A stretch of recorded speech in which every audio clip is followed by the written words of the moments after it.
No,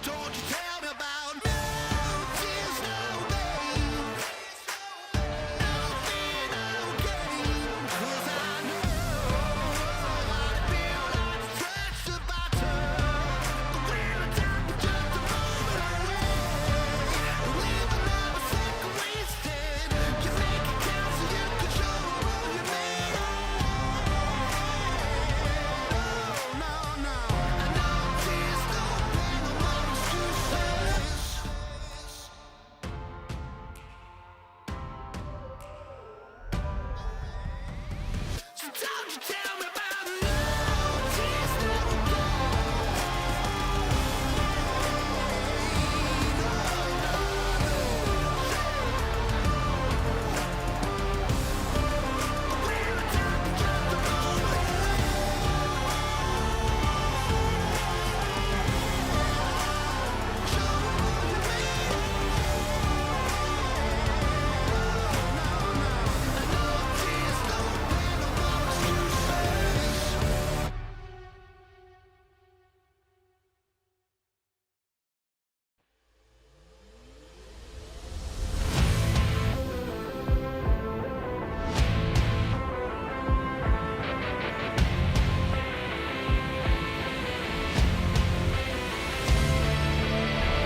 I swear it. I live to tell my story. You won't tell it for me. So catch us if you can. You don't need a plan. You would need an army. Oh, oh,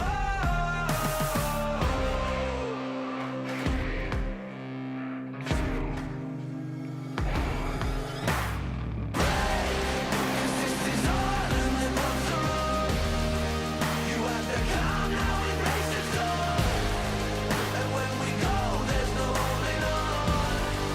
And when we go, there's no holding on. So, this is all in the bottom road. You have to calm now, embrace the storm. And when we go, there's no holding on. And when we go, there's no holding on.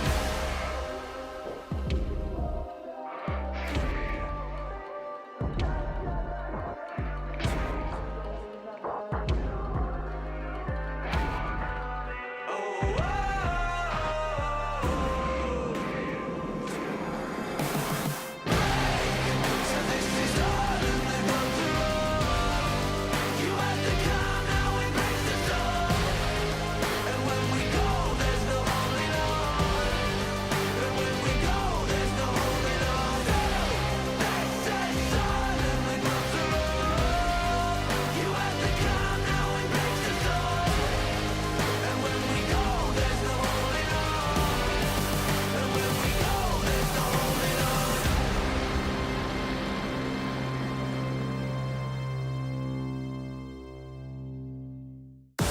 Tell me what you're dreaming of, waiting for your fate to come. There goes another day of sacrifice. Are you never gonna try to fail? Never gonna stop to give in? Never gonna try to reach up for the stars? You gotta fight with all of your life. For the doubt change, show me your name. You gotta hit that warning light. Are you done with the waiting on why? Oh, why? You better run now, run before you hit the end of your line.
stop to give in. Never stop reaching for the stars.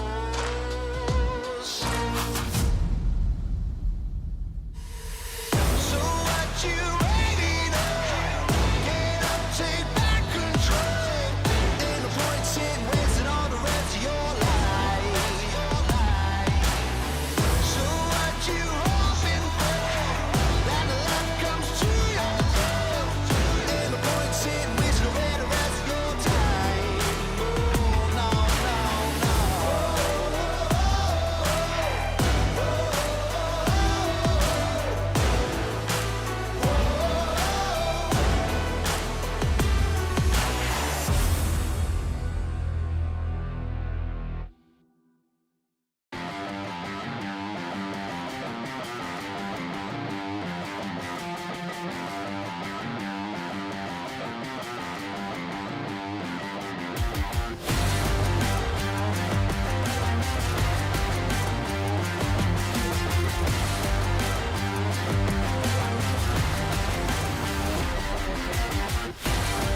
We can touch the sky, we are flying high, fighting eye to eye. We started fire, we will blow your mind. We are gladiators, world dominators, yeah. We can touch the sky, we can make the sky. We are made to rise through the ring of fire. In the darkest times, we are gladiators, world dominators, yeah.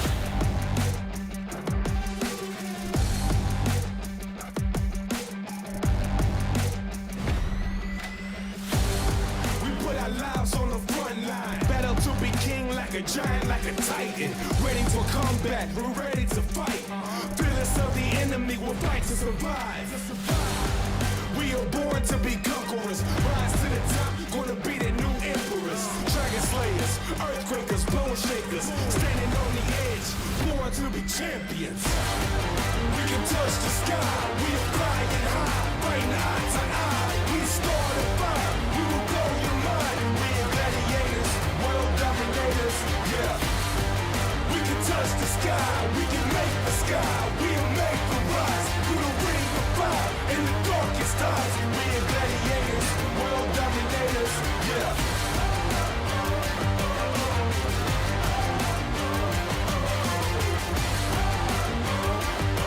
We are gladiators, you can come and hate us, yeah.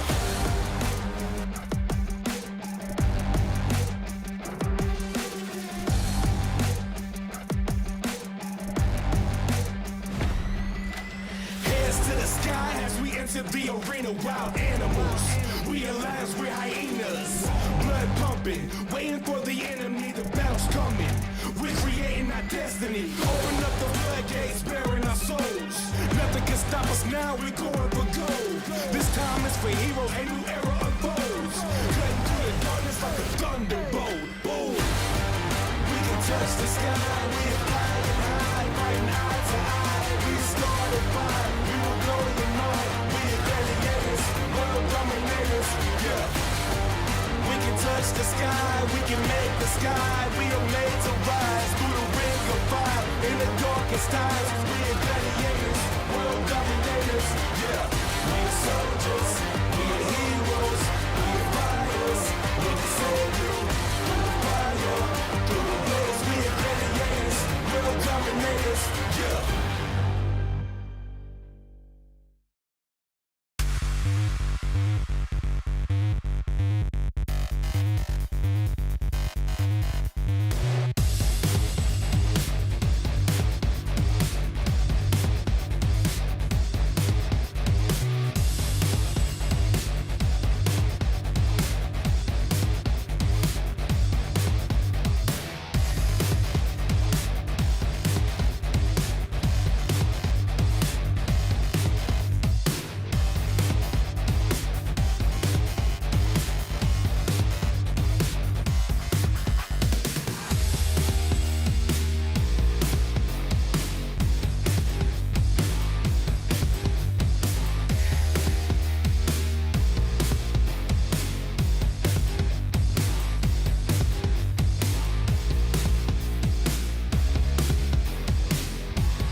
They've been sneaking Barons, which is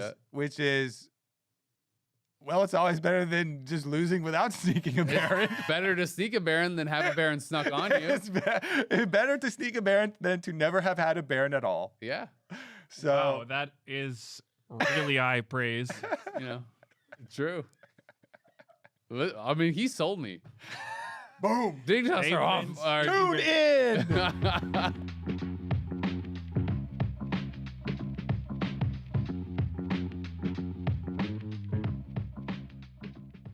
Hello and welcome to the Dive Driven by Kia Season 9, Episode 11.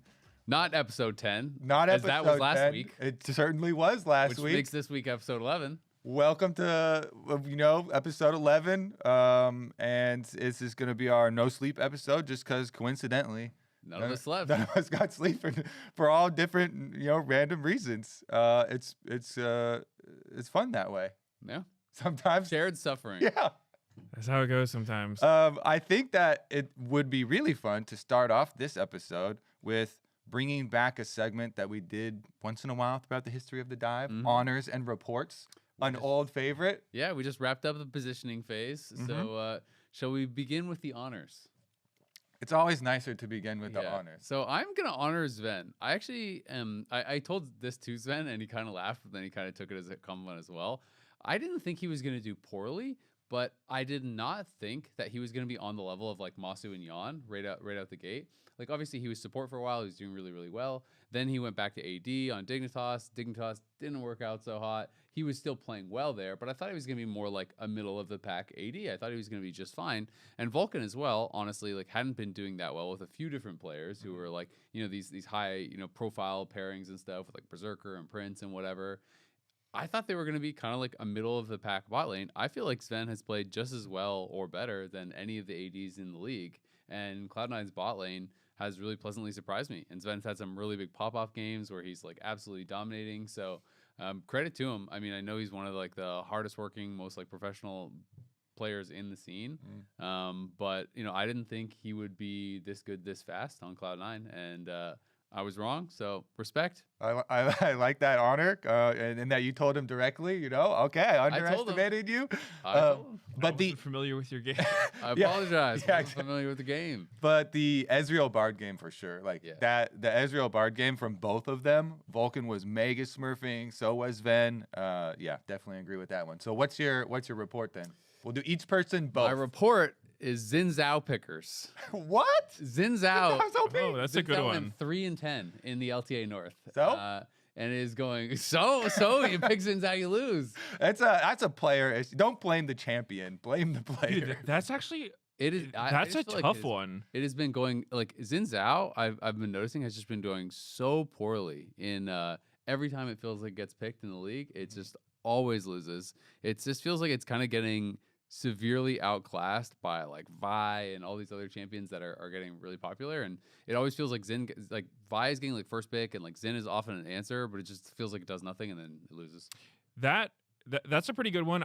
I've noticed that too. And one thing that I think is kind of relevant with the champion stats is like, because there's just such a huge discrepancy between the top 4 and bottom 4 teams so far, it's like pretty much any champs that the bottom 4 teams are picking are just going to have bad win rates, right? Yeah.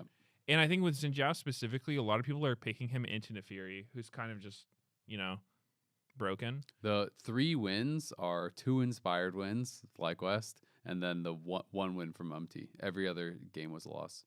Yeah. So I was a little surprised when I saw that as well, because I actually think Xin Zhao's pretty good. But yeah, you know, it could just be the situations he's being picked in, like you said. It's like, okay, we're giving them Vi or Nefiri, and then we'll pick Xin into it. And yeah, you know, it doesn't work out. And one thing that happens a lot to Xin Zhao is one of his biggest weaknesses has always been his like lack of mobility. Well, defensively, right? It's like with Nefiri, you're so safe to walk anywhere because you just like W their CC and then E over a wall. Xin Zhao, if you are not ready to take an all-in fight with your team, you just can't walk there. Yeah, that's why I say every single time it's picked, I'm like, well, I've been playing Xin Zhao before, and I find myself in a bad spot, and help in the middle of the team, and I get picked off. I mean, a lot like you're saying, like you basically just have to fight your way out. Like if you're in a fight, then you're in the fight. You know, you have to just ult and try and kill someone, unless you pull some crazy W tricks. But like Xin Zhao is really popular in LPL and LCK. I think that's probably why it's. Yeah, it's popular everywhere. But I agree too. I think the champion is really strong. That's what I've been playing when Volibear is banned at the moment. Just thought it was a fun discussion. Yeah, I like it. Yeah, it is. I think it's a valid report. You know, he has been losing a lot. River was like his Nefiri game this last weekend was like when you're talking about, oh, you're so committed and you're stuck in when you get out. This is like his was the polar opposite. When he played Nefiri against Shopify, he had this one play over by like an enemy red buff where he like ults in, then they all try to turn on him. He hops back, then he like goes back in again. Under tower, 1v3, gets a 0 ulted, just W's, hops over the wall again. And it's like they're spending every spell on this friggin' Nefiri and he's just whoop. just keeps hopping back out. Yeah, that play looked so unbelievably illegal. That looks Like, I so don't know. imbalanced. I don't know. I don't know if our W needs to be dropping turret aggro like that, but I have something to add. That champion is getting nerfed on the next patch. PvE, it has another round of nerfs, which I'm happy about because I was also on the train. The Fury is still broken after the last one, so both Nefiri and Gwen also getting some nerfs. So I'm happy about those ones. What's But your reports? my on this? reports and honors are tied together. Okay. So I was casting the TL versus DSG game. Mm-hmm. That game was crazy. First of all, huge congrats to DSG. I guess I'll start with my honor also. Got a dub. Because big honors to MASH. When I heard, and it's part of our storyline where we integrated the tweet that APA sent out of the picture of their DMs where MASH is the one to go bet his hair. He's the coach, by the way, if you don't know, for DSG. Yeah, MASH, the coach of DSG.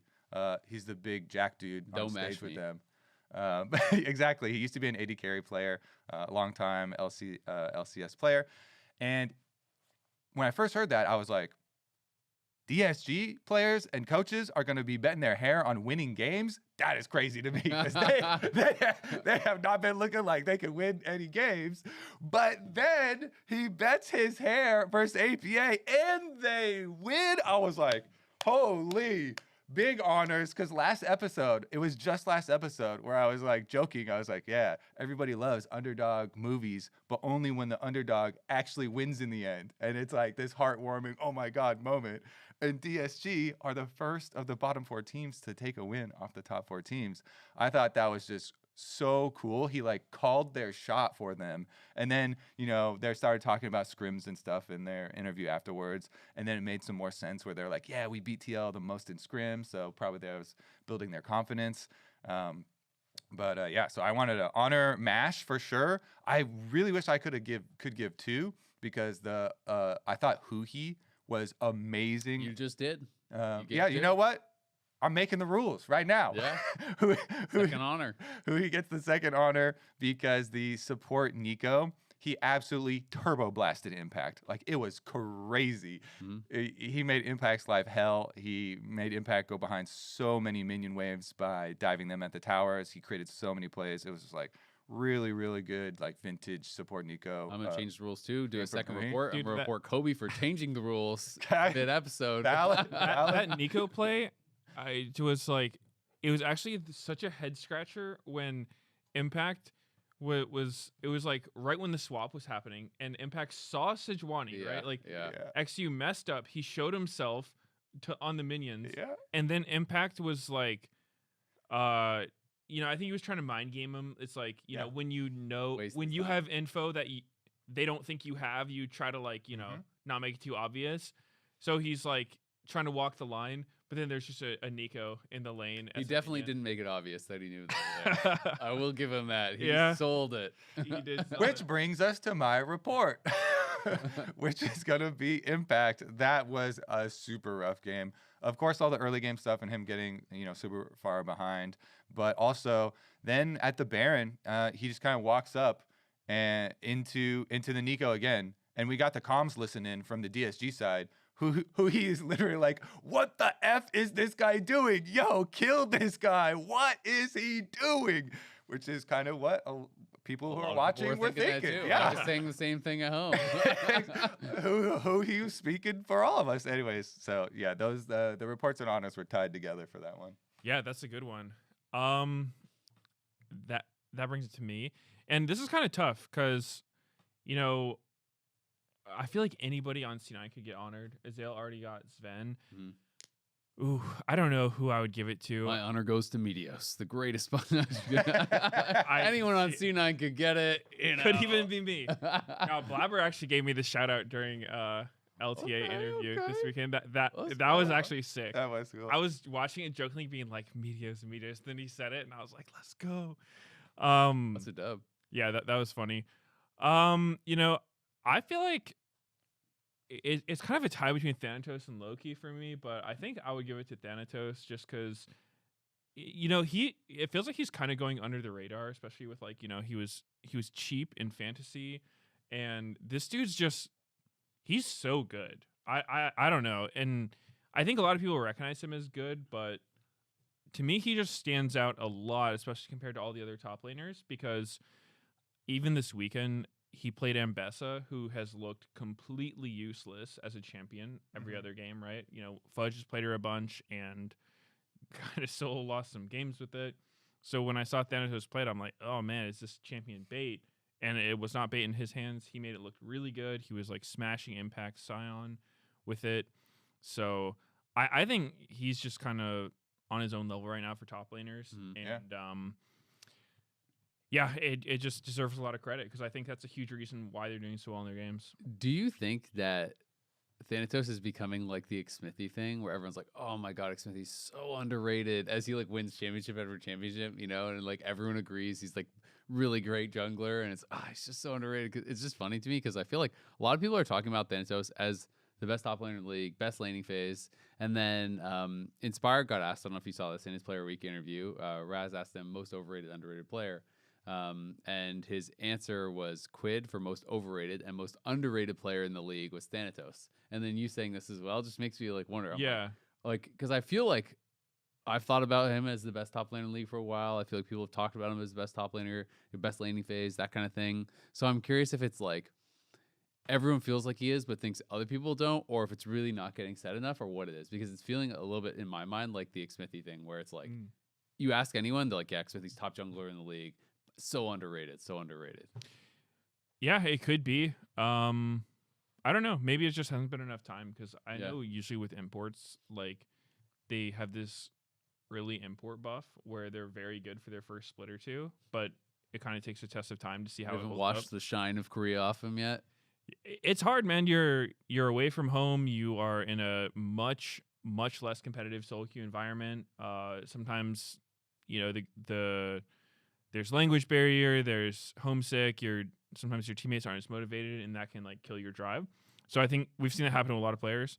So I think maybe it's just, you got to give them enough time to really see. But I've been super impressed with Thanatos. And I don't know, I'll shout out Loki too, honorable mention, because I think that a lot of teams have actually gone for like the LCK Challenger mid laner pickups. There was like Loki, Saint, Quid, Quad as well, right? Like, I think Kaney wasn't directly from there, but I think he started there. But anyway, there's been like a lot of the tier 2 Korean imports, and I know a lot of people coming into the split weren't really rating Loki that highly. A lot of people were saying like, yeah, like Saint has this number, all the other imports are better than him, but he's just kind of put his head down and grinded really hard. He got rank 1 in A playing like Azir, which is not a solo queue champion. And he's been popping off in a lot of games. He had that really sick Rift Herald play, which apparently was an accident. He wasn't trying to hop in the Rift Herald, but Really? yeah. You talked to him? Oh, that's Yeah. funny. Because it was sick. He did like the circle. He knocked up like multiple people, and then Rumble that he knocked up. And with Then Tokyo Drift. then Vulcan was able to engage on him. Yeah. It was good awareness, sick. I guess, to work with what happened. But yeah, apparently it was not on purpose, is what Vulcan was saying. So I think their team's been doing really well. So yeah, shout out to them. And for my report, I will keep it in the top lane, and I think Licorice is going to have to get my report. Sorry to Licorice, but Lyon started very strong. They were 3-0, and granted, it was kind of a strength of schedule thing. They were against the lower teams, but they looked really dominant in their games. So I think a lot of people were kind of like, keeping an eye on, being like, wow, or this is rare. It's a new team. It's not a top 4 team, and it looks like they could give the top 4 run for their money, and they've not really been doing that. And I think Licorice has kind of been getting destroyed in a lot of their losses. Like, he had that Aurora game against Rumble where he got completely run through. His Rumble into Thanatos Gwen was really rough. He picked Cassante, which I don't even know if that champion is viable right now. Like, nobody's playing Cassante. And like getting solo killed is Galio versus Rumble. Oh, the flash. While he was getting burned, and then he was still in the burn range. That was such a rough game. I'm just imagining. I always imagine games in junglers POVs, and it's just like, Imagine your Audi and both your soul laners get killed while flashing against their laner who didn't flash. You're just like, this is going to be tough. So, yeah, I think Licorice has been having a rough one for sure. So, going to have to send a report his way.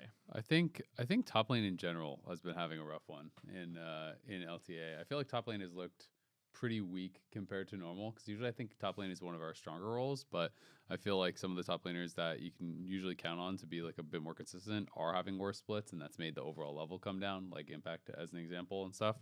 But something I wanted to also talk about, on top lane is I actually really enjoyed the meta overall, especially for top lane in the positioning phase. I feel like this is the best, most diverse top lane meta I can remember ever having in LTA/LCS, where I was feeling that, and then I went and I looked, and it's like these are like the most played, right? Usually there's like 2 or 3 champions every split that are like by far the most, and then it kind of goes down.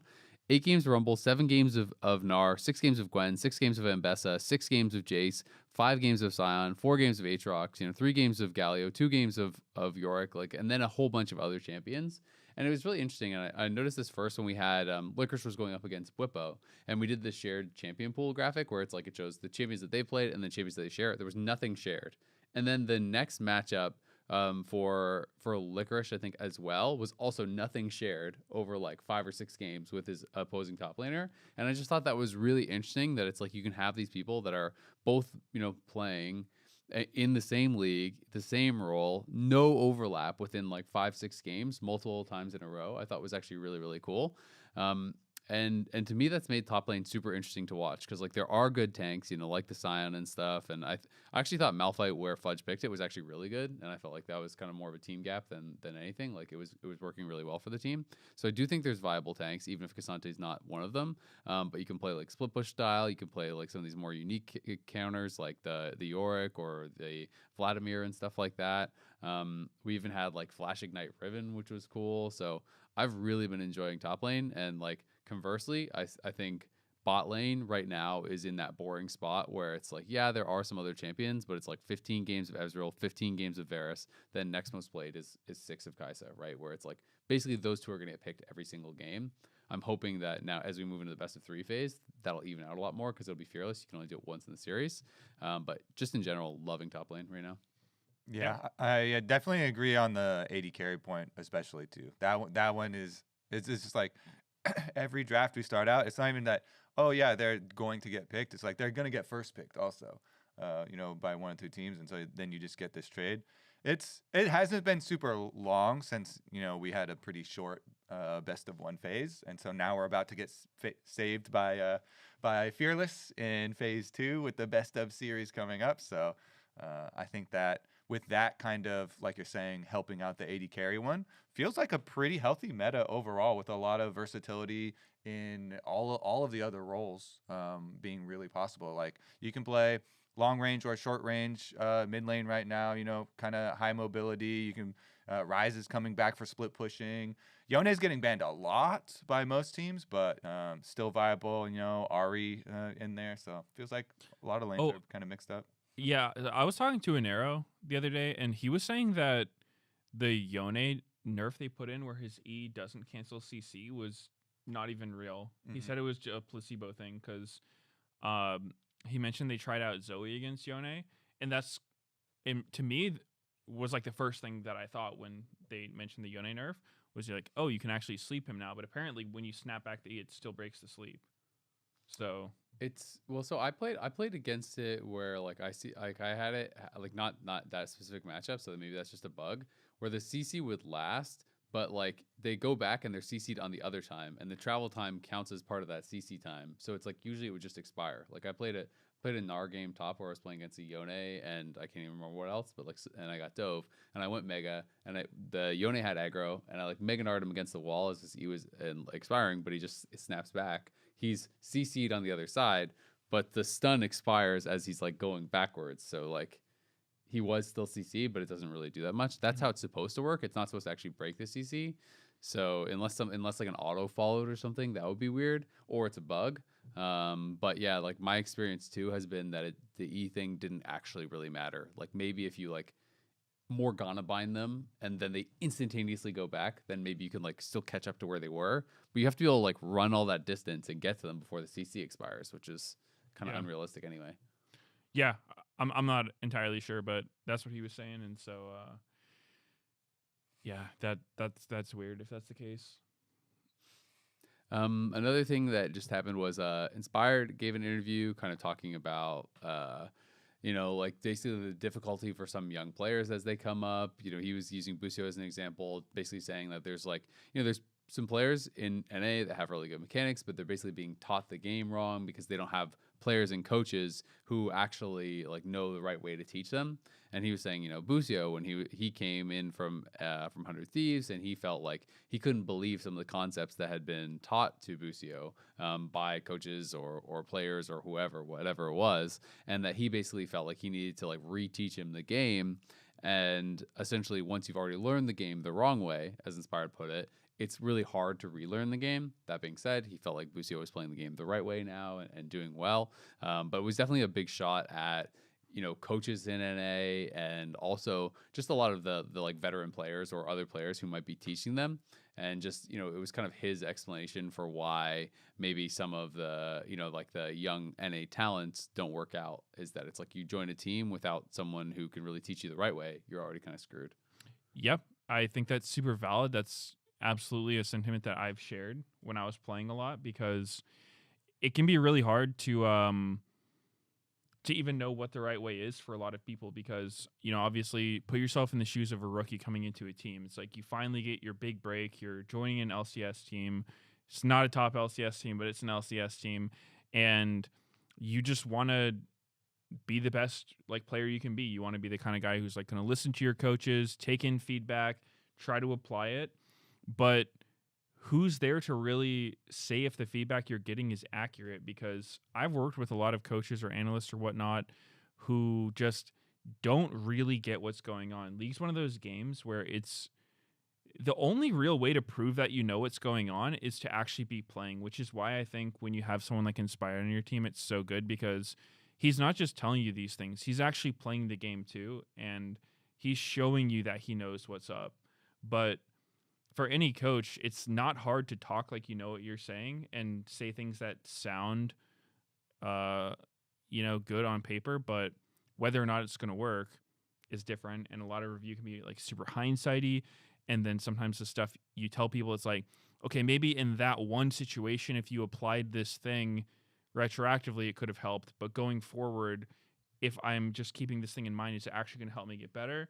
And a lot of times it's no. So yeah, I definitely feel for those players, because there's not really a way to know. And if you are being told the wrong thing, you don't want to come across as like that argumentative, hard to work with player and get branded like that. Because I know for me, like people will like give me a hard time about being like difficult sometimes, but my priority was always just make sure we're playing the game the right way. If one of my teammates is being told something wrong, or if I'm being told something wrong, I would want to challenge it, because I don't want us to take away. It's like, oh, okay, like you play this matchup, you took the 2v2, you lost it, you shouldn't play aggressive here.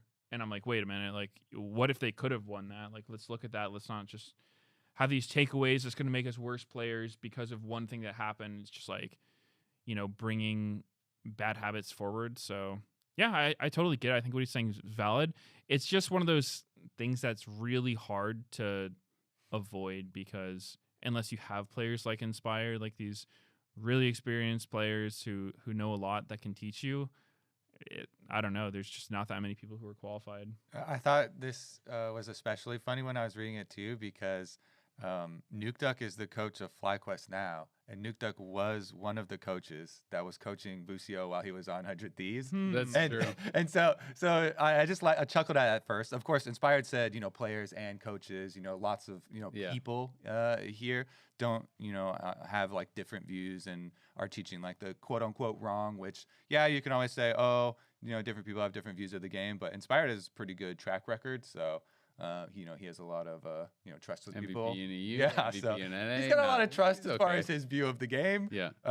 And so, but I just thought, it was also funny. Of course, there were a lot of other coaches during, Bussio's time Yeah. on 100. That Thieves, is really funny. But I was like, wait a second, wasn't he also there? That's yes, really funny. Yes, actually. he was. I didn't even think about that. That's funny, but it's definitely not real to think that the entirety of how a team plays is one coach, right? Yeah. It's always a combination of all the coaches and players Yeah, that exactly. comes to like some agreement on how to play. Bring your logic into it. Just laugh at the funny point. Yeah, okay? exactly. But I don't know. I don't like to point fingers when it's undeserved, because if you're a coach who's trying to force all your players to do a certain thing, like that team's just going to look terrible. Like it's just not real. Yeah, So. no, it's totally fair. I also think that these kind of discussions are always somewhat funny to me, because even if you're looking at absolutely proven players, like people with Inspired's track record, or even better, like, when we go international, right?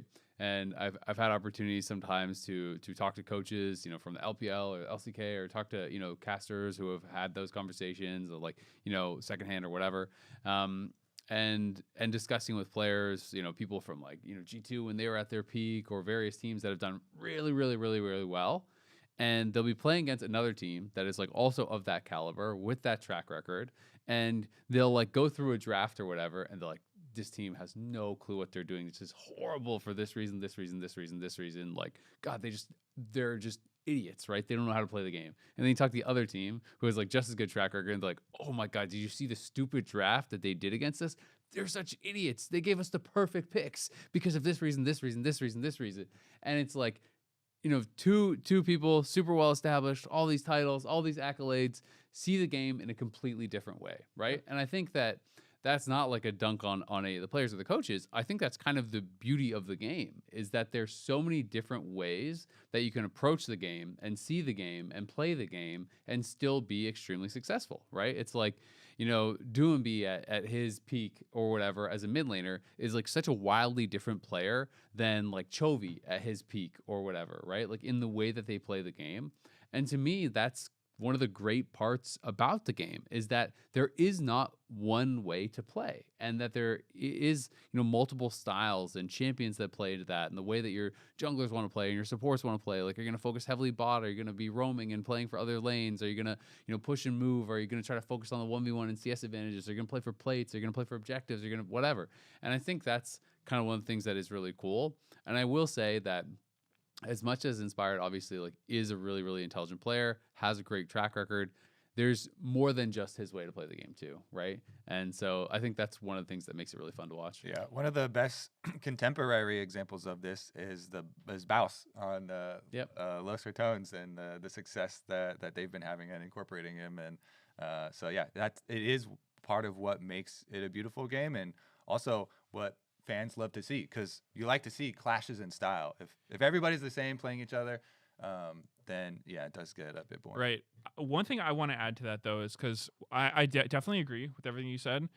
I think that sometimes is people can go a little overboard with that belief, where it's like, okay, there are a lot of correct ways to play the game, but there's also a lot of really Incorrect wrong ways to play. Yeah. It's like yeah. there's not just one right answer, but there are a lot of wrong answers, and a lot of like that's one thing that's super important. Like, I guarantee Inspired, if he went to any of these like lower tier teams and like watched their scrims, he was coaching them for a day, he would see some stuff that he found to be just like disgustingly criminal. Yep. And have a really strong opinion about it, and because that's normal, right? But if you're just trying to be this like mediator, never step on anyone's toes, where it's like everyone's right all the time, no one's wrong ever, then you're just gonna have a team that is just constantly doing like bizarre things, and probably on like the, I don't know, just lacks cohesion. So I think that within a team you have to at least have like a really strong view of how you want to play the game, and that people can agree on, because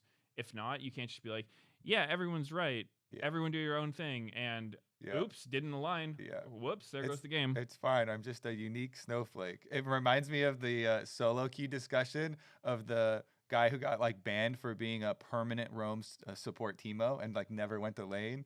and he was like, "I'm trying to win." I'm like, wrong. Yeah, man. he wasn't. But then, yeah, He it's wasn't trying to win. And that's obviously a very extreme, like solo Yeah. queue example, but it's quite funny. It's true. I mean, it definitely makes it fun to talk about. Scary Jerry also did an interview with Cloud Sadecki, which was definitely full of confidence. I will say that.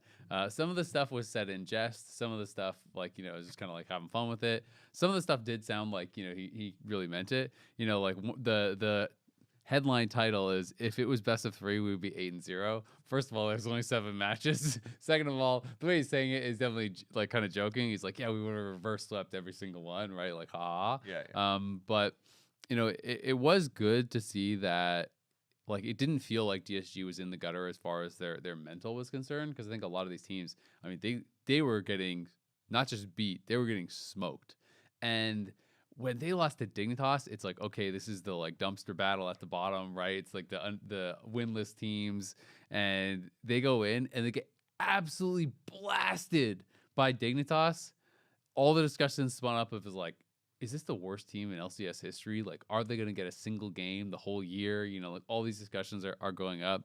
And a few moments later. a few moments I was later, thinking they weren't going to win any games, but TL's got their back. TL's got him for one. And, you know, DSG take down TL. And then, of course, like, that's really exciting for them. This interview came after that. But he was saying that they felt, you know, still pretty confident because they had, like, seen signs of hope on stage, but also they had been doing better in scrims and everything. Something that did kind of, like, I was, like, almost had to do a double take was when, you know, he's talking about, oh, well, we were confident going up against TL. You know, like, we know we're just as good as their players. You know, I'm just as good as Jan. He just has more experience than me. I was like, whoa. Because, like, I think that's kind of crazy because Jan, to me, is so good. And I'm really happy that DSG was able to get a win. But, like, Scary Jerry has been so clearly the worst ADC in the league, right? So, to me, that was a little bit crazy to hear that. It sounded like he said it seriously to me, you know. So I found that pretty surprising. But it's good to see that they have confidence and that they believe in himself. And everyone was saying he's working really hard. And yeah. Yeah, definitely, because he also had that post-game interview on stage where he had similar sentiments where, you know, I thought it was cool to see him win. You know, it's nice to see rookies do well. And yeah, I think it's valid. He's got a lot of confidence. I am a little worried maybe it's too confident for where he's at right now, because I would much rather see that than someone who's just like down on themselves and I could never do it. yeah, and like in complete despair. But he said some quotes like, coming from tier 2 to tier 1 is no different. I just gotta, like, you know, not show these guys so much respect. But when I watch the games, I'm like, there's some differences for sure. You're kind of getting blasted, or like, you know, his game against C9 where his team was setting up vision control and he just sprinted into the line bush and suicided, kind of solo lost the game. Those are differences, and obviously, you know, people are going to make mistakes while they're learning, but I think it's just like, you know, hold up, like, competency before confidence. Like, you don't need to say you're the best when you're clearly not, just one step at a time. So yeah, I don't know. I don't want to see him get ahead of himself. Yeah. To me, I took it as a pretty positive thing, just because it was feeling so depressed, at least from watching a lot of the games, you know, with all their losses and stuff. Oh, yeah. And then getting blasted by hopeless. Dignitas also. So I was more cautious and worried that it was going to start to get the team atmosphere down. And then if you just start believing that you are just the worst and you never have a chance to win, then you continue to play really scared. And one of the main criticisms specifically for him, you know, last split as well, was that he was too scared in a lot of moments and not getting up there and doing damage, you know, when he could. And so I was like, oh, the line that he said about, I had to get over the intimidation of being in tier 1, and if it helps him to just think about it this way, you know, and that can then help him play, you know, with more confidence and go for more plays, then I think it is beneficial. Yeah. You know, because that does affect your play, your mentality. So I took it as a pretty positive thing, and I was kind of like, yeah, celebrate right now. You guys got an upset. Nobody thought you were going to get, and you're the first team to beat one of the top 4. The only team in the whole first phase. It was that's kind of crazy. It was 1 win from the bottom 4 against top 4. Yep, the first one, and and the only one. It's I don't know. Yeah, I just took it as a positive kind of, basically, like some people talk about turning nameplates off when they play helps them. I took it as that, but like a little bit more extreme. It's like positive affirmations. Yeah, I am strong. I can do it. I took it as positive, but also a little delusional. like both. I would way rather him be, like you say, like I'd way rather you be like, hell yeah, I'm the greatest. Of course we won. Like, hell yeah, we're gonna win the split. Like, hell yeah, that's good. I'd rather that instead of like, I'm never gonna be able to do it. Like, we're so bad. We just lucked into one. Like, you don't want to see that, right? Yeah. You want that confidence, and so and he also talked. One of the things I did really like in the interview as well was he talked about like, I'm not going to worry what anyone else is saying as long as I know I am like doing my very best and like I'm working my hardest. And he said he feels he's doing that. Yeah. And APA played with him on Maryville, I think it was. And he said that like he was one of the hardest workers there, and like APA is like, oh, I consider myself a really hard worker. He was working just as hard, if not harder, than I was. And so those are all really positive things. Who he was echoing some of those sentiments as well, and saying like he knows he has what it takes as far as work ethic, like he can get there. So I think that is really, really cool. But also it's like it's okay to have confidence that you can get there, and also realize that you're not there yet, right? Like there is a difference between the two. So to me, the like, yeah, I'm just as good as Jan. He just has more experience. Is like, that was crazy. But it's good to see that they're not feeling down, and it'll be exciting to see how they do in best of 3s. Which, speaking of the format, we are now moving on into the group phase. We just finished the positioning phase, so we're now into the group phase here, and this is going to be all best of 3s. It is 2 separate groups that we are now having the teams divided into, based on seeding from the positioning phase. It is going to be 3 weeks of in-group play. It's a single round robin, best of 3 within that group. And then week 7, the last week of the regular season, will be the cross-group battles. That is going to be the top 2 teams of each group playing against each other for seeding, while the bottom 2 teams play elimination matches. All those matches will be best of 3. Then the top 6 teams will go on into playoffs. Top 4 teams starting in the upper bracket, with 5th and 6th place starting in the lower bracket. And that will be double elimination, best of 5 for playoffs. So from here on out, it's all fearless, and we're going to get a ton of best of 5s. So we're going to get some real fearless games for the first time in LTA, because in split 1, we only had 1 best of 5, and it was 3-0. So we still haven't seen a game 4 yet. That is really crazy. I never knew that. Yeah. Well, I didn't think about it.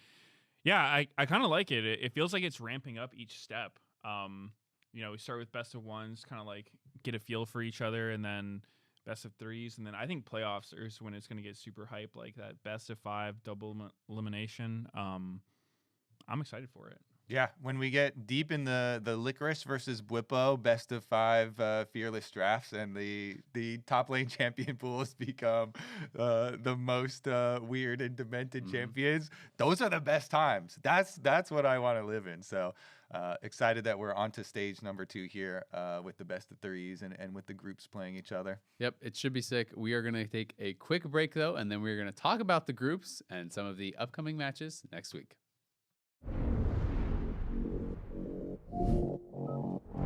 Ready, set, go!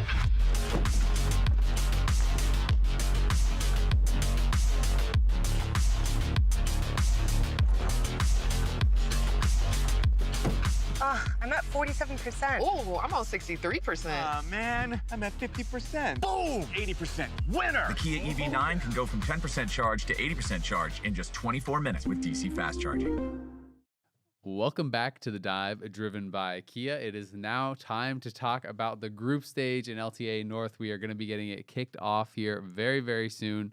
And Group A is going to be Cloud9, Disguise, Lyon, and Team Liquid. Group B will be 100 Thieves, Dignitas, FlyQuest, and Shopify. And my number 1 favorite thing is that we're starting out with such a banger, FlyQuest versus 100 Thieves.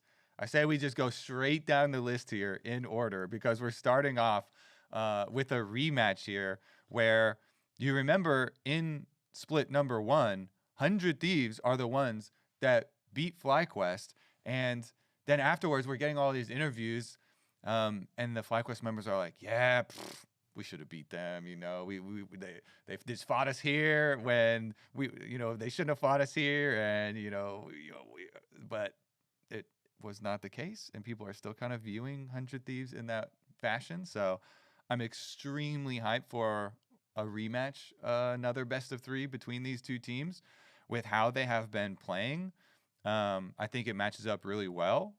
So I'm super excited. I'm hoping that Sniper is going to feel a bit better this time around. I remember, even though 100 Thieves did win, he was having some struggles, in some of the like mid game lane swaps and some of the split pushing stuff. But honestly, with the last some games that 100 Thieves have been playing, he has been doing a lot of split pushing with the Narn, with the Jason, and stuff. And so, definitely looking forward to it. I would say FlyQuest are coming into it with probably favored.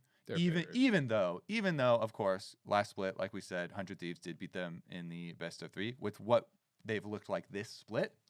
And even I just did pros. I don't know if you watched the pros yet, but I had Quid, Sniper, and Sven, and we literally talked about this match. And Sniper's like, "Well, who would you predict?" And I was like, "Well, FlyQuest, but I think the 100 Thieves could win, And I was just like, I think it's relatively close, say like 60-40 or 55-45, whatever. But at the end of the day, FlyQuest are more consistent." And Quid goes, "Yeah," and so it's like, even Quid agreed. Like, even he was like, "Yeah, of course you should predict FlyQuest. Like, they're more consistent." So I thought that was kind of funny. But it's like, even the 100 Thieves mid laner, who's like the big superstar on the team, thinks that it's like FlyQuest is favored. So yeah, guess what? They probably are. Doesn't mean the 100 Thieves can't compete, but I think it's gonna be a really interesting one, because it's always one of these things where it's like 100 Thieves, again, from everything I hear, is doing poorly in scrims, right? And whenever a team is just doing well on stage but poorly in scrims, as has been the case for 100 Thieves a lot of times, you talk to pros and they're going to say that they're frauds, right? And that's where this narrative keeps coming up over and over and over and over again, is because 100 Thieves are always losing in scrims. And when I interviewed 100 Thieves after their win on Sunday, I guess it was, when I interviewed River, I kind of asked him about, so what is it between scrims and stage? And he's like, in scrims I'm running it down, and like on stage I'm not. And like, and they were talking about how Sniper's sometimes running down scrims and this and that. Like, just feels like they're having all these kind of like troll matches. And Sven was giving examples of like when they were playing against Bwipo, and these ridiculous scenarios that were happening top lane, where like Bwipo goes flash ignite set, so then Thanatos is going like more and more ridiculous levels of like 1v1 for top lane, to the point where all of a sudden he's playing against set, and he goes Gwen, and he goes lethal tempo, Doran's blade, barrier ignite, and they fight to the death at level 1 before minions arrive in the lane. That's just normal top laner behavior. And it's like, and he wins with the lethal tempo is insane at level 1 if you're fist fighting to the death. But it's just like these scenarios where you're like, that's just not a real game, right? Yeah. And so I just thought that whole conversation was pretty interesting. Yep, that's definitely one of those things where I think players will always disagree with how important 1v1s are and stuff. But I think if you're really trying to test out a matchup like that, that's kind of where 1v1s can be good, because sometimes it's like who stat checks who. It's not always clear from, without actually trying it to see how it goes. But, I have so many experiences with top laners just doing the most degenerate behavior, and it's hard to even pin it on one of them, because it's kind of just like an arms race. It's like, if he's doing this and I don't, then I'm just getting behind, so I kind of have to do it too. And actually, in my experience, he hasn't been meta for a while, but like Gangplank was the biggest offender of this, because of the way he would play, just having to go like grasp and just spam Q from the third brush, and like just, if he doesn't play completely over aggressive level 1, like he'll just fall behind and be unable to play. So yeah, I think it's the top lane thing where, it's the tough guy role. And sometimes, you can't back down. If somebody's getting more aggressive than you, then you kind of have to keep ramping it up. It's funny because when you talk to players of other teams about 100 Thieves, they'll also always say, yeah, one of their strengths, although they use it as a criticism, is that they'll just come and fight you at stuff that they shouldn't fight you at. Yeah. But then they win those fights. And then they also say, well, in scrims, they just go completely psycho and they're just fighting everything. And I'm like, well, they're like practicing to do that, right? Like,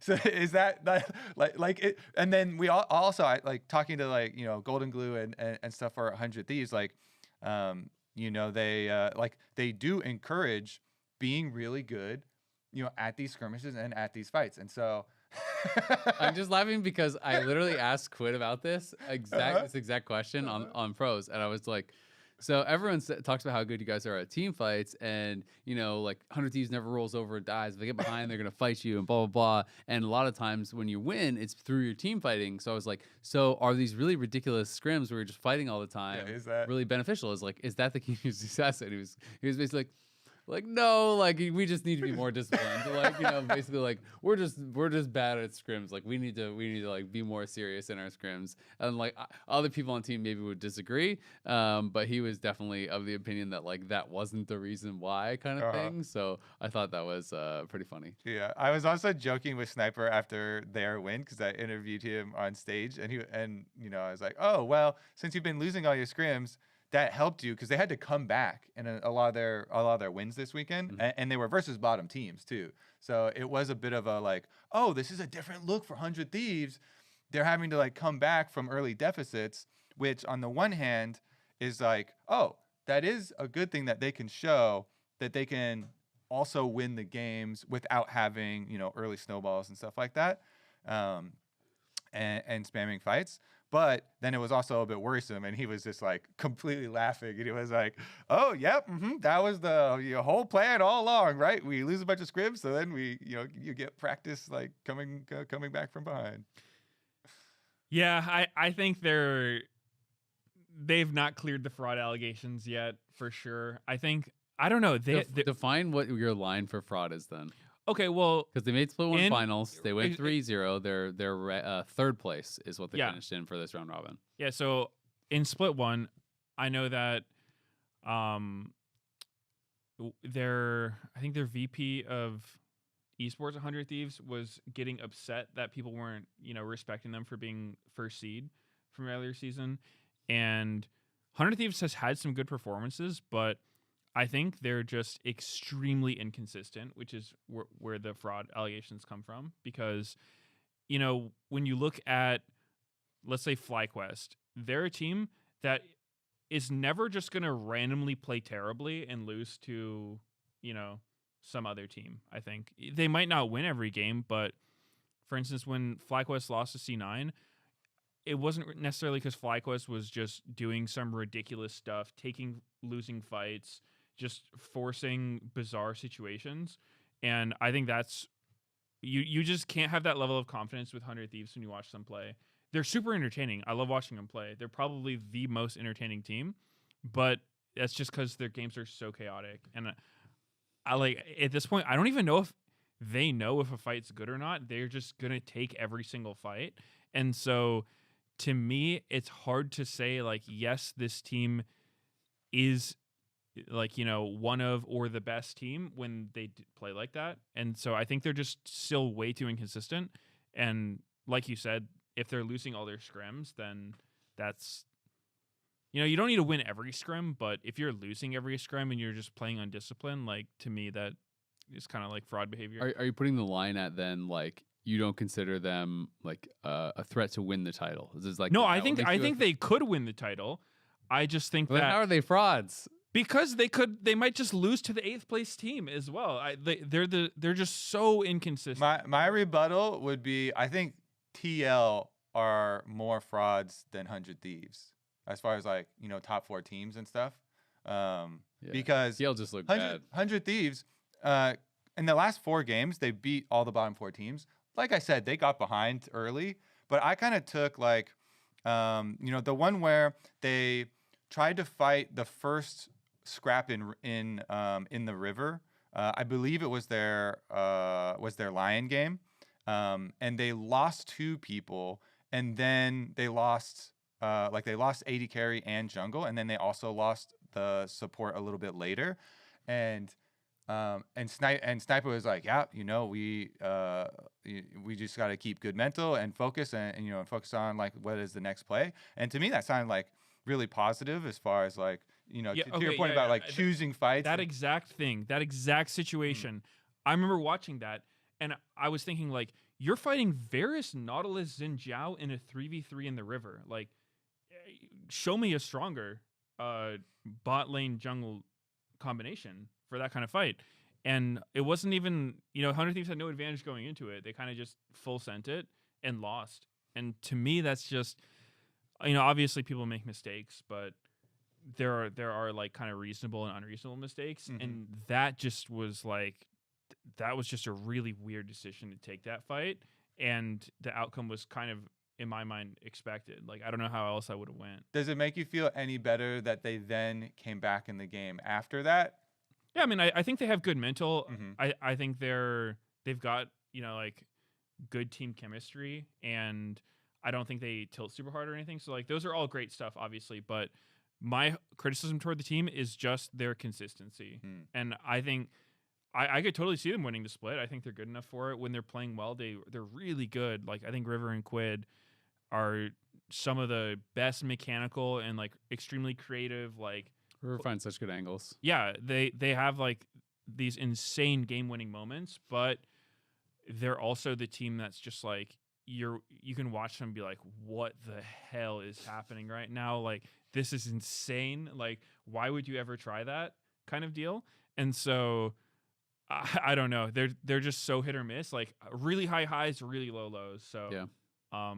I don't think they're fraud in the sense that like they're bad, but more just in the sense of like I can't call them the best team because they just have too many like crazy moments.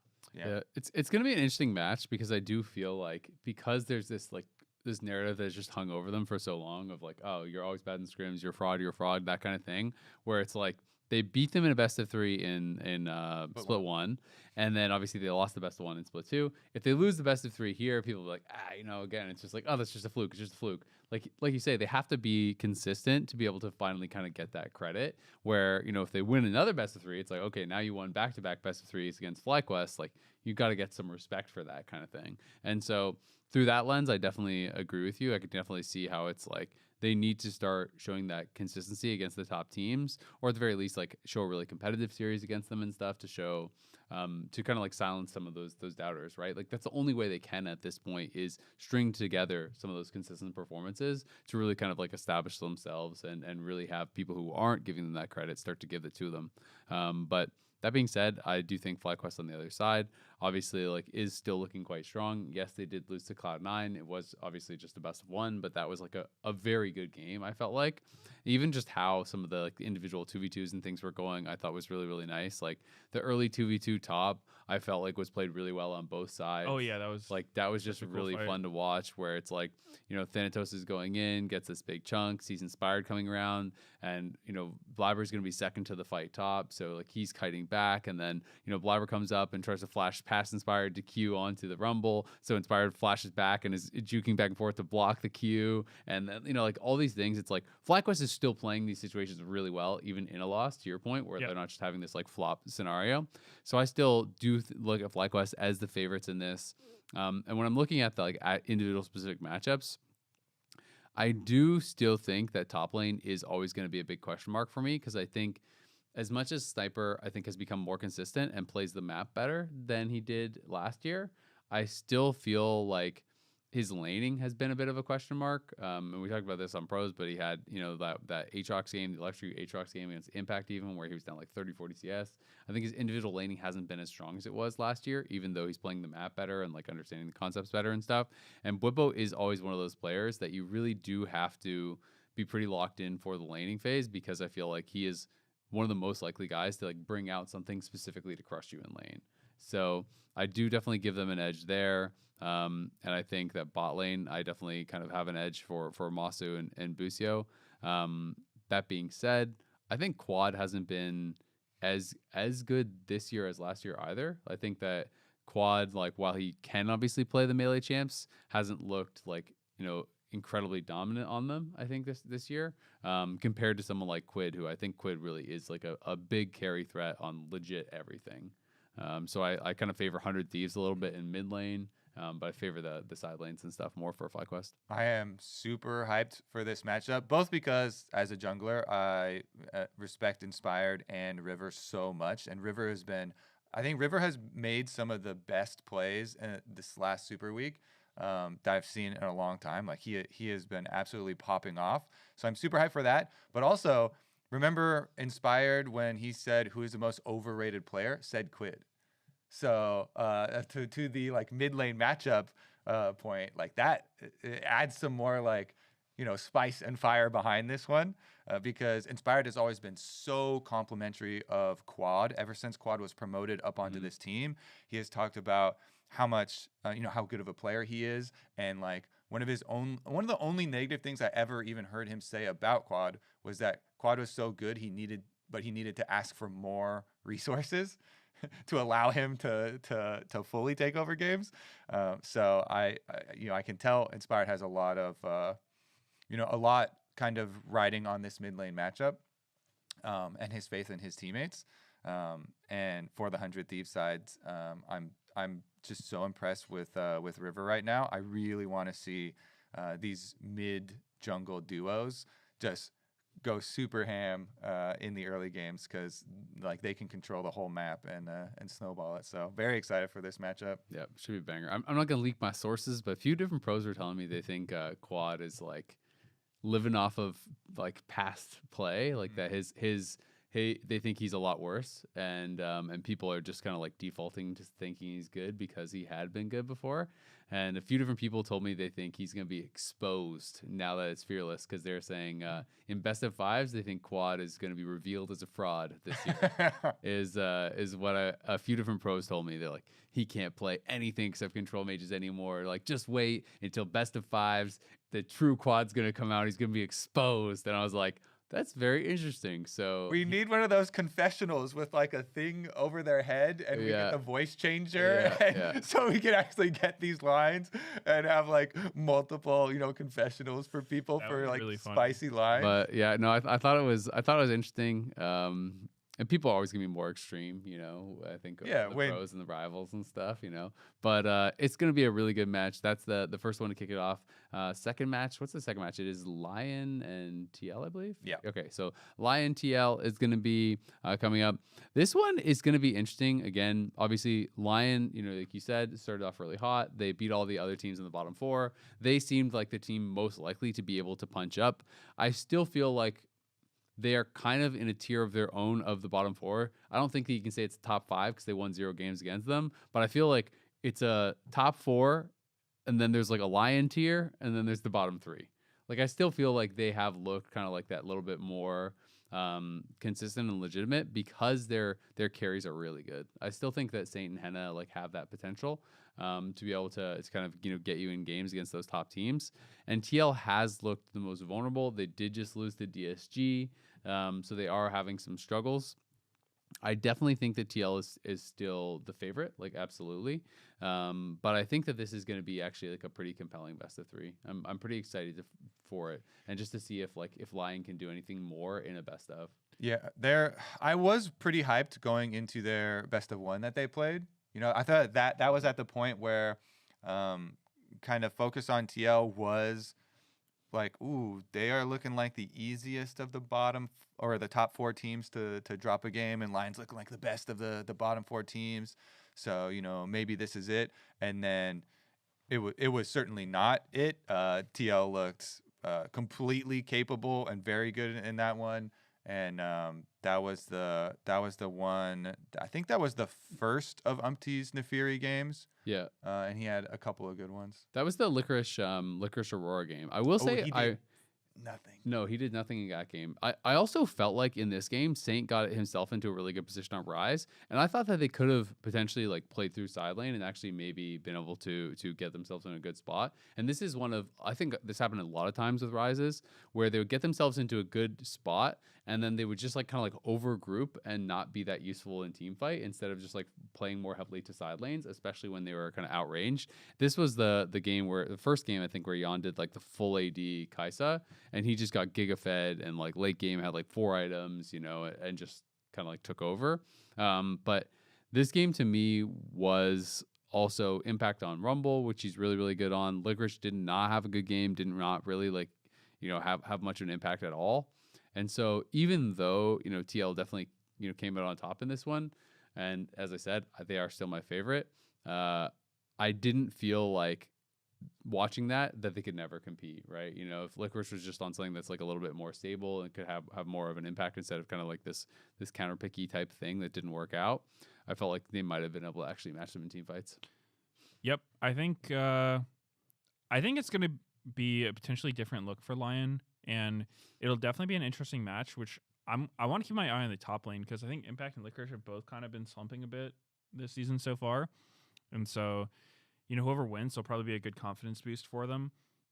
But I think, so what I heard was that Saint from Lyon is doesn't have the strongest mental. And so I think especially a team where you have, you know, 3 different languages being spoken, communication is not going to be their strong suit.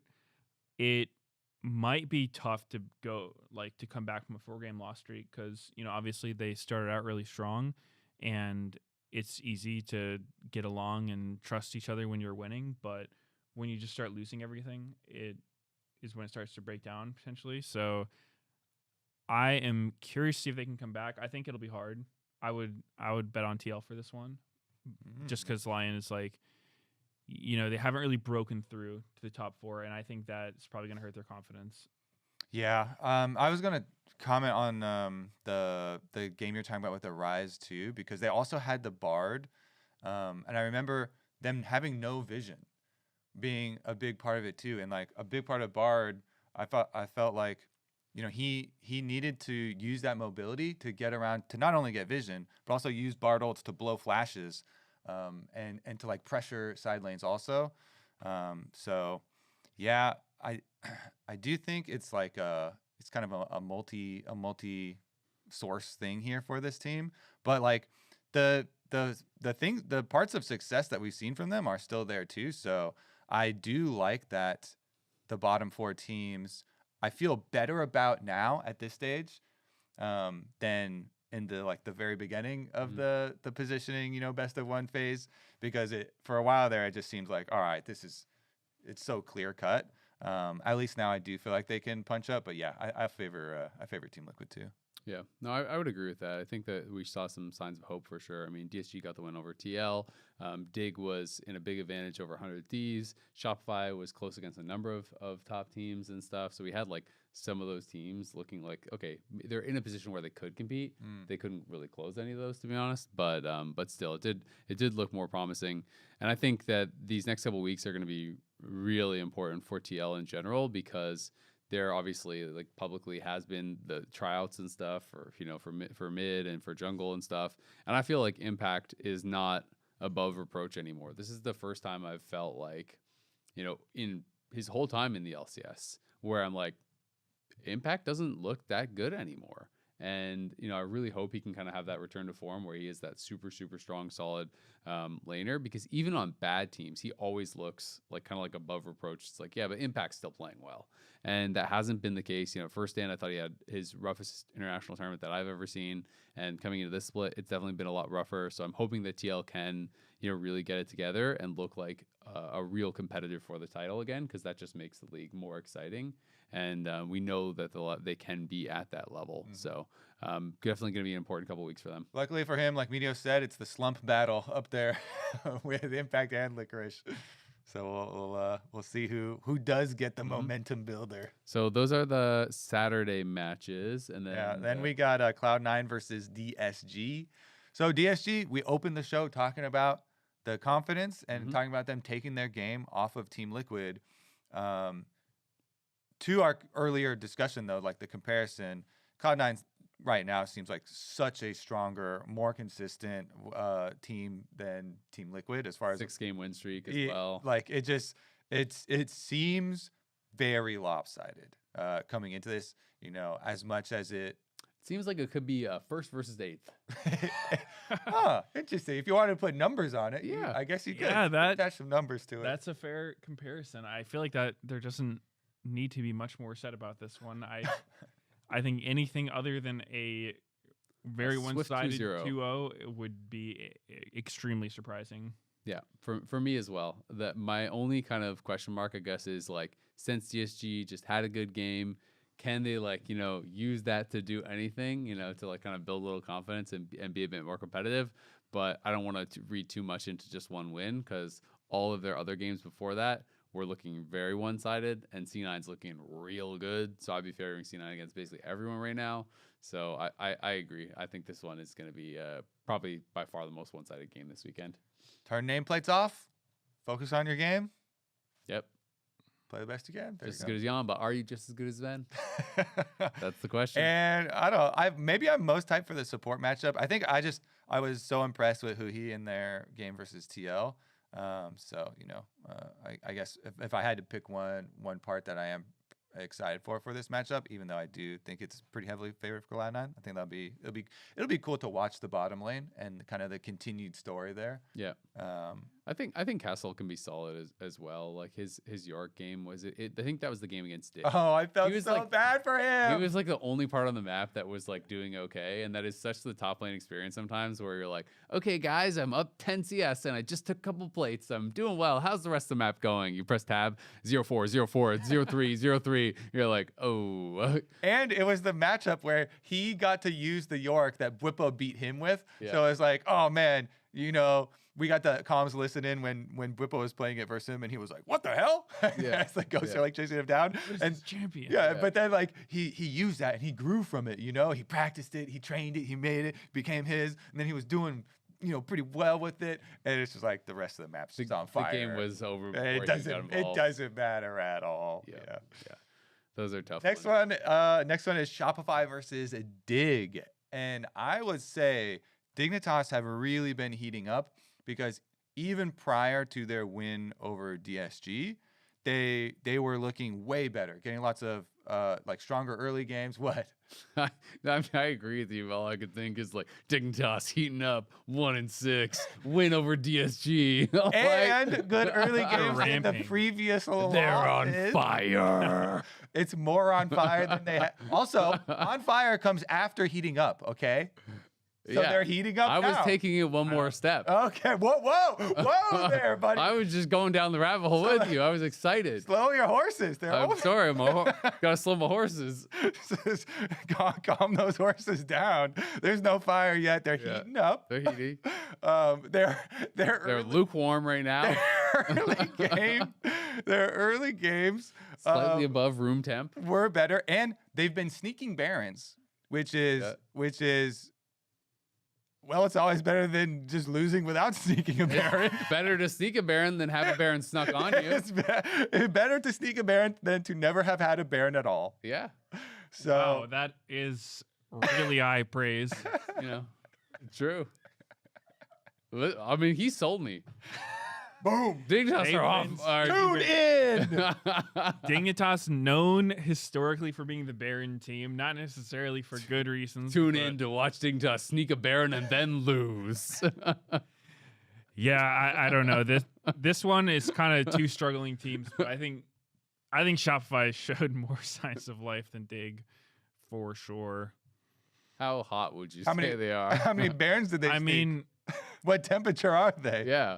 Shopify's What's their temperature, Medios? Are there flames? Are they orange flames or yellow flames?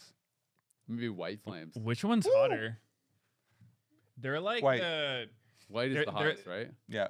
they're the small flame from like the cavemen with the sticks, like together. Just more smoke than flame. Yeah, it's So it smells kind of weird too. yeah, they definitely smell a little weird in their games. But I mean, I think Shopify has, looked alive in most of their games. Okay, what was the worst sell? Mine or that? That Really, I said most of their games. They've had looked alive in most of their games. yeah. About 40% of them, I think they were actually all dead. Okay. there's some DSG and corpses Dig on do not stage. look alive in most of their games. Shopify. What if I told you? Shopify actually was in winning positions in most. That's of what it. I'm saying. It's like That's way better than saying they looked alive. And what if I told you they beat Dignitas already? This split. that would make them like the same as most other teams in the league. But not DSG. Yeah, puts them above 8th place, which is about what the standings would say. I hope this is as funny to the viewers right now as it is to our producers who are cracking up and trying not to laugh loud enough for the mics to pick it up right now. I mean, I can sell Shopify. They actually had some pretty close games. So against, I remember I pulled these stats. So against Cloud9, they had a gold lead against Cloud9 at, let me pull it up. I think it was 27. 30 seconds. At 27 minutes. At 27 minutes, they were up in gold over Cloud9. They then lost the team fight and lost the game, right? You know, I'm not saying they won these games. They didn't. But FlyQuest as well, against FlyQuest, at 30 minutes into the game, they were up in gold. And so it's like, that's the two best teams in the league. They were in a position where they could have theoretically taken it. I'm not saying they're a better team than them. Obviously, they are not. Obviously, they think they are appropriately seeded because they couldn't close these games. But at least I do think they are, you know, a tier above the bottom two teams because they have at least shown that they can be like consistently a lot more competitive against the top couple teams. Even the game against 100 Thieves, I thought was like reasonably competitive this last weekend.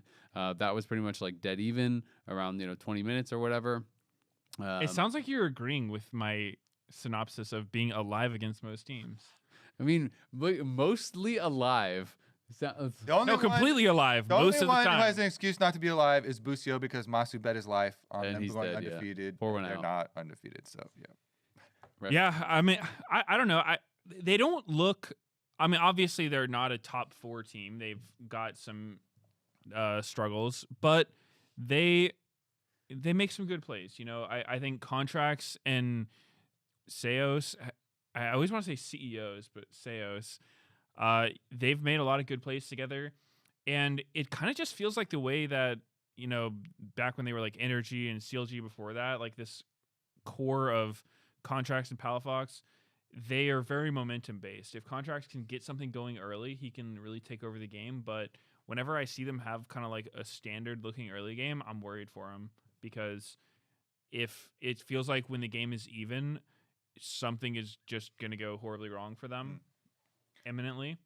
But if they can get a lead early, then a lot of times, like, you know, they can play aggressive. They can continue to grow that. But I guess they just haven't been able to find the early leads they need. I think my main thing is when I watch them, I feel like they could bump up to the next level if they cut off some of the plays and didn't recommit to them after being like discovered or after the first attempt fails.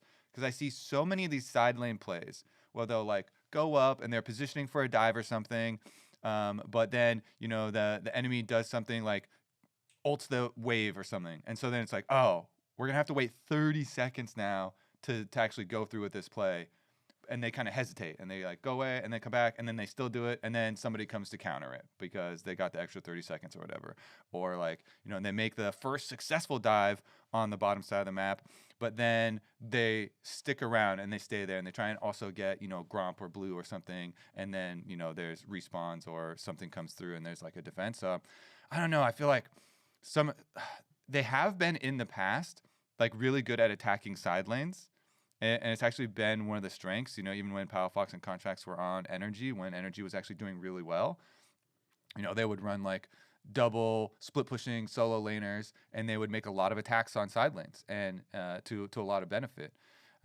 But maybe they're kind of focusing on it or just over committing to some plays that I feel like even if the first part's successful, it's like take your win. How do you feel like Palafox is doing? Because to me, like eye test wise, he does not look good. And then when I was trying to look into it statistically, I was kind of like, okay, is this just kind of like in my head or whatever? He's like the lowest damage output of any mid laner in the league except for Saint.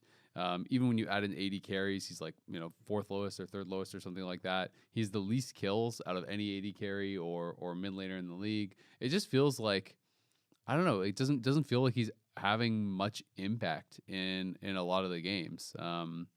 And just that was kind of like my feeling eye test wise. And when I was trying to go and see like, okay, like do stats kind of show this or whatever, it doesn't feel like he's doing like horrible as far as his laning or whatever. He's like about even.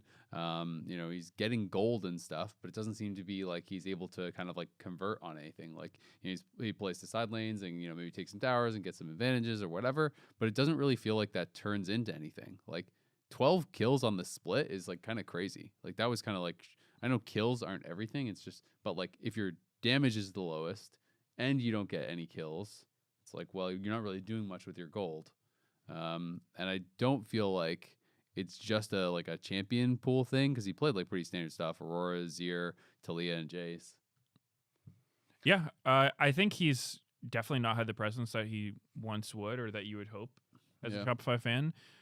That being said, I feel like he's always looked best kind of on melee champs, and right now like Yone, Silas are both strong right now, so maybe they could try more of that style. I think that would probably be a better look for them, as far as, you know, like what they've had success with in the past. So maybe we'll see something like that. But yeah, thus far it hasn't been a great split for Palafox. He's definitely been slumping this year and maybe last year a little bit too. So I think last year too, yeah. Yeah, I they're feel like contracts kind of bounced back from last year, but Palafox hasn't as much. Yeah, I mean Palafox definitely he needs some good performance this year to get him back in it. Because I feel like if Palafox could be playing like a little bit better, then I think this team goes up to like Lyon tier or like maybe even, you know, like can compete even more.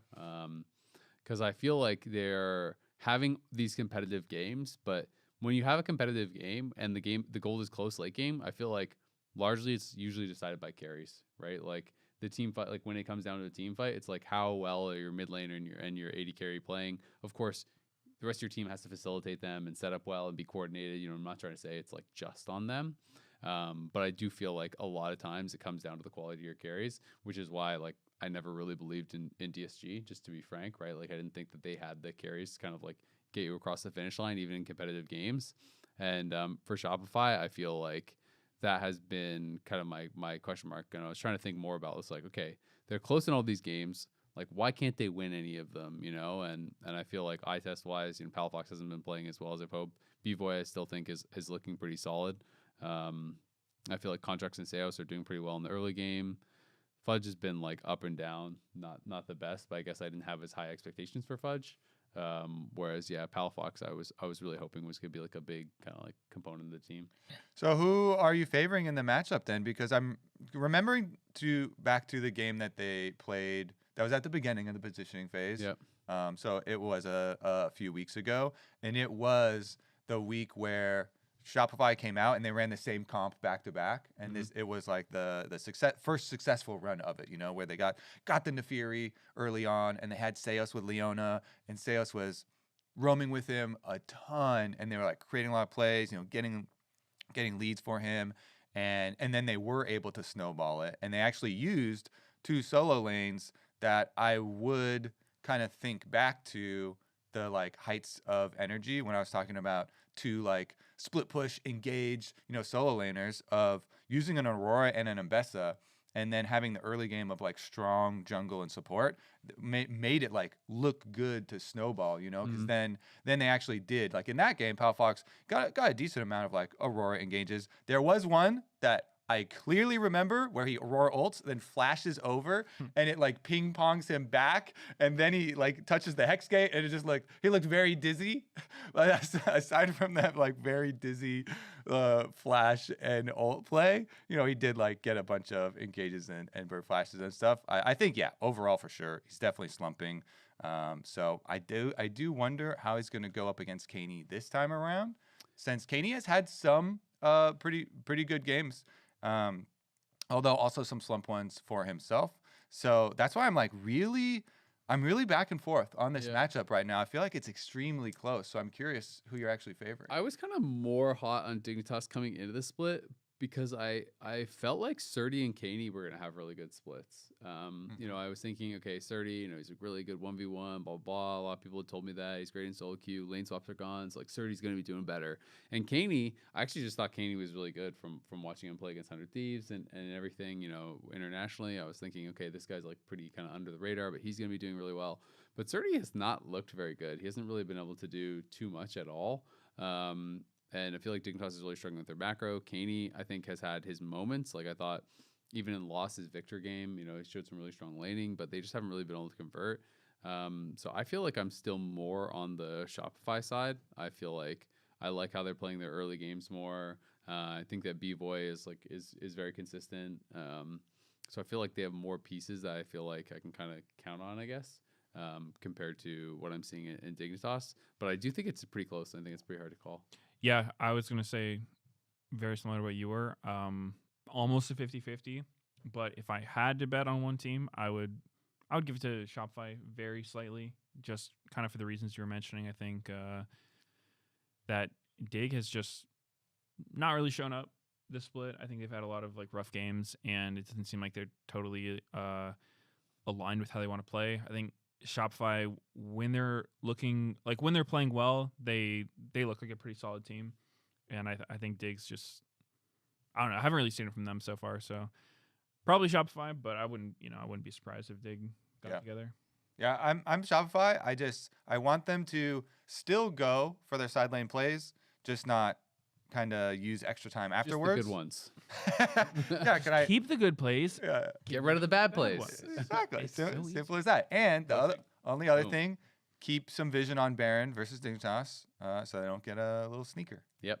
Well, I think it's going to be a lot of fun. Best of threes are going to be kicking off. Teams are going to be having more specific prep because they're only going to be having the one match per week now. They're not playing every single day, so you're prepping specifically for one opponent. So draft stuff will definitely be really big coming into this next week. And that is going to wrap it up for us here on The Dive, driven by Kia. Thanks for tuning in. We appreciate all you who do every single week. And remember, if you're watching us on YouTube, hit that subscribe button so you don't miss an episode of The Dive. You can also check us out on Spotify and Apple Podcasts. And if you want to join us on Fantasy, we have a league on LTAFantasy.com for The Dive. There should be a link in the description. You can click there and join the league. The LTA returns with best of 3 matches this Saturday, April 26th at 1 p.m., where FlyQuest takes on 100 Thieves. We'll see you there.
to the LTA North waiting room. We have a whole new format, a whole new week. We got best of threes. We got a new background here. Everyone, 3, 2, 1. Point to your favorite thing. That's a favorite prop on the set. 3, 2, 1. Mine's this one. It's obviously the Trundle pillar. You're dead. Trundle. Whoa, bang, bang, bang, bang. Kobe, calm down. Bang, bang, bang, bang. All right, Misfortune, LT. Wow. We're going to take away Kobe's sword. We're already condoning violence on I the don't show. even know what that skull is over there, but it's got a little Ziggs bomb in it. Emily's face is in the way, but this looks awesome. That sounds like a Yeah, get your face out of there. Get out of there. Yeah, I'm trying to highlight something here. Also, there's buckets taunting me back there. Maybe I'll go do something. We have one right here. Oh, they could show it. With the crab. We're all junglers today. True. We're hanging out in the LTA North jungle. But now the moment that we've all been waiting for. Fearless Draft is back, everybody! Woo! Let's go. Based on the results of the positioning phase, the teams have been seeded into 2 groups of 4, and over the next 3 weeks, they're going to play a best-of-3 single round robin within their group. Then the top 2 teams from each group will cross and play each other for playoff seeding, while the 3rd and 4th place teams will cross the group for elimination matches. In the playoffs, the 6 remaining teams will compete in double elimination, fearless best-of-5s until we crown our Split 2 champion. I can't wait to get there, so let's take a deeper dive into our groups, because that's the thing that we decided from the positioning phase. Taking a look at the groups here. Let's start with which group's stronger? Which group's scarier, do you think, to be stuck in? So even despite the fact that, yes, Disguised got their first win, and Lyon, I think, still our team you can't underestimate. I still absolutely think it's Group B. This group is really, really tough. I do think Dignitas has shown in even some of their losses, they're capable of giving teams fits. So yeah, like Group B to me is definitely the tougher one. While Group B, I would say, is tougher, I think they have the clear #1 in FlyQuest for me. Yes. Whereas You think that's more clear than Cloud9 is clear in Group A? Yeah, that's kind of crazy. I actually think the opposite. I think Cloud9 is the more clear #1 in Group A. You know when you feel it in your gut? It's like at some point, Team Liquid is going to wake up. That's just indigestion. It's just sitting there in my gut, all right? But it's been sitting there for a long time, and I've been disproven for a long time. You're digesting TL right now. It's a very slow digestive process. Okay. And despite the fact that DSG just picked up a game against them, that's the thing that I think makes Group A interesting. Oh, it really is upset. Digestion now. You need some Pepto-Bismol or something? I think so. Help that TL? I'm having stomach cramps at this point. That's obviously the big conversation to start things off with, but also the fact that Fearless is back. We finally get to join the rest of the world best of 3 Fearless. I think this is something that unanimously across the board, the majority of the population loved watching from Split 1. We got it back, Split 2. Big winners and losers from it. Kobe, what do you think? I think big winners are FlyQuest. Big losers, I actually think is going to be TL. TL have struggled with champion pools a lot. Yeah. I would even go as far as to say, like, teams like Dignitas or DSG, I would think would be big losers, because mostly, like, you're focusing on the fundamentals of the game. That's what you're trying to do, right? So now you got to throw in different champion list priorities and all that. That's where I think the challenge will be. Yeah, and I think it really is going to depend on the solo laners champ pool specifically. I know Azale talked about it on the dive a lot, but top lane right now is super, super diverse already, right? Like, this is just our champion diversity from best of 1. Best of 1, and what we've seen, right? So if your solo laners, I think, aren't flexible, in particular, your top laner, Fearless could be difficult just because of the vast diversity of picks we've seen up top, especially if you can get, like, if you're on red side and you can get a really good R5 counter pick that you are super confident that your top laner can play. Another reason why FlyQuest benefits Kobe, right? Like, they do this for Bwipo anyway. They were doing it before Fearless. They will continue to do it in Fearless, I'm sure.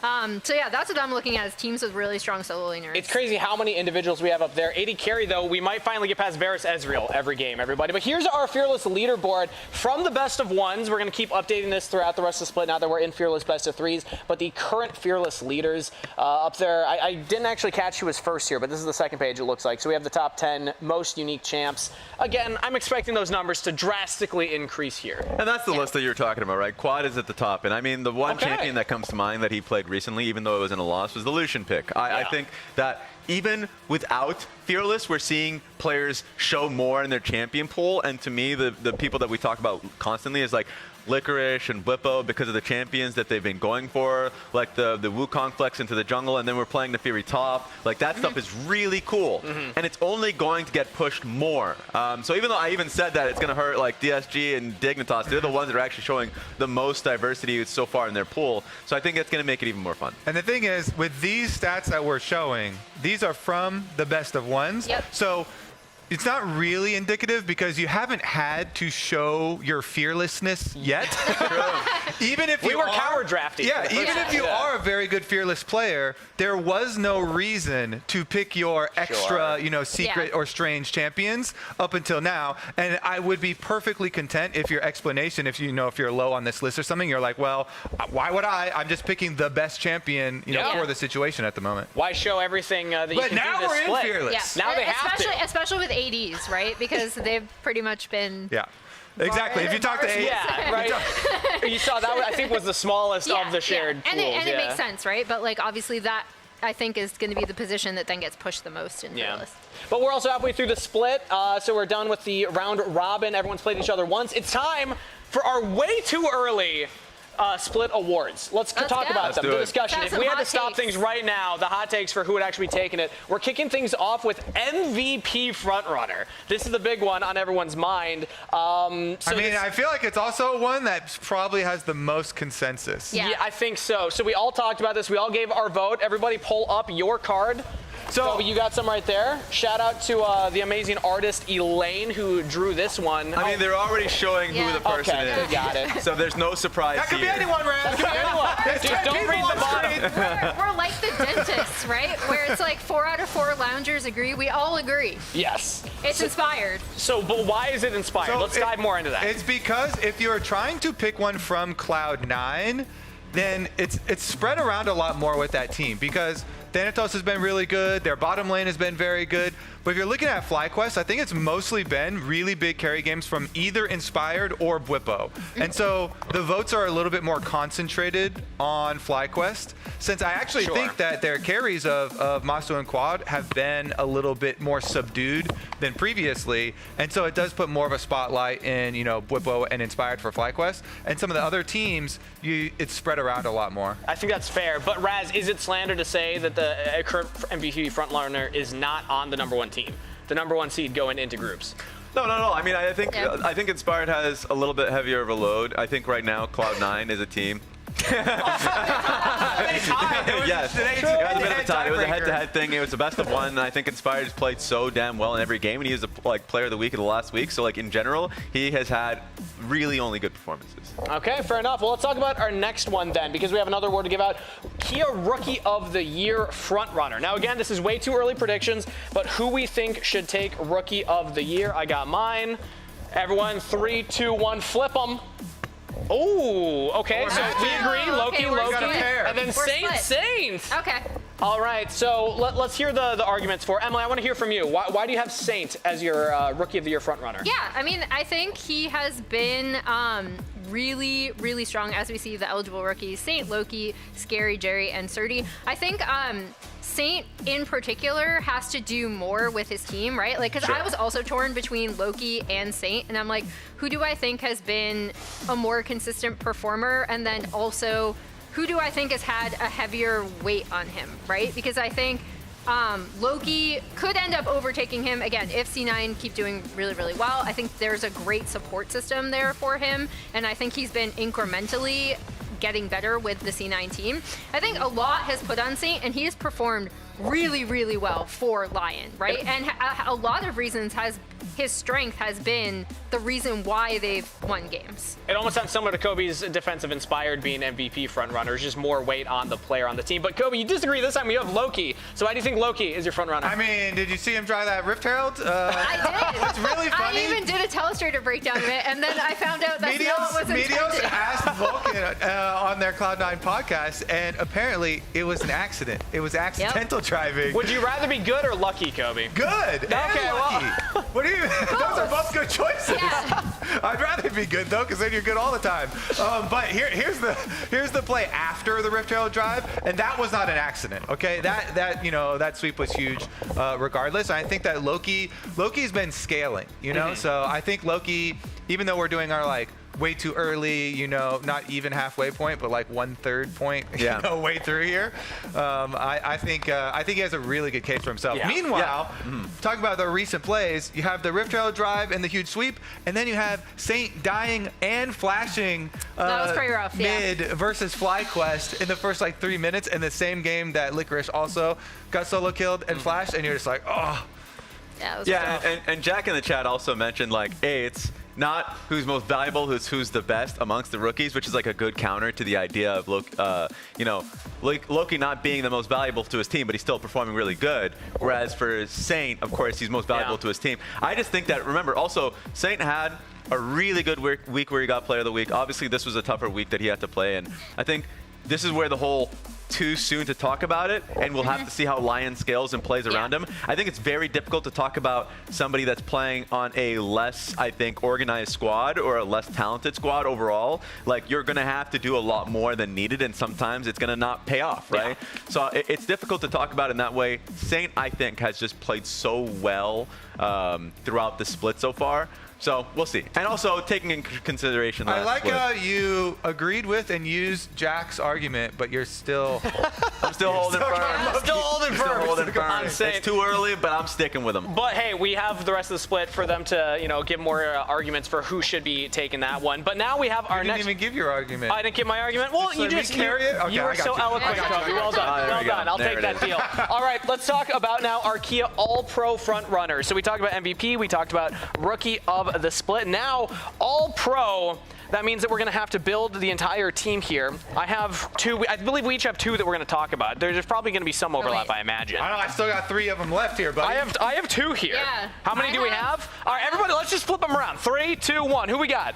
What duplicates are there? I got Thanatos and Quad. How many Thanatoses do we have? Yeah, okay. have a Let's lot do we of all Thanatos, Thanatos? Oh, we got a Bwippo over here. Oh, Okay, so okay. 3 Thanatos to 1 Bwippo. Let's That's start what there. I was debating for top lane. Yeah, Yeah. same. All right, start there then, because Raz, you're the only Bwippo. So why do you think Bwippo?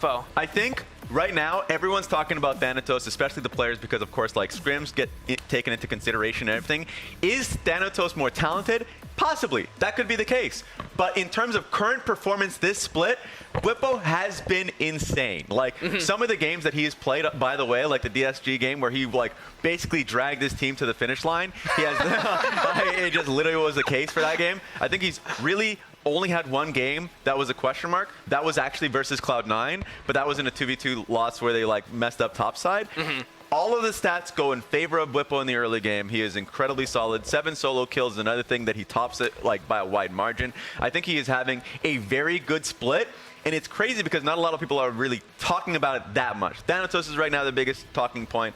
Also, like, sure, Gakgos is coming in next, but I was like, I don't even think you need him, personally. But I just wanted to give him a shout because I think he's had an amazing split so far. Passionate. I love it. I love it. Emily, though, I think you can have a counterpoint for Thanatos. Yeah, What do you think? I mean, I just think he's been the best performing top laner. It's been great to see him really come into his own. We talked about how strong his laning was, and then coming out of last year, it was like, okay, can he communicate with the team better in terms of team fights? Can he expand his champion pool? I think he's proven both of those things tremendously well, and he still has the insane laning to back it up, right? So I just think he's been by far and away the best performing top laner in the LTA North thus far. For me, Raz, I was with your argument, and I was of the same mind until FlyQuest played C9. I was wondering the entire time, okay, who's going to overthrow Bwippo? Who's finally going to show that Bwippo has weaknesses? And I think because Thanatos was that guy for me, that's what made Thanatos my I had to rewatch the game, and it was like a 2v2 like fumble, and I was like, okay, it is what it is, but like,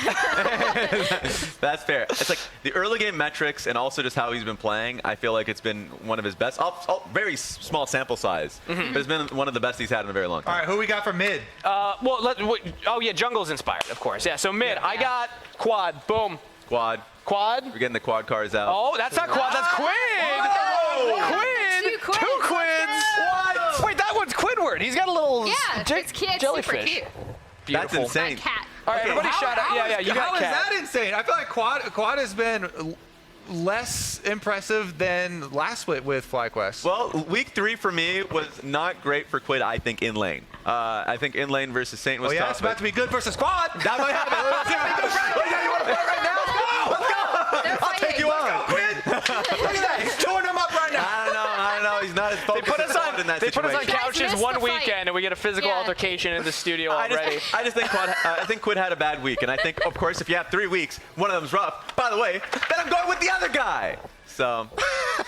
Yeah, All right, you know I'm just what? going to let Raz be my defense as well. I'm just going to keep going with that. All right, what you got, Emily? He had a rough laning phase, but he came back, right? Like, he was instrumental in those 100 Thieves team fights. And I think there's so much on 100 Thieves that really relies on Quid to do well, and he's been doing tremendously well. Yeah, I mean, take a look at his Silas games. Like, mega hard carry games that we have had from Quid. I feel like Quad has been good, but like more of a role player, and Quid can be more of like a really big reason carry. they're winning the game directly. Yeah. Also notable, none of us put Loki there. So interesting to see the first seed. I guess he's getting rookie as the nod. Yeah, don't be greedy, Kane. Don't be greedy. Don't get greedy. All right, let's go to 80 carry next. Boom. Who we got? You guys are going to have to represent us. Sven Vulcan. Because from what I hear, this is unanimous. Bot lane, yeah. We all agreed on the 80 carry and support. So let's talk about it. Kobe, you get Sven. Intro us there. I mean, the Ezreal and Bard game from this duo, Yep. you know, I think that's the best bottom lane So game good. that we have had from any of the teams. And if you're going over the competitors, Jan has still been playing well, but TL has been struggling, so it's been a lot harder for him to look that good. Bottom lane for FlyQuest, like I said earlier as well, has been a little bit more subdued. And I just feel like Sven and Vulcan, they have been both able to play really big playmakers, but also, you know, if they pick a lane that is supposed to lose, then they've been able to not lose a lot and then still be really big for the team. All right, so it's hard to talk about one without the other here, but Emily, I think that segues into Vulcan for why we all agree Vulcan as the first team All-Pro. He's been doing great, right? Like, I think Vulcan, okay. Calm down. I'm not part of this. No, but I mean, you already talked about the Bard game, right? We already know his Alistar is something that he excels on, to the point where even in some compositions where you're like, how does it fit? Not this split, but previously, he would still absolutely smurf on it, right? Yeah. And this has been such a really awesome career renaissance for both of them, I think, where I expected them to be good, but not like top performers in the league, and they've really, really showed up. Yeah, do you think Quid noticed his cutout here? Quid, did you see your cutout when you walked by? You see this thing right here? Yeah, wait, come take a look. Yeah, come on, check it out, real quick, check it out. Since we got Quid in the studio. What do you think? You like the pose, rate Looks it? good? Yeah, we got a thumbs up for Quid. We love to see it. We love to see it. Do you think he knows that he's two votes, half the votes for the All-Pro? Again, He knows. I can see it in his eyes. yeah, you can see it. That's all too early All-Pro votes. Remember, we've had a small sample size. It's only been best of ones. That's just who are the front runners right now if we had to decide. So let us know your thoughts if you agree or disagree in chat. But either way, now it's time to talk about the schedule, because we have games coming up here this weekend. Let's remind everybody what those are. We're kicking things off. Best of 3, 100 Thieves versus FlyQuest, and then Team Liquid Honda versus Lyon kick things off to start the best of 3 phase, the group phase here. And 100 Thieves FlyQuest, Raz, there's a bit of history between these teams. Yeah, we do. I like whenever these teams go up against each other, it's always going to be a banger. Honestly, like 100 Thieves will always make them like muddy, like skirmish heavy. There's always going to be a scrap. The last time they fought against each other in Split 1 in the semifinals, guess who won that one?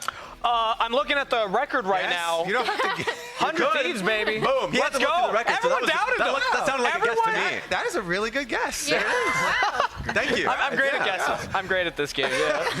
Yeah, 100 Thieves did win the last time that they played the best of 3, but then this split in the best of 1, FlyQuest won. So there is the back and forth. But what would have happened if it was best of 3, Kobe? Plus, also, there's a lot of trash talk, which is my favorite part. Exactly, yeah. So here's a reminder of what we've seen in the past between these two teams. It feels like it's exciting no matter what happens. This was the last best of 3. Now, important to note that this was a very different meta as well. This was back when lane swaps were still very prevalent. So I don't expect the same style of play, but just to highlight that last time 100 Thieves were doubted, they still rose to the challenge. Yeah, and remember, the story at that time was that now 100 Thieves were a little bit more consistent. And when I say consistent, I mean it was like FBI and Ayla had very strong lanes. constantly, and you can rely upon them. And 100 Thieves can now go into team fights a little bit more even. In this game 3, it was FlyQuest favored, but then 100 Thieves were able to get a massive fight off of like the mega blast plan, basically, that Jax propelled himself. Sniper ended up getting them a pick on that. So it's like,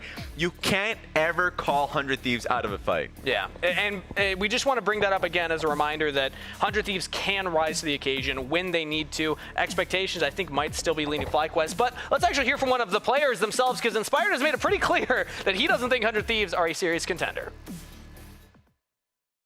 Yeah, that's how I felt in our playoff series as well when we lost the best of 3 to them. I think they were just bad and lucky. So. I mean, honestly, we felt like the loss in Brazil was just on our side more than 100 Thieves playing well. I think we just didn't really execute our draft pretty good in that playoff series. Underrated Thanatos, overrated Quid. We're always down him. Inspired, he's skewing the narrative. No credit. He's not giving them any credit. Zero credit at all. Even the players. If you only listen to Inspired, you'd think 100 Thieves are the worst team in the league right now. Yeah, that's crazy. Well, it's funny too, because on pros, Azale asked Quid who he would predict coming up, and he was like, you know, probably predict like, more consistent. We didn't want to add that to the montage. But I think it is so close, and even if you have like a lower percentage chance to win 400 Thieves, they still have it's still very close. It's a very high percentage. Like, I don't know, like 58% FlyQuest, like 42%, you know, 100 Thieves or something like that. Doesn't mean that it is luck when they win. You know, it means it speaks to the closeness of the matchup. Yeah. And also, what will always confuse like players when they're trying to assess a team is like, why do you never show this in scrims? Like 100 Thieves are always the team that, like, whenever you hear about scrim culture and stuff, they're the team that is not performing. But when it comes to the spotlights are on, you're on stage, they play. And it always shocks teams, and it has to, like, they suddenly have to recontextualize how good 100 Thieves are. Yeah, but it's a very recent skew towards 100 Thieves, you can see there. I mean, only picking up the 1 series win, and that was the last time that they played in a series. That's why I think 100 Thieves' improvement, especially, again, bringing FBI onto the team to be a better performing bot laner, is massive, right? Because I remember casting that, like, qualifying match into finals, and they got absolutely destroyed by FlyQuest, right? Yeah. And like, again, part of that was because of their lane swap proficiency as well. But I think shout out to 100 Thieves and all the credit for not only showing up on stage, but just improving vastly with this core. Well, yeah, I mean, we can give our thoughts, but I want to hear from the players themselves. We actually have Azale already on stage with an interview with Sniper. So let's go down to Azale and hear from one of the players themselves. If they go a certain matchups, the Gwen line. I don't know about Gwen, you know, maybe not anymore. Reverse psychology. Here with Sniper out of the matchup against FlyQuest. So we just heard from Inspired. Inspired was saying how he felt like it was a little bit random that you guys beat them. Maybe that you got a little bit lucky in split 1 when you took them down in the best of 3 there. Yeah. How do you feel about that? I think when we played against them last time, they were like very intense games. And I thought we played pretty good macro too. It wasn't just full hands only. So this time around, if we do the same and I play the same as I did then it's going to be a very fun series, you know? I'm not going to say it's going to be free, but it'll be a very fun series. Yeah. So how do you feel about the matchup against FlyQuest? Obviously, you know, they got beat by C9, so they finished 2nd overall, still a very good team, but they seem to always be kind of trash-talking 100 Thieves and not giving you guys the respect. Yeah, exactly. So, like, you know, are you confident against them? Do you feel like you want to kind of prove them wrong? How are you feeling? I don't blame them, because honestly, we are like in turns and scrims, like even this week, we were still running it down. Maybe not running it down, but we were trying, but it was just like, we're just a stage team, you know? So it makes sense that they think we're not that good, but we're going to prove them wrong today, hopefully. Yeah. How do you feel about the matchup specifically against Whippo? Going into Fearless, obviously, he's known for kind of cooking up all these random champions. You excited?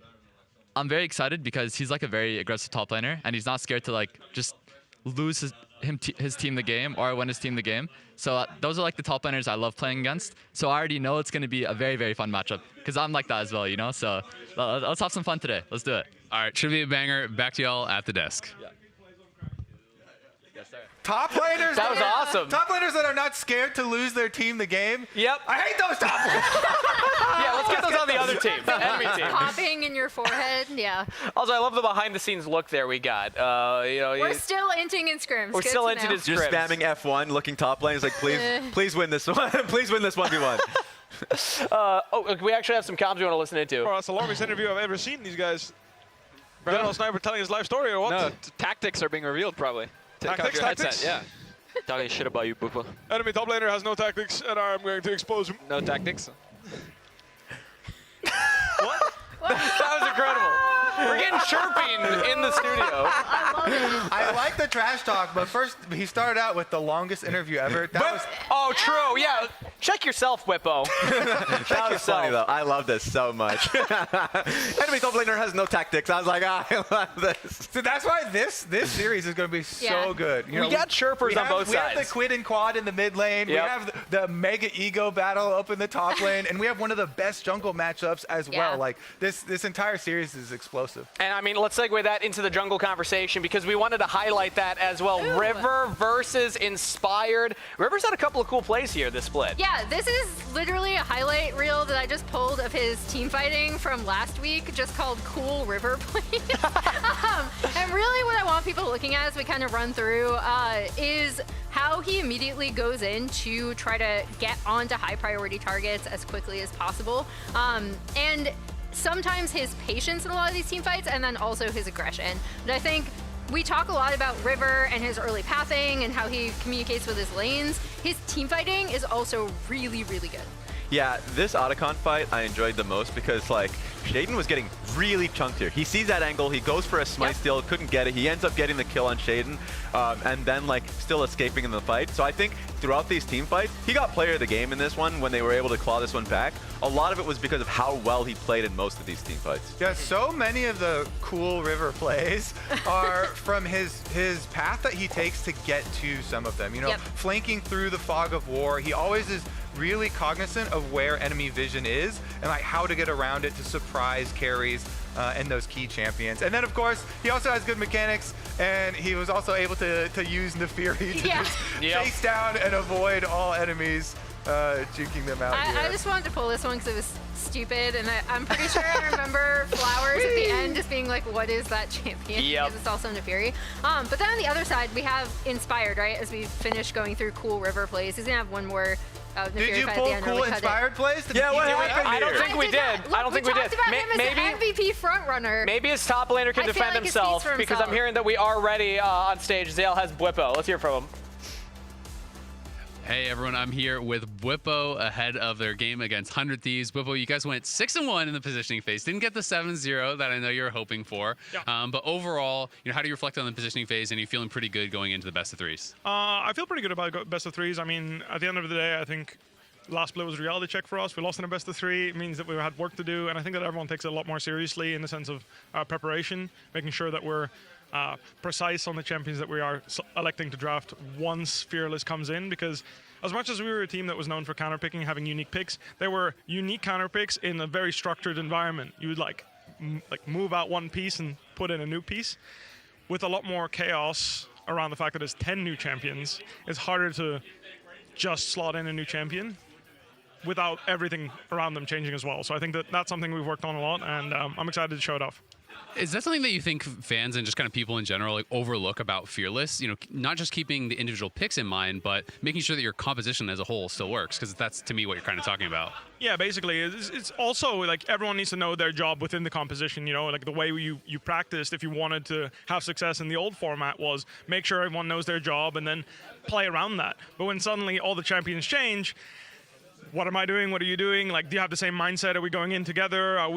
Everything can change really quickly if you don't have the right mindset or same idea of how you're executing the composition. So I definitely agree with you that can be a hurdle to overcome, and we're trying to overcome it. So you did touch on it. You lost in the best of threes in split one. You actually lost to 100 Thieves. Are you out for revenge? I certainly am. The enemy top laner has no tactics, and I'm here to expose him.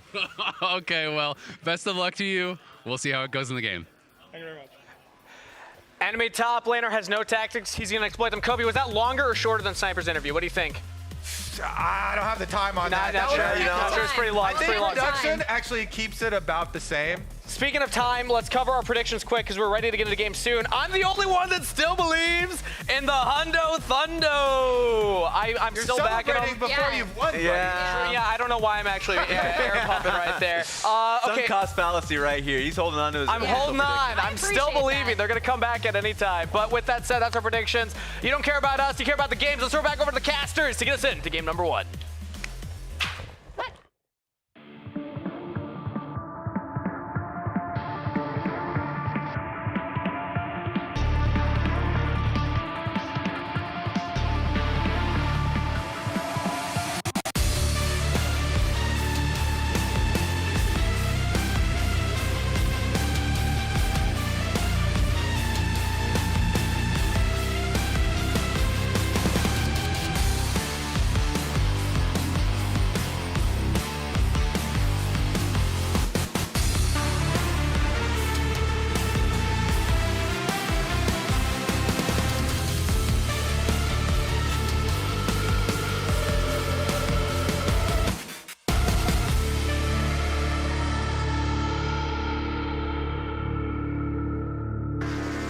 Welcome back to the LTA, where Fearless Draft is back. With the positioning phase over, the teams have been seeded into 2 groups of 4 and will play a best-of-3 single round robin within those groups. After 3 weeks, the top 2 teams from each group will cross and play each other for seeding, while the 3rd and 4th place teams from each group will cross to play in elimination matches. That brings us to playoffs, where the 6 remaining teams will compete in double elim Fearless best of 5s. You heard that right.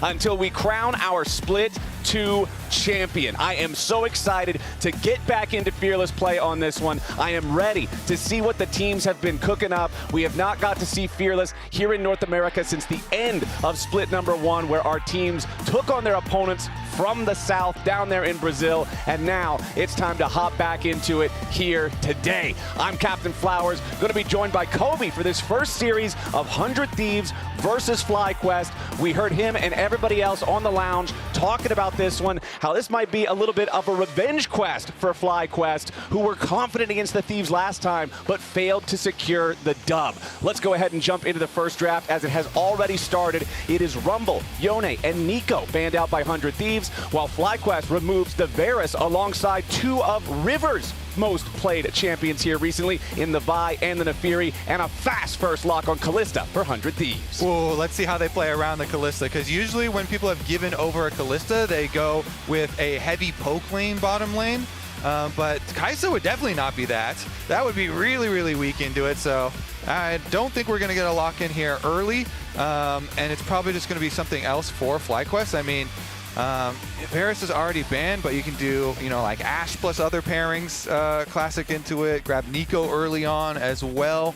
And they're just going to go jungle instead. Yeah, already banning out the Nefiri and the Vi, locking the Xinjiao for themselves, kind of looking at that top tier of junglers that fit into pretty much every comp right now. Makes a lot of sense for FlyQuest's side. I do expect to see Renata probably go over to 100 Thieves if something bizarre doesn't happen. But yeah, still looking for those potential poke options in the bottom lane for FlyQuest. Maybe they don't care about the bottom lane at all, and it seems like for now that's the case. Azir locked for quad. All right, grab the universal mid lane pick at the moment. Let's see what 100 Thieves lock in. Yeah, I kind of do expect Renata along with the Kalista early on, but does pair with a decent amount of other stuff as far as the engaged champs go. And let's see what else they're gonna do. Do you want to drop mid right now, or grab something, like a Taliyah into it? Has been pretty common as far as the matchup goes. So they want to grab the Taliyah early, but support, you assume, will also be grabbed up. Which means the jungle pool will probably be pinched even more in the second half of the draft from FlyQuest. Since they've already focused it 2 out of 3 on Van, since they've already locked in their jungler, that could be problematic. So now the choice for 100 Thieves. Do you prioritize Kalista's lane buddy over getting knocked down further in the jungle tier list? You want to make sure that you've got River on something that can really do a lot of work. This one could be interesting if it gets locked, and it does. This could be either one.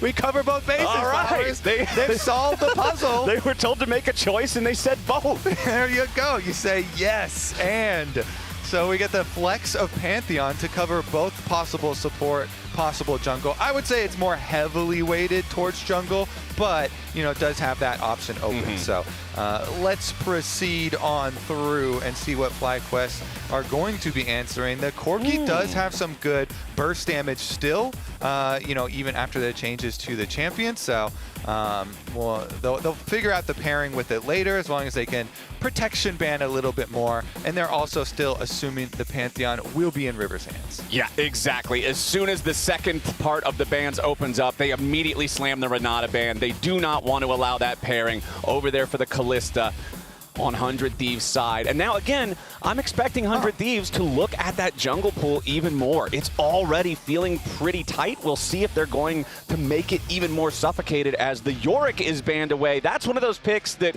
when you look across the aisle and see Bwipo on the enemy team, you have to think for a second. There's a definite, distinct possibility this comes out. Yeah, Bwipo on red side is terrifying.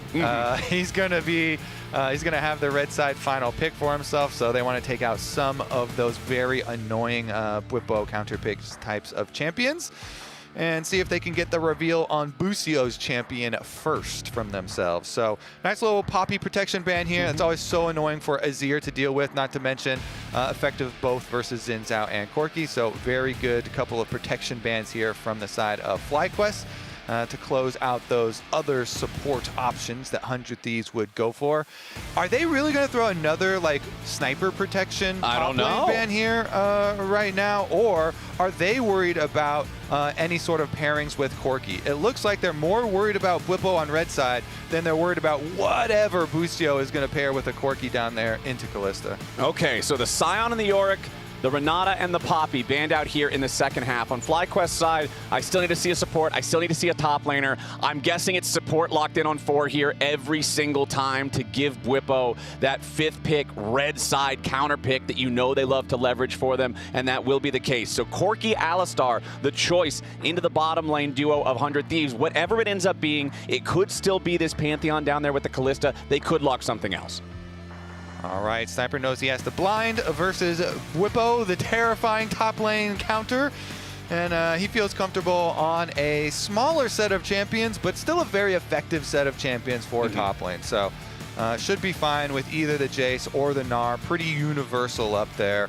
Bwipo, though, has a lot of options then. Seeing an early Jace on top side, like he can go with another you know, tank-style champion. We already saw other possibilities, or he could actually try and go kill lane into it, but Nautilus will be the final pairing there in the bottom lane with the Kalista. You love that point and click ultimate for their engage. And seeing the Jace being the blind pick here for 100 Thieves, both of their second half bans make so much sense. Yorick being a counter to it, we saw Scion being a tank that just weathers through it, and instead we are going to get the Gragas locked in for Bwipo as the answer to Sniper's Jace. All right, the sustain up there. Gragas is so good with the sustain in the game at the moment, so try and use that effectively here to dissuade the push from the Jace. Honestly, it looks like a very well-rounded composition from FlyQuest that they've settled with. Pretty standard here for opening of a best-of-3 series. Meanwhile, 100 Thieves going to try and play with a lot of pressure. I mean, they've got the roaming mid lane here in the Talia versus Azir matchup, and some pushing side lanes for themselves with River being in the pilot seat here with Pantheon. Tons of gank opportunities. Yeah, when I look at 100 Thieves team, it's the gank squad, right? You've got 2 semi-global ultimates in Weaver's Wall and Grand Starfall. You've got a Jace that wants to be a menace in the side lane, and you've got a Kalista Not that whenever you draft it, your goal is to be ahead to the point where that can be another point of pressure too. You either pressure with Kalista or you pressure with Jace, then boom, 2 other dudes show up out of nowhere. All of a sudden, 80s action movie fight. It's a 4-on-1. They got no way out. They love those action movies. I'm sure all the 100 Thieves fans love them as well. And you remember Pantheon plus Talia, they don't even have to use their globals to be a good pairing. Just Pantheon stun into a Talia seismic shove is a critical combination. And when people think about the success of 100 Thieves, the first 2 names that come up are usually River and Quid. And so if you have Pantheon ganking early for the Talia, burning the Azir flash, then you have the really scary Pantheon, you know, stun into seismic shove combination, and they can try and use pressure to then spill over into the other lanes. Okay, let's see here. Level 1, we do have a grouping up in the banana brush from FlyQuest. If anybody from 100 Thieves walks close, this is a very, very dicey situation, but I'm pretty sure the Thieves are aware of that. So it looks like we're not going to get a whole lot of anything spicy here as we just get this standard laying down of wards, but both these teams have had a lot to say about each other recently. Let's go ahead and listen in to some of the highlights. Like, I don't even need to do anything, you know? Like, we're already in the finals. I finally beat my kryptonite. Like, Bubo was actually my kryptonite throughout my entire first year. So, yeah, we're just going to win. I don't need to do anything, you know? I mean, honestly, we felt like the loss in Brazil was just on our side more than 100 Thieves playing well. I think we just didn't really execute our draft pretty good in that playoff series. Underrated Thanatos, overrated Quid. Yeah, Flash getting a lot of like past credit. Yeah. Go on. No, that's all I want to say. Oh, wait, they're giving a lot of what? Sorry. Getting a lot of credit for like something that happened a long time ago. Yeah, you know? which is like... Which doesn't matter now. Yeah, that's how I felt in our playoff series as well when we lost the best of 3 to them. I think they were just bad and lucky. So. Just lucky.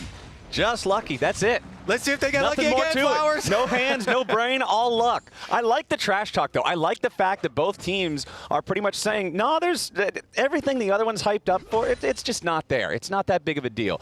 So let's go ahead and see where our lanes are starting off here, as both junglers are starting in their bottom quadrants of the jungle. You can see FBI and Ayla taking early control over the bot lane wave, as Kalista often does. Back over in mid, it's Quid with the shove. Checking in on summoner spells. Everything seems very standard for what you would normally expect. Both top laners running phase rush to get the ability to disengage from bad trades or ganks whenever those might happen. Bottom lane double barrier for the AD carries. And we'll see about the jungle pressure early. It looks like so far pretty quick clear from River. He's definitely a bit ahead of Inspired. The Pantheon very, very fast here. So River will have some more options, a little bit more timing to try and go up and fight over that Scuttle Crab, especially since he's got his pushing Jace on the top side. And we went over from draft, 100 Thieves with the pushing side lanes. They've got the Kalista Nautilus on bottom side, the Jace on the top side. So it does open up a lot of opportunities for River. See who will be the first victim in this game. Probably just going to be a crab, as nobody really exposing themselves. Yeah, those poor crabs they're honestly almost always the first victims. Every single time, man. It's a violent rift for a Scuttle Crab to live in these days. Right upon spawn, how long do you get there to live? it is. 1,000, 2,000, instantly dead. That poor little crab is not long for this world. The question is, does he get the double crabs? Because Inspire just popped the plant here as well, and since River's the one with all this lane power, it probably should be a double crab situation for him. Meanwhile, Quid himself gets a nice chunk onto quad as the jungler passes through. So very good opening for 100 Thieves. They've got the pushing lanes. They get the better clear for their jungler. And the Pantheon will be up and running very quickly. Yeah, double crab start feels so good. Control over both of those solo lanes. 400 Thieves earning River that extra advantage. But Inspired, this is a guy who for a long time, remember back in the AP jungler power clear meta, this was our CEO of full clear. This was somebody who was not going to be caught unawares with his pathing, so he'll get right back into the jungle, right back into keeping that tempo up as we see River take his first recall as well. Goes back, purchases a variety of garage sale items. I mean, honestly, the only difference in inventory between the first purchases is just the glowing moat, and that's a very low impact item, so everything's fine. I would go as far as to say it is almost the lowest impact item. It is one of the very lowest. What's lower? It is very overrated. Well, actually, even the rejuvenation bead is probably higher. I think the bead does more than the moat. Yeah, no, maybe it is the lowest. What is the most dog item in the game? Which item makes a bark noise when you purchase it? You can argue per champion a mana crystal, especially if you get a mana crystal on a non-mana champion. Right, okay. That's the worst. Mana item, crystal right? Garen, you're trolling, sure. Exactly. But so that beats out that doesn't count. That doesn't count. You have to buy an item that actually affects your character. Okay, and isn't like a ward. Yeah. We got some rules here. It gives you a stat, and the stat is one that your character uses. And you're not like buying a support item when your team already has a support or something. You're like trolling everyone. We're ruling out the absolute troll situations. Let's see here, as Busio will be the first one making his way up towards the top side here. It is that 5.5-minute late lane swap situation, as we will also see Ayla making his way up, but he won't be there in time. Busio might at least look for the angle here for the headbutt. Polv try to go after Sniper, but Sniper's already back towards the turret in time. Nice use of the ulti there from Bwipo. Sniper in danger. First blood over to the big man as FlyQuest is on the board, but River's ready to get one back. The Gragas will not escape from this as Quid looks for a second. Does not find the seismic shove there on Busio that could have set it up. A 1-for-1, 6 minutes into the game. So really the benefit, since the first blood bonus is no longer in the game, goes actually to mid lane, because Quad pushing mid lane gets up to mid lane tower and gets a turret plate for himself. Meanwhile, on the top side, since it is 1-for-1 and there's no benefit to actually being the first kill, and they both flashed, the kills go kind of even, and they're going to take up the grubs in exchange. So a turret plate for the Azir, but the triple pack of grubs for the Thieves. So here's a look at it. If Sniper... It's hard because you're like, is he trying to draw FlyQuest further into this, since Sniper knows he has two teammates that are coming very, very closely, and that's why he didn't flash early on the play? Because then it does end up being the 1-for-1, or, you know, should he just have flashed early and lived there, even with the teammates being so close? I mean, honestly, I thought the CC layering there between Bwipo and Busio was just beautiful, too. The initial headbutt into then the Gragas ultimate, save the Polv until after he's been knocked back, and then slam the Polv right after with the Alistar stun. It just felt like Sniper was stuck up until he had, what, 100 HP left, even with the flash. No way out, but well played from FlyQuest. Obviously, 100 Thieves getting the punish, and the 3 grubs as a reward. That feels really good for 100 Thieves, even if they lost the first blood. Yeah, honestly, I would take the 3 grub pack over the single turret plate in mid lane, since Sniper was then able to, on respawn, go back to mid lane and keep the Azir from getting an extra one.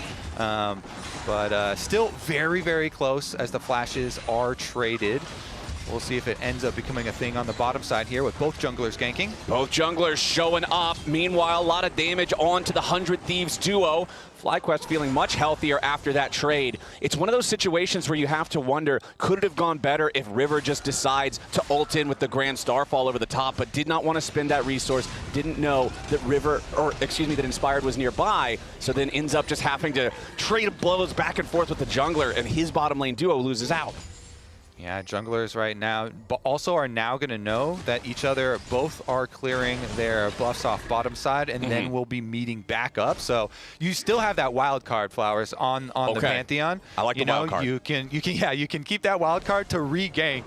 But it looks like they're going to go for Dragon here off of the reset from FlyQuest bottom side. And that's going to be 2 objectives towards their feats here, Flowers. I like it. Very quick for the Thieves. And remember, this comp that they have has a lot of this pushing power early and wants to try and like crack turrets fairly quickly as well, so they can really take advantage of the Pantheon and Taliyah mobility. And I like the fact that the first Drake, also an Ocean one for them, makes sense. They want to put the extra priority on this. It helps out a lot in laning phase compared to what some of the other Dragons might do early on in the game. So that one locked in and secured for 100 Thieves, as Inspired just continues clearing through his own jungle, min-maxing the time on this one, bringing that red buff up there to just pop him real fast. You love to see it.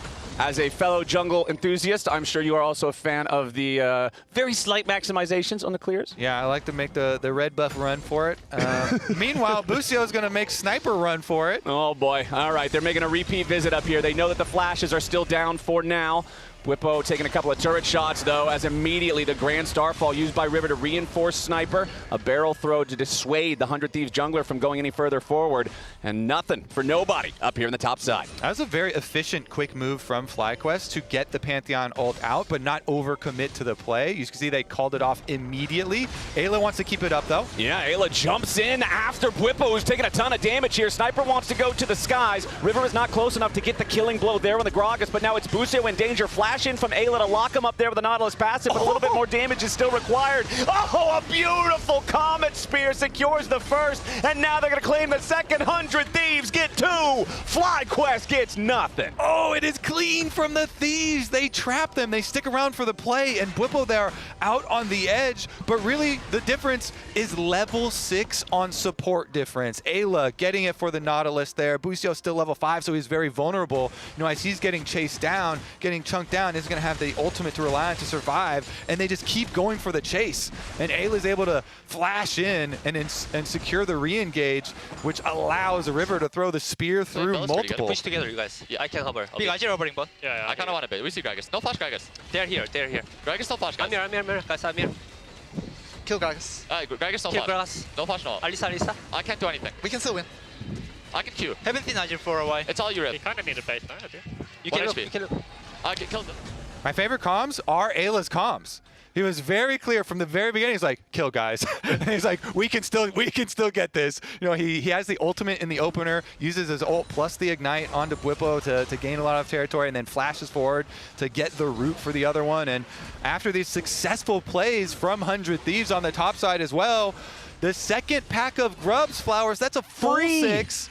That is also the objective feats of strength for themselves. On top of the kills, that's going to be upgraded boots. 100 Thieves are blasting right now. Really well done. I feel like so many times, Kobe, we see teams just set up for position because they know they've got to fight for the Grubs. 100 Thieves just fights, and then there's like, oh, there's Grubs there too. We'll take the Grubs. Neither set was contested at all this game because the dust had already settled. FlyQuest were already forced away. And Sniper, you saw there in that replay as Golden Glue was reacting, he almost had a solo bolo.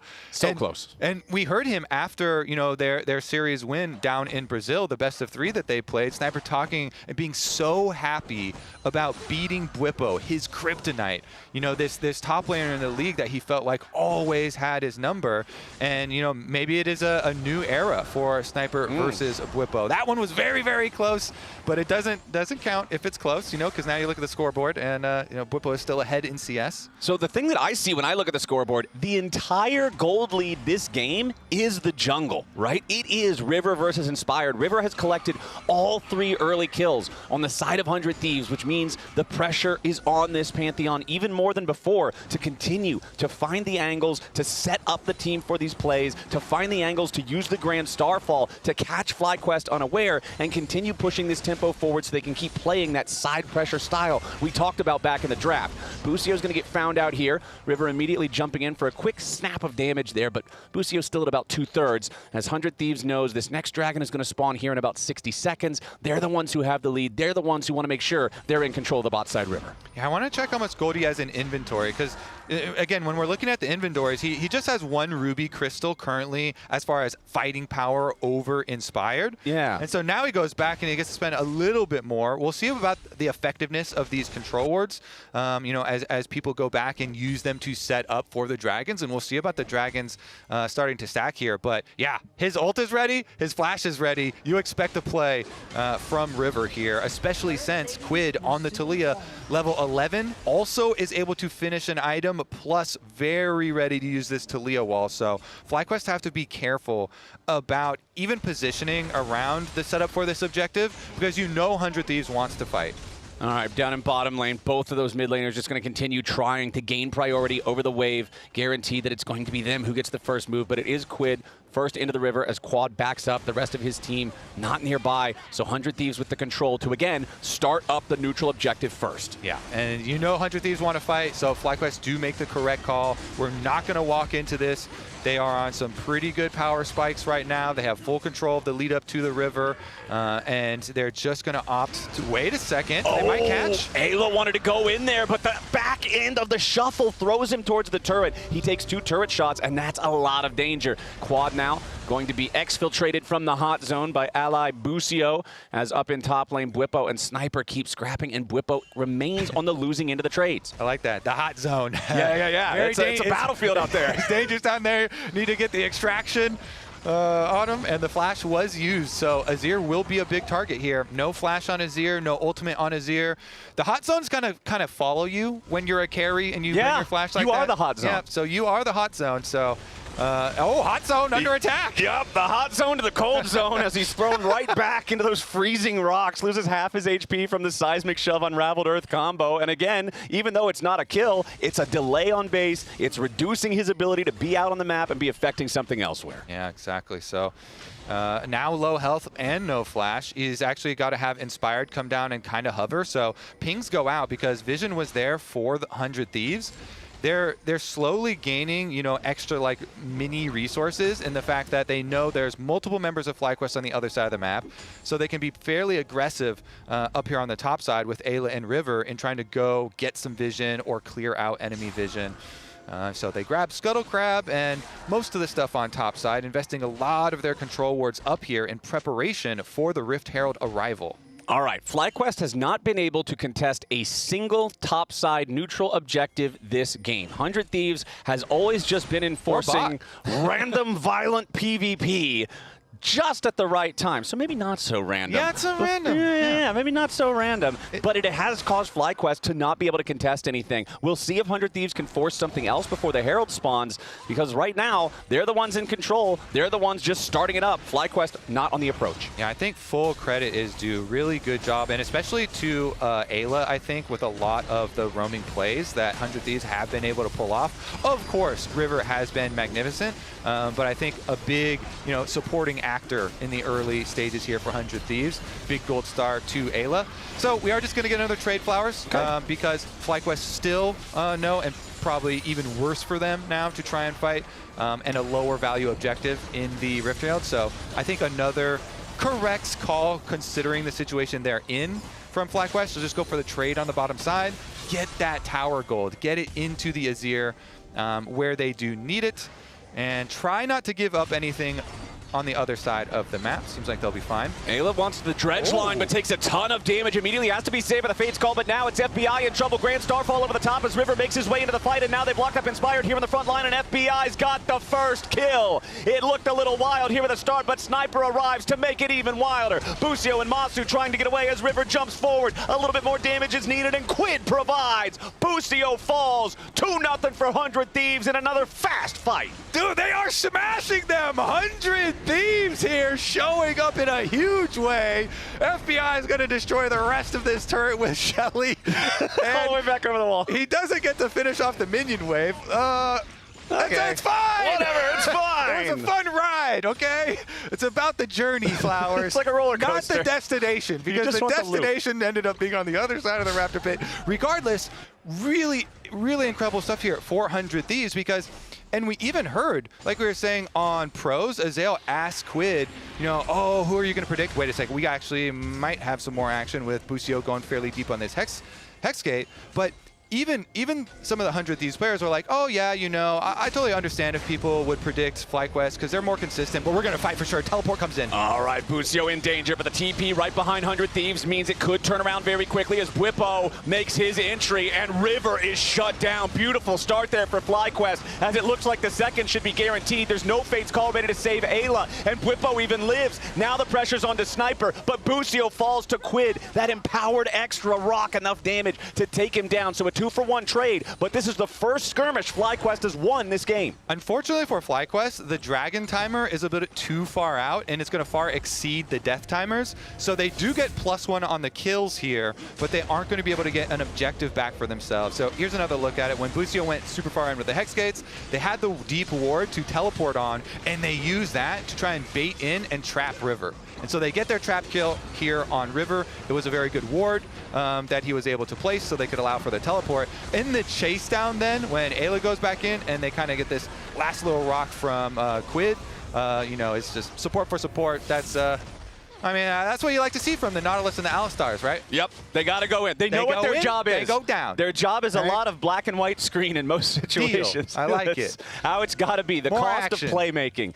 as it's only a 0.3K, so 300 gold lead here for 100 Thieves at this point in the game. Bwipo far forward in the faces of Ayla and River, but he's fine with that right now. Dredgeline is not going to lock up the Gragas on his way out. Quid throws in the Weaver's Wall, separates the enemy team, as now Busio and Masu got to be careful. Dredgeline not going to lollipop far enough to pull the Alistar back into the unraveled earth, but Sniper is now inside the Dragon Pit. He has the flash to get back over the wall if FlyQuest wants to try to commit to him specifically, as Quad is going to take the Hex Gate over the wall, and there's Sniper's flash. He knows that could be a real problem if the Azir manages to get that angle, that pincer attack on him. Now 100 Thieves grouped up on the left, it's FlyQuest on the right, and they're the ones with the Drake aggro, but it's not dropping very quickly at all. Both teams know it's going to be a fight first, as Ayla goes in, finds Bwipo, knocks him up into the air, beautiful burst down onto the Gragas, and the top laners out of the picture. 100 Thieves use quite a few resources on it though. How are the cooldowns going to play out here? FBI jumping in, Ayla thrown forward, Fate's call, needs to try to lock up Masu, but he's surely going to drop first. Now Busio's got to try to get away, but he re-engages instead. He's trying to use the tankiness, but a massive Shurima shuffle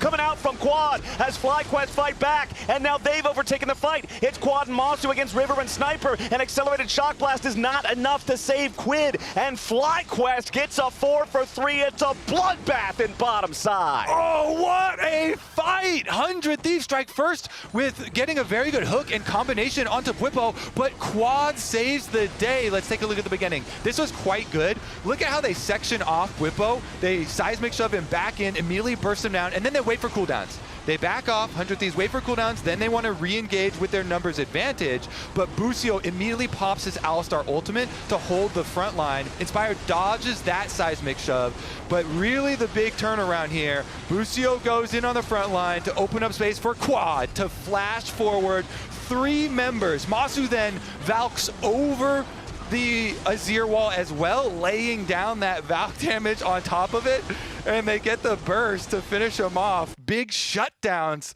to the side of FlyQuest. In addition to the Dragon, Mithy is still sweating with the way that this game has gone, and Golden Glue really wanted that one. That fight could have been, you know, the really big, like, closing the door onto FlyQuest, but the door opened back up, Flowers, with that fight to keep this one really interesting. And Quad there on the Azir, really big stuff from him to find the sweep, goes for his flash, goes for his big moment. That was a fight-saving Emperor's Divide at that point. There is just no way I feel like that ends up being FlyQuest's favorite if he doesn't hit that. And now FlyQuest are the ones with the gold advantage. It's 100 Thieves who will have to earn their lead back in this game as FlyQuest continue trying to put on the pressure. They may have lost out on the early objective game. It was 100 Thieves that secured the feats after getting all of those neutrals early on. But now, FlyQuest have a lead in turrets. That's going to be equalized here if Sniper can finish off this tier 1 in the bottom lane. And FlyQuest are the ones with the gold lead as well, as Bwipo goes in, looks for the engage here on FBI. He doesn't quite have the angle there in the explosive cast, but he has Busio, and that's good enough.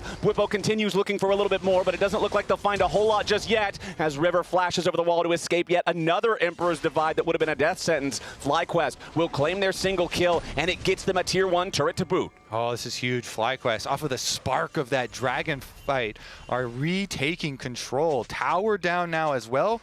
They have full control of the map. 17 more seconds still left on Kalista. They're not going to rush towards the Otacon, though. Still takes a long time to take that thing down, and it's fairly dangerous to pin yourself in small areas like that. Quad should be okay, though, with the Azir passive. Just pop up the turret. Yeah, that turret is a real lifesaver in situations like these. Any other mid laner, you are very scared of that particular situation, and looks like River ready to use the smite to lock up the FlyQuest mid before he's able to get away. Meanwhile, Quid's ride is interrupted. He wanted to use the Weaver's Wall to try to get up there and assist River, but instead he's going to be caught out, and now River is killed instead. Disjointed play from 100 Thieves. FlyQuest interrupting Quid's ride, and it's a massive punish. Let's see about the Otacon fight afterwards. Sniper goes for a trade onto Bwipo, but this thing's going down actually fairly quickly while they've got an Alistar trapped inside the Baron pit. They're trying to corral the cow, but it doesn't matter. Sniper's down, and Ayla and FBI surely aren't going to get anything of value here. Bwipo ready to keep on slowing these guys down, but he's got to be a little bit careful as now Busio jumps into the back, finds a knock-up onto FBI, and he's gone. Masu came knocking, and 100 Thieves dropping as FlyQuest now 3,000 gold ahead. Enemy team still 3 dead in the dirt. River just now respawning. Now, Kobe, now they start up the Otacon. Flowers, it is mid-game, and 100 Thieves are crumbling. They thought they were going to get a trap onto Quad, was the very beginning of this entire play, but it is good comms from FlyQuest. You can see on the mini-map here already, Inspired and Busio were on the way over, and so the wall from Quid immediately gets interrupted. Busio's here, they just knock him off the wall as he's trying to go over to River, and with the immediate teleport, you have to think, like FlyQuest, you imagine the comms there the entire time. We're talking about, hey, they're looking at me, Azir, up here on the top side. I've got my tower, be ready to teleport. The rest of them are ready to trap as well. And it kind of looks like and felt like a bit of a trap there. And FlyQuest did a very good job, closing that trap on 100 Thieves. And now with the Otacon revives. Oh, Inspired jumping in after FBI here, putting on a little bit of pressure. Third hit of the third Talon strike takes him down as Masu gets the kill credit. But man, what an Alistar game from Busio. Back all the way during the first kill of the game, perfectly cycling the CC there with Bwipo. The mid-game River fight where there's the massive Shurima shuffle that ends up winning it. It's Busio buying the time with his spacing, with his presence at the front of the fight. And there in that topside River, it's Busio flashing and pulverizing to knock Quid off of the Weaver's wall to make it happen. Really great stuff from him this game. But now he and the rest of FlyQuest got to be careful as Masu is immediately forced into the false life withdrawal. And Inspired, Busio, and Quad all now in full retreat. Honestly, though, the Otacon giving them some dividends, making sure that, yes, when they get caught, it's still going to give it a little bit back over, but it's not like a true shutdown on the 5-0-5 Corki. And key is it protects your dragon right here, since you don't have to wait very long there in the revival. Just come back over, Hex Gates. They're going to be able to get their dragon no problem for FlyQuest here. So they retain pretty much everything, even with that shutdown going, or that Otacon revival removal going over in trade for a teleport cooldown usage. So I think FlyQuest is actually very happy about that cooldown trade, because now the Jace no teleport. The Taliyah of course has wall, so there still is some mobility, and you always have to worry about Pantheon ultimate coming back up, but from the looks of it, I mean, they just feel so confident from the side of FlyQuest here. Neither of their carries have died in any of these fights. Quad and wait a second. Busio forced to use Unbreakable Will there, as now he quick headbutt pull back into River. He'll make his way back out, but this is a pretty important cooldown for 100 Thieves to find. What about the rest of the fight though? Bwipo jumping into the middle of everybody, but he's already got the stasis, so they can't rightfully punish him. Quad goes on a killing spree, and Quid is already dead. FlyQuest full sending it. 100 Thieves are the only ones to lose a man. And specifically, Bwipo has had some really good engages. He got the engage onto FBI in mid lane to start that other domino effect of a bunch of FlyQuest victories that they got. He runs in through here, gets another engage for them that will also earn them. Wait a second. Masu straight into the back line. FBI straight into the dirt. The Corki damage 6-0-6. Trinity Force, Muramana, Collector. It is a death warrant for anybody on 100 Thieves. So, yeah, you just got erased right there. Masu jumps in, deleting 100 Thieves members left and right, and they're going to delete the Baron on top. Flowers, you might be thinking the FlyQuest comeback is complete. This one's looking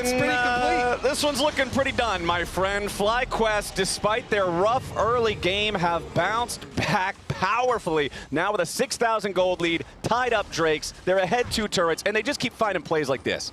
Yeah, Masu, nice little job here. He kind of hugs on the walls leading up over to it, and then jumps right over. The big one! The big one! Aptly named. Yeah. That was a very big rocket. That was quite a big one. He also had a 2-level lead over him at this point. So yeah, still neither of the FlyQuest carries have died at all in this game. They've been calm, even in the face of the pretty big early onslaught where 100 Thieves have been really building a nice early game, off of their pushing lanes composition, able to utilize a lot of their kill pressure. But once that dragon fight cracked, once it was that big play from Quad, it has been all FlyQuest really since that moment. And I like the fact that you bring up these deathless carries, and we've talked about the playmaking of Bwipo and Busio. FlyQuest caught off by the Weaver's wall, but completely unafraid by it now as they back away. Grand Starfall used for, nothing whatsoever but a free delivery as River is knocked forward. Now in danger, has to retreat back to the back lines of 100 Thieves. But no, what I was going to say, you're talking about deathless carries, you're talking about playmaking on the top laner and the support. This goes back to the interview that Isaac had with Wilbo at the very beginning of the game. Everybody's got to know their role. They got to know what their champ does. They got to know where they got to be. And that's what FlyQuest has been doing in the second half of this game as Busio makes yet another engage and Sniper's going to die again. Ayla follows right after as Quad continues leading the charge after River and Whippo zones Quid and FBI away with a seismic shove, not finding its way onto anybody, and a rampage for Quad seals River's fate. FBI and Quid will scramble now, but it's only 2 Thieves against a full fly squad as Whippo and Inspired just trying to cut these minions off, just trying to make it that much more scary for anybody left standing on 100 Thieves, and FBI is not gonna survive. The minions are still there. The remaining Nexus turret falls. They want to try to get one more on Quid, and Inspired dies to the Fountain Laser. FlyQuest might have struggled a little bit early, but man, they put 100 Thieves in the ground in 30 minutes, game 1.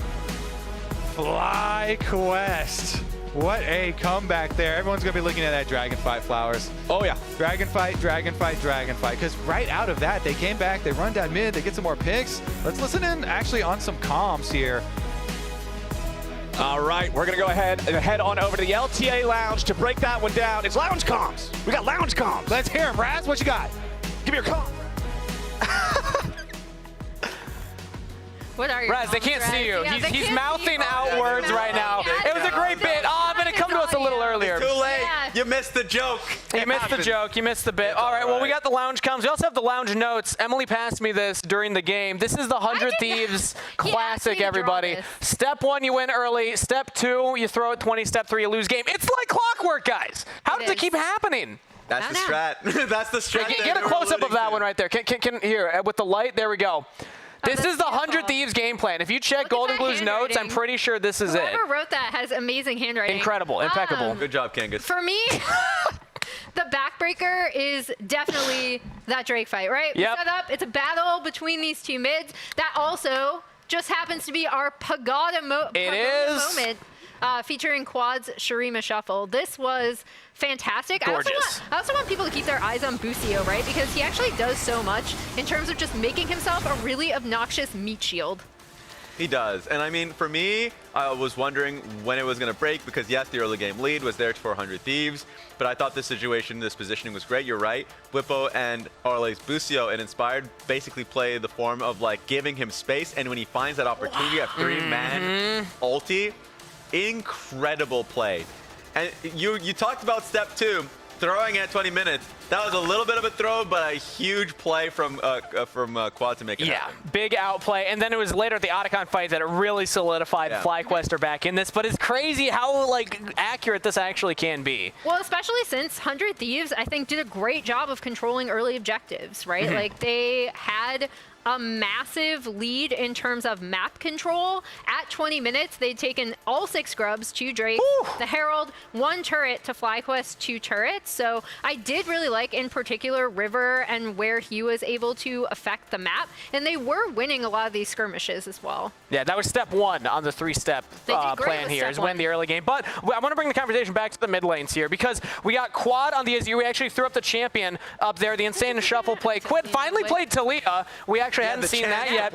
And we actually have a couple other champions here that we want to highlight, because we are into Fearless now. So game 2, they can't play either of those 2 champions. So we actually have a couple of champion icons here. We're going to take a look at one and then vote where they go. Emily's flipping over the first one. Cassiopeia. Is it a Quid or a Quad? So easy, guys. Yeah. It's got to be Quad. It is a Quad champ. It's absolutely a Quad champ. One of his favorite picks, one of his iconic ones. Okay, let's do another couple. Here's Ari. Ari, what do we think, Raz? It's going straight towards Quid. When he first came through, he was the playmaker on this pick. We got to keep it going, by the way. Let's rapid fire a couple. Lucian, that's got to be the only person that's played it. Even though Yone, throw this on Quid. Throw it on Quid. I'm executive decision. Emily, what we got? Right on his face. Silent. Oh! All right. Throw Silas over there. On his head. What else you got? Okay, we're going to keep doing this on our end, but that's it for us. Now we're going to throw it over a break. And we got game 2 right around the corner. We'll see you there. What do we got? Rise, throw Rise over there. Victor. Yeah, I think Victor on that side. Wow, it's all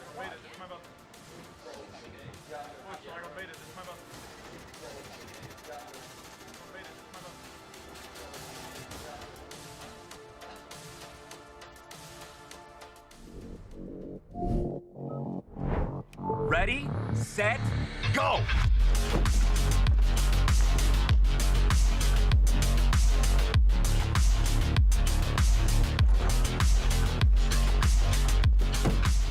I'm at 47%. Oh, I'm on 63%. Man, I'm at 50%. Boom! 80% winner! The Kia EV9 can go from 10% charge to 80% charge in just 24 minutes with DC fast charging.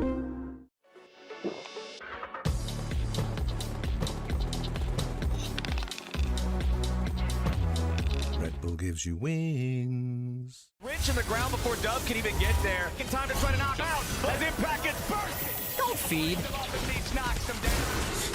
Get fed. Scan the QR code for LTA deals only on Uber Eats.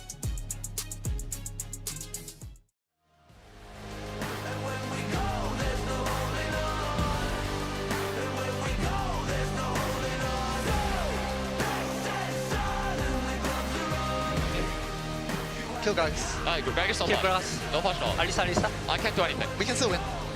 I can Q. Haven't been Nigel for a while. It's all you, Rip. You kind of need a bait. You can HP. I can kill them. He can be top 2 guys. No flash, no flash. No flash. It's all you, Rip. Good. Good job, guys. No flash. Yeah, he's cooked. He's cooked. I'm going more. I'm going more. Watch me. Look him. No Kalista. No flashes, guy. I can tank. Can we get more? I'm looking still. Hook. Look, right, he has flash. Gragas has flash. Watch out, Gragas. Let's play for fight now, guys. Yeah. He can ult me. Looks really rough. Okay. Front to back. Pantheon next. Here's E, okay, the Pantheon. Big ult. Go Jace and Kalista. Kalista. Nice quad. Nice go. Keep fighting. Jace no flash. Jace here's flash maybe? I don't know. No flash on Jace, no just. Nice, Great. I am doing it. That's Oh, good. really?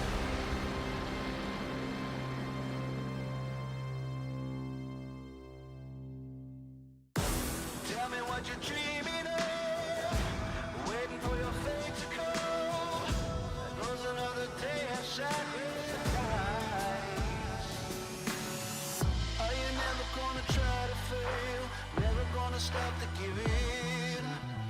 Never gonna try to reach up for the stars. You gotta fight with all of your life. For the doubt change, show me your name. You gotta hit that warning light. Are you done with the waiting on?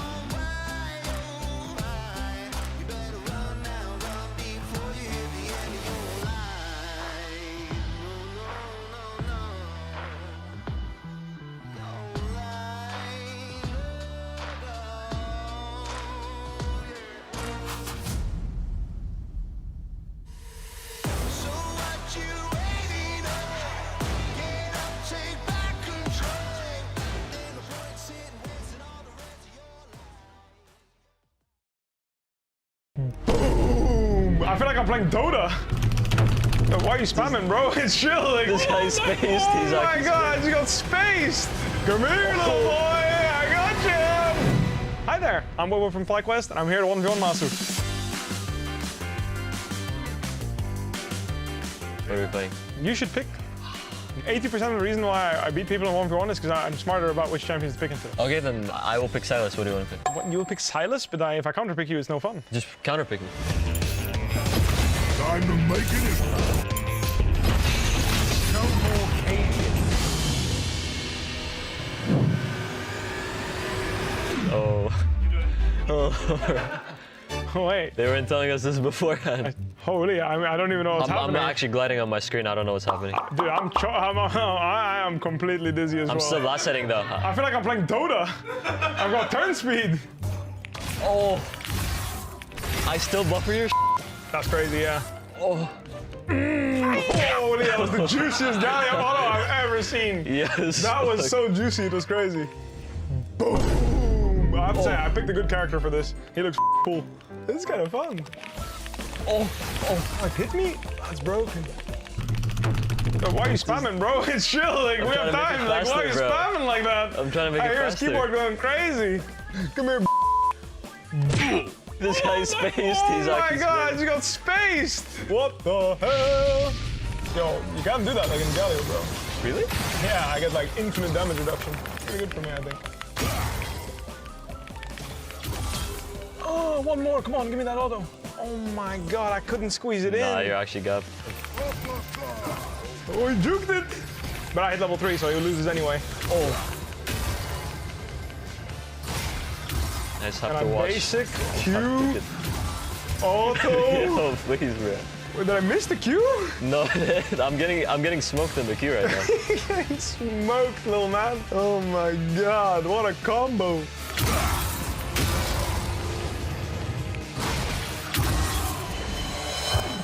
Had a power shot there? Oh, I can't move my You're character. dead this wave, bro. You're dead this wave? Come and get me. Oh, come back, bro. No! Oh, I'm out! No way. Yo. Run! Come back here, bro. No, don't kill me. Oh. Come here, little boy! I got you! Boom! Wait, this is bugged, by the way. This is not my It's screen. not bugged at all. It's... Nah, this is stupid. I was out of it That was on the my most screen, bro. satisfying Galio WQ I've ever done. God damn! GG. Thank you very much for watching. I had a blast playing this. It is in practice still back home, so if you want to try one run like this, I highly recommend it. It was very fun.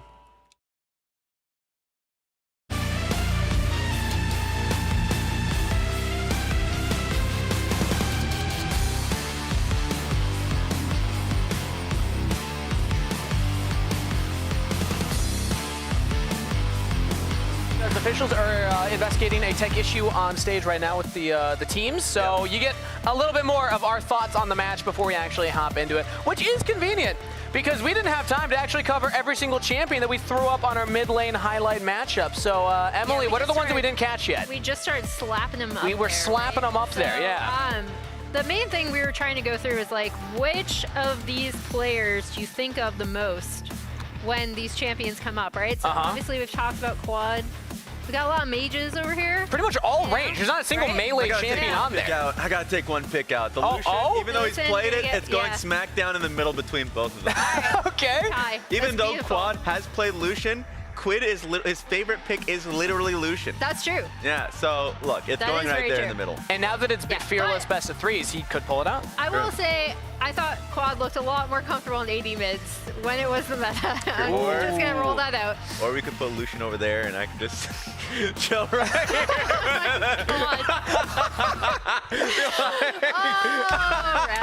The importance of the highlight of the conversation is to show, first off, of course, we know that they can each play each other's champion pools, but they have distinct styles, right? Like in general, when I think of Quad, I think of the mages. When I think of Quid, I think of the more kind of bursty champs. Like every single one of these champs on this, on his board right now has the potential to just 100-0 you. And I feel like that also matches more the playstyle of what Quid does for his team. We had the conversation about, you know, all pro, these were the guys, and the big thing for Quid is that he's kind of like a win playmaker for the team. Yeah, I want to, and I really do want to ask them more about what their personal playstyle is, because a lot of the times, like, I'm sure they will just outright tell you exactly what you've said, right? Yeah. Because for Quid, a lot of the times it's playmakers, and at times there are times for 100 Thieves where it's like, we know we need you to be on a playmaker. When it's a meta that's 80 carry meta, like, we actually suck. We need you to be able to generate like plays for us. But it's also something that he naturally thinks is fun and enjoyable. Quad thinks playing the lane slowly, farming up to that mid, like 30-minute team fight is fun. Set an we alarm. need to pick that brother's mind. Set a 15, 20-minute alarm, and then that's when Quad starts coming We online. need to figure out what he views about the game that's fun. Okay, so a lot of players He came up playing Cassio. I don't know. Cassio can be fun. can be fun. A lot of pros just play to win, Raz. You ask them what's the most fun thing, and they say getting that W. That's so true. I think for Quad, that's the focus right here, right? Yeah, and for me, this also, because Raz brought up like playmaking champs for Quid, how much better 100 Thieves has looked when he's on those picks, especially these melee mids where he can like really get in there with team fights. I think it's really interesting to see what FlyQuest do with Quad, right? Because we've pointed out so many times about how they dedicate giving him map resources, how they use maybe potentially a losing play for them to funnel gold into him by just leaving him alone with a turret, maybe not bringing him into a losing fight, just to kind of be there and over group. And I think that's a really strong credit to FlyQuest, because then you see amazing team fight plays like that Shurima Shuffle we just saw in the last game. Yeah, and what seems like is going to be an issue, and as a reminder for all of you guys, yes, the delay currently right now is Coach headsets. Headset issue. They can't talk. And maybe for some teams, Is that a buff for any teams? Raz, name Hey, shame. Well, maybe for Raz's old team. I'm not blaming anybody. I'm just saying, whoa, hey. No, I'm just saying, if you hear from the players, that's what they're going to say. I also just saw River run behind us live here, so Sprinting, now we have players going rogue. Yes, and the main point that I wanted to make is 100 Thieves is always the team that will try and trap towards their player strength. If you have River and Quid, you're going to be going for early game playmaking compositions a lot of the times. Where 100 Thieves are we will counter what your comp is going to do. Is that a Bwipo impression? That's a Bwipo, yeah. Man, Raz impressions. They never fail. Even though Pantheon had a huge lead, and I've seen many Talia Pantheon games, I'm sorry, that gold lead is going to evaporate at a certain point.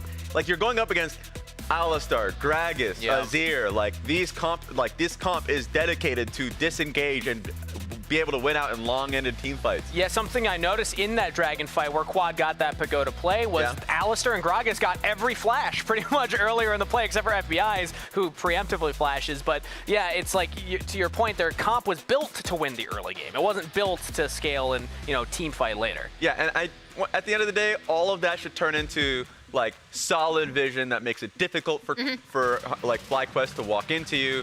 But I think there were certain plays 100 Thieves was pushing that they couldn't get that. Bye, River. I see River running back to the rest of the team. All right. Hopefully we're able to get in shortly. I see. Okay, so Golden Glue can communicate this close to Sniper. Do you think that that's just a proximity thing, or is that? Oh, we also have Spooks there. Hello. Get on stage, Sam. Get out of here. This is the best part. We have behind the scenes looks. Maybe Sniper is just an insane lip reader. No, Maybe he has he's no so idea. good at that. None of this information is getting into Sniper's brain. I can tell you that right now. We need to make them He's do zoned out. that. There's River. We need to make them do that thing where you have noise canceling headphones, and then they have to guess what each of them is saying. That's good content. Yeah, basically play telephone in a line. I feel like 100 Thieves doing that would be absolutely hilarious. Basically how Golden Guardians operated when Raz was there, right? Whoa! That's crazy. That is insane. I was not even on the main team. But it does look like we have players in seeds. Hopefully we're going to be able to get in shortly. So to kind of tail end this mid lane conversation, we have some props here. And I've been looking at this Yasuo right there. Predictions. Who would pick Yasuo in the middle? That's Yasuo, right? Raz, grab him. Pick him up. Pick him up. Where's the Yasuo? Where's the Yasuo? Not next to the Poro. It's a skin. I think that's a Yasuo. Or am I crazy? Is that Talon? You mean the Talon? Is that Talon? Yeah. All right, who's playing Talon then? What the I'm hell? blind. I thought it was River. Yasuo. It looks okay. No, it doesn't. All right. It just doesn't. All right. Wait, but the answer is River. The It would be answer- River? Okay, Wait. yeah. Playing Talon? Oh, yeah, actually true. Do you It would be guys the- not yeah, remember the triple teleport? Yeah, the teleport. curse What was it? composition? Teleport Ignite or PSG something? I actually Talon, don't remember yeah. that. Oh, he played that MSI, I think, in 2020. Was it 2021 or 2022? It might have been 2022, I 22. think. Yeah, it might have been 2022 Wow. with PSG. Yeah, it was. We're going it's into the back in records for this time. one. Yeah, I just remember being like, "How is this comp gonna work?" And then it actually worked. Yeah, and it's funny that that 100 Thieves as a team will be able to make use of his whatever is going on in his mind, right? Because remember, this is the same team that went Veigar, Shaco. Yep. And even hearing from Licorice, who is of course going to be playing in the second series of today for Lyon, was talking about and crediting a lot of the bloodiness of 100 Thieves games to the coaching staff. You have Grayson, you have Golden Glue, and Spooks. They're two coaches that really encourage you playing your style, but also playing aggressively, looking for fights. And so if that's how you're going to play it, then you have to expect it when you have these guys on your coaching staff. Yeah, it's been really interesting talking to them because I know 100 Thieves players have been like, yeah, we're inting in scrims, and then we're asked okay, but does that help? Because on stage you then rein it in and perform really well. Does it help that you guys just running down scrims? And they're like, no, we'd rather not. We'd rather not be that Lose crazy to win. in scrims, right? But I do and really appreciate that 100 Thieves coaching staff has constantly been yes, we want to be this bloody team. We don't want to lose that. as we're working on some other fundamentals. And I've really appreciated that because I think sometimes teams can go too far in the opposite direction. Yeah. And kind of taking that away would never be something I'd want 100 Thieves to do. I imagine, though, you'd rather win on stage and in scrims. If you have to pick one, absolutely, you'd rather take the stage wins, but both would feel better. Maybe clean up the script. While we wait for an update on the delay, though, let's take a look at the Spirit Blossom cinematic.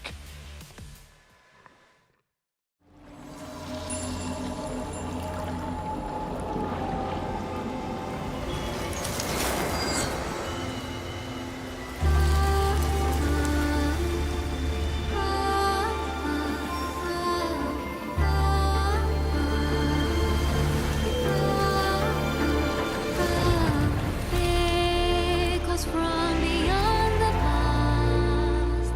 The seed is sown. The spirit knows. May it guide me, for I again will wander far and shape the path to meet again on late horizons.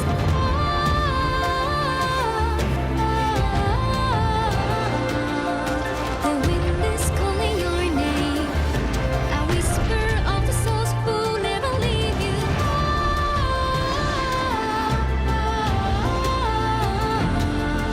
Collect your silver tears and pray they disappear tomorrow. Earth and ether to combine. The light it shows, the dark it knows are tethers. Spirits haunt the restless mind, but seek to find. We'll meet again. Can you hear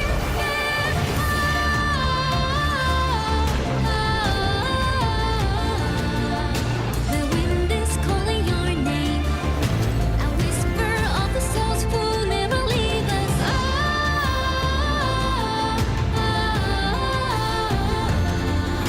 Collect your silver tears and pray that we are here tomorrow.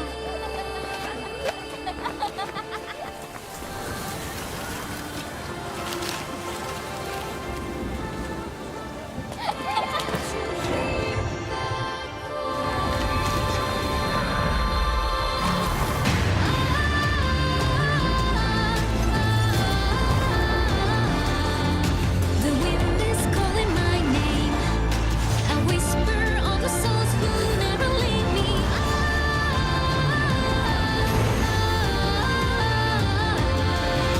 Collect your silver tears, pray I reappear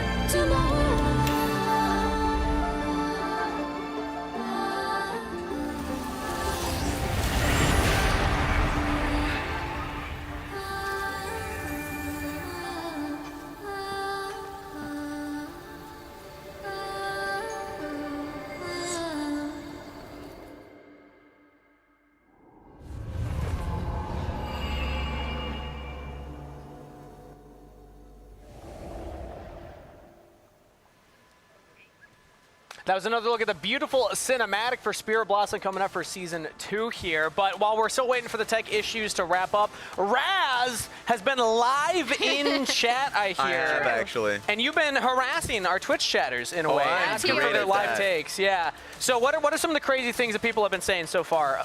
Whether about the match or Sorry, I forgot the about name of you. the chatter for this one. Just talking about what's your favorite league cinematic. Like, Can I cheat? Okay. Because the one I would do is, do you remember the opening for Season 2? This is gonna like date me. I've Season been watching 2? way too much League of Legends. Do you remember the Season 2 Worlds where like Skara is Gragas? Oh, has, yeah, like, that Mad was good. Life, and yeah, that's my. I have like a really soft spot in my heart for that. yeah. It's No, amazing. I've It was never like, seen that It was one. the first like really big League animated thing I saw, and I was just like, whoa, this is so cool! Like all the pro players I like in one.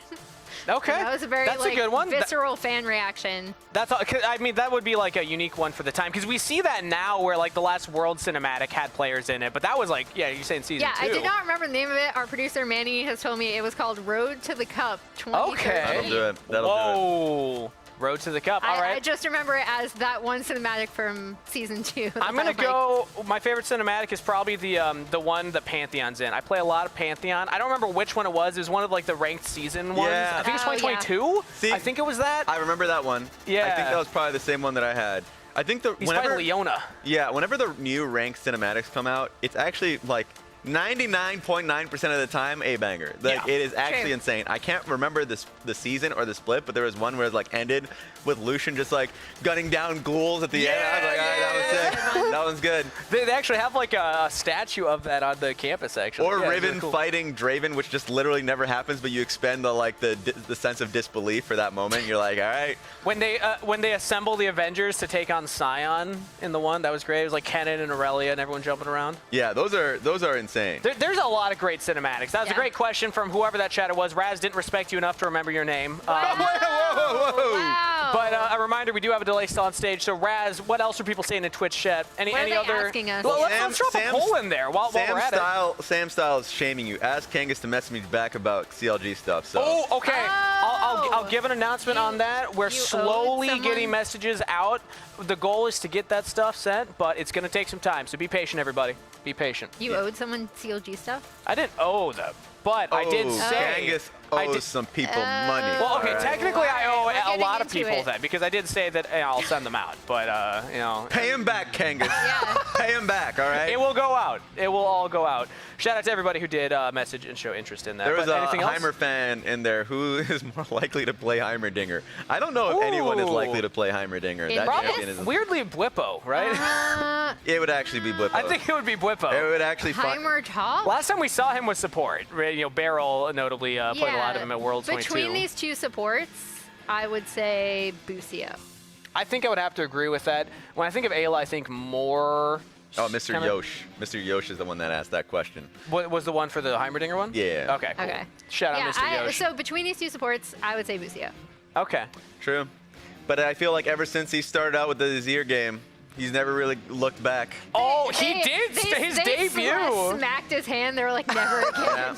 I forgot about that. Yeah. Well, I mean, he was a role swap. That was the big story at the time. Is he was a mid laner, then went to support. Now he made it up to there. His first pro game being Azir. That was crazy. And that's the thing. Like when we're talking about Fearless, as a reminder for anybody that's coming in, of course, this is a game game 3. We're seeing best of 3s just in general throughout this stage. I mean, we're in game 2. But I'm just saying we have best of 3s, which includes the fact that we have Fearless. So just talking about champion pool is really interesting, especially from support side. It's generally pretty rigid. You're playing all right, you got Azeri, I'm playing Lulu, or Nautilus, or Leona, something like that, or Rel. So I want to see something different down there. Okay, I got to point out, the way that River has his wrist, that's not how he plays the game, is it?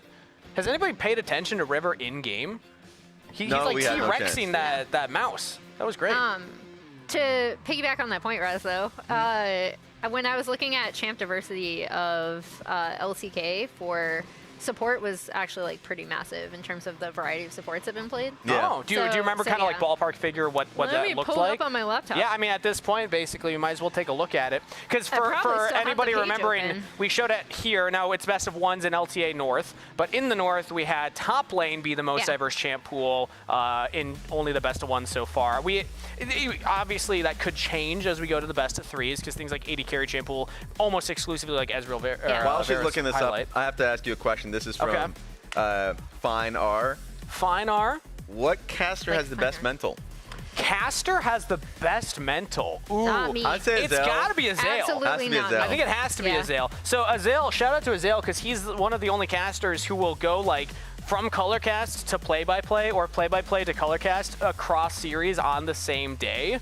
That takes a lot of mental for just having the energy for that, but then also being able to move between the roles. I thought we were talking in-game, and I was like, oh, Azale has great I think he just has good mental. Oh, He's very in-game. patient. Oh, I thought we were talking That's about why as I was a like, I caster. have terrible mental. I It's mess not up. Or Raz. someone said, someone Raz said something will to me. tilt immediately. I'm not a tilter. Raz, I'll actually stand up for Raz here. I don't think Raz is a tilter. I'm not that big of a tilter. I'm a tilter, Okay, maybe but I not tilt Raz. outwardly. I just keep hating myself more and more. Okay, so the fact that everybody disagrees with that statement means that I think I'm the problem because I always see Raz tilt in games. Flowers in the chat. So Flowers, by the way, probably has one of the worst mentals. If you F his game state, so he says right now, I mute myself 10 minutes in every game so I can rage in peace. Keck W. That's what Flowers says. It is so true. But because here's a great example. This happened maybe 2 times. I was having a Zoe phase, by the way, mid lane, and anytime he was like scrapping in the river for Scuttle Crab, I see a valuable balloon. And guess what? It's like, what could be in that balloon? I wonder. You wonder. The enemy mid laner doesn't wonder. He's out fighting Flowers for Scuttle. I'm the one taking the balloon, getting pushed, and he is furious. So don't test Flowers' mental. Don't do it. Well, he also, I feel like you have to have a fragile mental to play Skarner exclusively to an extent. Like if you're only playing Skarner to begin with. Just putting it out there, this is old Skarner. He is, I don't know if Flowers has a fetish for bad champions. Like, Skarner was horrendous, and then he got reworked to something now the best champion. He doesn't want to play that champion. Well, no, now Skarner's pick rate, isn't it like the lowest again? Oh, is it? Yeah, it's basically like he had that one. It's had the bell curve. He had the one spike, and then they were like, nope, and then. Old Skarner had a little spike. At least in solo queue. Okay. Like, obviously, we see it a ton in pro, right? Like, I'm talking about pick rate, solo queue pick rate. Also, support has 21 champions, top unique champions in LCK? thus far in LCK. Wow, that's a lot of unique champions. Rounds 1 and 2. Only top lane has more at 23. Okay, well, we'll keep our eyes on that if that changes here in the North with our Fearless. But tentative good news, I'm hearing that the mic packs for the coaches have been sorted, so we should be ready to get into game shortly. Everyone cross your fingers, knock on wood, that I didn't just jinx us all. And I'm hearing that we're ready to toss it over to Cassie. So Flowers, how would you rate your in-game mental? Well, thank you very much, Kangas, and I am happy to admit, I am not ashamed, I am proud to admit that, yes, on average, I probably mute myself 5 minutes into any game with Raz's Zoe. That Zoe, I think there has not been a single time I have not reported it. Somebody get Mark Merrill on the phone, ask him how many reports have been filed between my account and Raz's, and they're all going to have Zoe as a common denominator. But that's not the topic anymore. We are back here for FlyQuest and 100 Thieves. Yeah, let's go, because if we dive down that topic, then we're going to end up in Raz's chat logs, and nobody wants to we can't go there. We don't have hazmat suits, man. Nobody's equipped to get into we cannot be posting Raz. those and talking about those. So, yeah, right back into this one. All the coaches can now speak to their players. That's a good thing in Fearless, Flowers, because we're going to have to get into the draft immediately here, and we're actually catching up really quickly. So, still going to be the Varus ban. They did the targeted Cassiopeia ban against Quad as well again.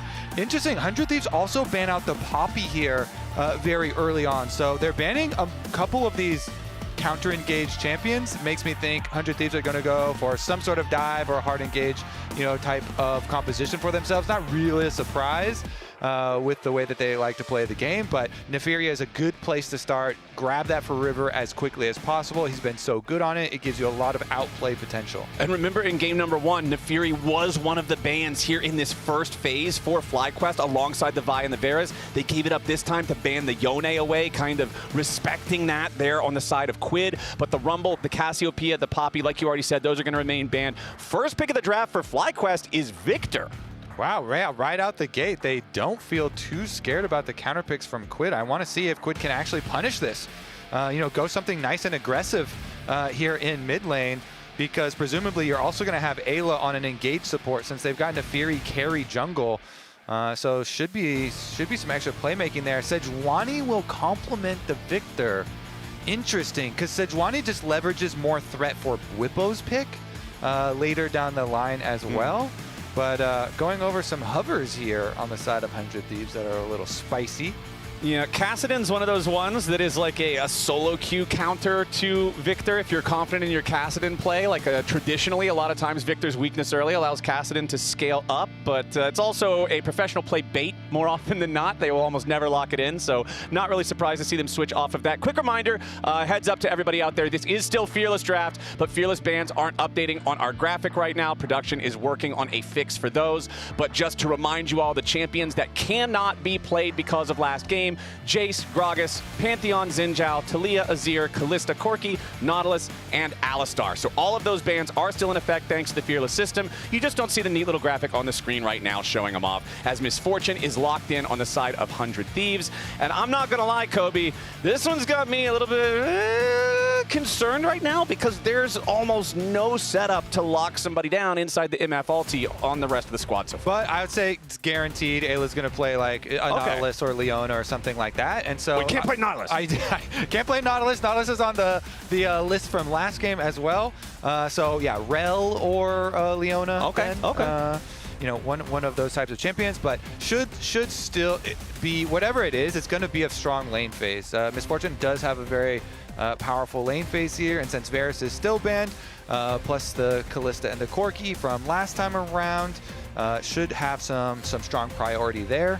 And when you look at FlyQuest draft, I'm a little bit surprised, but also not, to see the Renekton locked in so quickly. They're on red side again. Normally, they like to leverage that 5th pick for Bwipo, but it goes back to what you said. Inspired blocking Sejuani is saying, all right, I want to play for Bwipo. I want to empower this top lane pick. And Renekton and Sejuani work notoriously well together. They certainly do. Powerful duo there. Wanted to grab it very early on. All right, I mean, but it does mean that you drop your AD carry pool that much further. An AD carry pool that was already a little bit in the hole and is going to have to play into a Misfortune. So 100 Thieves is like, okay, great, we're going to push you even further down. It's notorious, too, because whenever you talk to AD carry players about Fearless in general, they are of the opinion that their champions drop off quicker than other roles do. I don't know if this is just like normal AD carry players are always like whiny babies, but they seem to be of the opinion that AD carry champions have an S tier and then drop very, very, very quickly. So whenever I see, you know, there's S and there's F. Yeah, whenever I see it, get pushed pretty far down like this, you have to think, oh, okay, well, does this actually get that much harder for Masu to play? Because Ezreal also taken off, and then, you know, some of the lane power there of Nico, which has become a very popular support, also taken away. Okay, so no Ezreal, Nico, Rel, or Gwen. So one of those big engage AoE supports that you named that is a good Misfortune buddy is removed from the pool here by FlyQuest. We'll see what they want to take into the Misfortune down here for the 2v2. We really just have to see the bottom lane duo for FlyQuest. Nothing else in the draft has a whole lot of flex potential really at all, unless they're going to do something wacky and put Victor bot, but I feel like at this point in the metagame in pro play, we're just not going to see that. So Rakan locked in. That'll be another big engage denial support. Ooh, interesting here. Some swap around from 100 Thieves, but I did promise you a hard engage Leona or Rel or something like that. Yeah, I better see it. I'm getting a little nervous about that promise. They first over there, the Karma and the Soda, and now we got what about this guy? Bard. Now, I mean, he can lock down a bunch of people at once, but the problem is the bullet time can't hurt him. Sniper's got some hard CC for us, surely then. Okay, there you go. Gnar, pretty generalist, nice team fighter. Also, good pick there into Renekton. So there you go. Sniper rounds it out for the Thieves. Plus, the really big thing for Bard, I always love Bard when you have split pushing solo lanes. And this is something that I was really hoping for in Super Week when we saw Lyon pick the Ryze and the Bard together. This pairing is just so good in mid and late game at creating so much darkness on the map for the enemy team and putting side lane pressure out. Yeah. So I want to see if 100 Thieves can really execute this, because Misfortune is an amazing AD carry to rotate into mid lane very early on. Get your BT, control mid lane, and then you have your Gnar and your Ryze split pushing and opening up a lot of space. And Bard is one of the best supports at going and getting vision for split pushers, and then putting threat on those lanes with Bard ultimates, you know, blowing people's flashes and stuff, because you can throw it from so far away. And Bard is so quick at roaming around the map, and it is very hard to pick off a Bard when they're going to place their vision, since they have the magical journey to get away. So in theory, this is a very good, you know, split push comp from 100 Thieves with the Ryze and the Bard synergy. Misfortune can hold mid very easily while the, you know, side lanes push out there and they try and get vision control. But FlyQuest have been so solid, and they do have a very good comp set up to go force at objectives and, you know, try and stack objectives there and force you to try and come to them.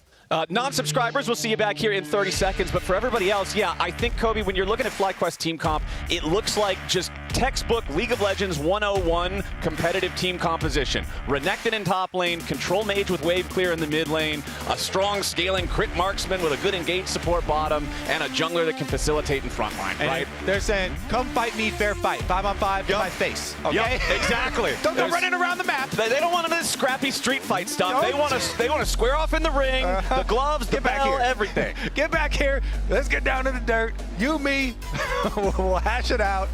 Solve all problems with our fists. And last game, it was 100 Thieves, remember, that were off to a good early lead because they were hands-diffing their opponents, right? They were finding the good combos here in these early scraps. They were managing to get ahead and build a lead, but then as things went on, it's FlyQuest who stepped up. They played the big fights better, and they played them better at moments where they were able to get bigger rewards. And so this time around, I want to see that same early game power from 100 Thieves, but I think for what 100 Thieves have been wanting for a long time, they're going to want again, which is make sure you can keep that momentum going through the mid game. Yeah, and it's going to look like very different momentum this time around because, you know, like you're saying, last game 100 Thieves, you know, they wanted to snowball on these fights and FlyQuest just outfought them. This time, if they have a good early game, they want to play the side lanes and look for picks and get some really good split pushing going, and really utilize this this Bard, but we have to get there first, and FlyQuest, they have a very solid setup. Of course, the Sejuani is starting bottom side and pathing up to the Renekton as well, so that is a very fearsome 2 versus 2 if you do end up there. Okay, also want to keep an eye on the jungle in this one because of the fact that we have been talking about this jungle matchup a lot. I think both of these junglers have had really, really good performances plenty of times in recent memory. And last game, I think River had a much better early game in the jungle than what Inspired did. River seemed to be very impactful early on with the Pantheon, had a lot of that early money, kept that momentum going until everything just kind of fell apart in the team fights. This time around on the Nefiri, this champ is strong, even despite the nerfs that it has experienced, and it definitely seems like one of the few that you can really carry from in the jungle. Fun fact, there's already nerfs on the PBE for next patch too, so I'm excited about that. The dog is too pog. The dog is too pog. It's always better when it rhymes, Flowers. Yeah, I know. It really just makes it flow. Yeah, It makes it flow. Gwen is also getting some, so I'm super happy about that. Anyways, back to this one though. We are going to have the Nefiri making an early move, Flowers, going for one of these invades that have become so common. You know, you do 3 camps off your red side, come over here with your red buff, and try and fight, but Inspired is doing the more power clear oriented clear, where you do your small camps, you save your red for last, and so River got into that brush to see him go to Krugs and takes the time to simultaneously do the red buff while Inspired does the Krugs, and there will be a surprise doggy here, and surprise also no red, so Inspired will see that. And now your hands go up in the air and you say, well, I guess I've got to wait for a Scuttle Crab. Yep. And I like the fact that River decided not to try to hang around and scrap with the Sejuani. Even though you would win that in a 1 versus 1, the total top lane priority that Bwipo has right now, he had the wave completely shoved up underneath Sniper's turret. It would have been so easy for Bwipo to come over and turn that into a 2v1 for a solid 5 seconds before Sniper would be able to follow. So River wanting nothing to do with that, just taking the econ lead that he bought for himself, heading back into his own top side of the jungle. But Inspire got the first Scuttle Crab, and now he's going to say, all right, fine, you took my red, whatever. GG, well played. I'm just going to take both crabs, because then when you look down at the bottom lane, it's FlyQuest who have the priority there. So with Xayah and Rakan holding that lane, making it so nobody from 100 Thieves can come and contest, when you know River is in his topside jungle, double crab for free. Yeah, it's good to have that as like your reaction plan, but the first crabs still are not that big, so still like it a little bit here for River. Even though Inspired also is going to reset here and like have a couple seconds ahead of time, I think just go right into your second clear, back off. So yeah, not too big of a difference early on. We'll see. Did result in a first Giants belt here for Inspired. So maybe if they do get into that brawl, it's going to have some sort of impact. But Bwipo continues to go for these trades onto... Whoa, whoa, whoa. Wow, that was... okay, I'll call it calculated and give Sniper the benefit of the doubt, but that was way too close to just getting comboed down before we could transform. Depress the attack damage there. I was like, I was pretty calm, you know, as we're like leading into it. I was like, okay, he's going for a trade. I was like, whoa, that was a very big trade with the transformation saving him, but now they're gonna welcome him back. This is absolutely disastrous for 100 Thieves. It's first blood over to FlyQuest, and it's on Sniper's Gnar that just teleported back. This is a massive loss for the 100 Thieves top laner. Wow, that is insane stuff from Bwipo and FlyQuest. Wait. Oh. Busio needs to get the hell out of town now. And looks like the heal will be enough to give him the move speed to escape. Luckily he is recon, but still has to blow both summoner spells there, so decent amount gained from the rotation over from 100 Thieves. Still though, it was so cool for 100 Thieves there. You know, calling their reset for bottom lane to reset, starts walking over, and Bwipo says, hey man, yeah, I'm just going to go forward for the chunk. You know, we've got the pushing wave here. I'm going to force him to teleport back and still stick around and go for the dive and welcome him back on arrival for that first kill. Is going to be substantial because Sniper loses the teleport. Not only did he die, loses the teleport, loses the big minion wave. So huge CS advantage for Bwipo there off the back of it, plus the extra kill going into Masu's hands. The Xayah here, FlyQuest are just it was kind of dream state for them. Bwipo though is sticking around on the top side of the map for the grub pack. So he's actually giving Sniper free push now in bottom lane. We'll see how well Sniper's gonna do in pushing that up to the next one. But rotation back for Masu and Busio as they walk on forward, and we'll have Victor try and clear up that wave. We'll push this, and then I think... They're gonna go for dive top. I think I might be dead here.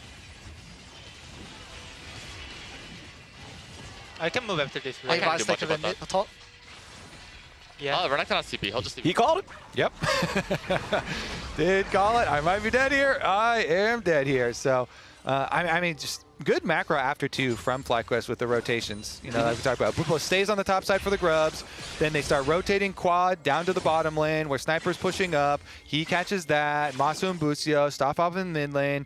It's just these nice little ones where you just take the shortest journey to the next wave, and they kind of like move the pieces around so they don't lose out on any extra minions. Very nicely done for FlyQuest. Not only like starting that lead, but then keeping it.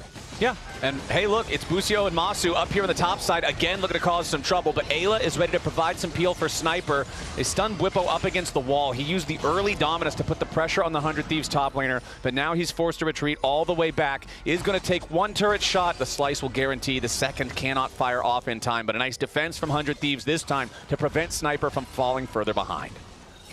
Yep, and he definitely does need that help.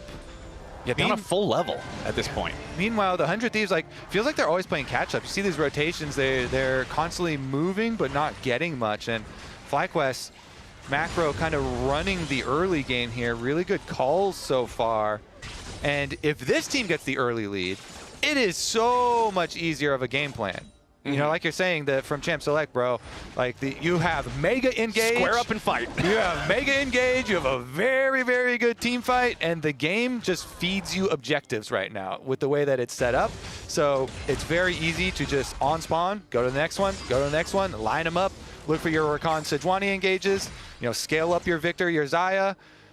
So FlyQuest here have a road that looks pretty smooth towards the mid game, but 100 Thieves can do see what they can do to try and upset that road.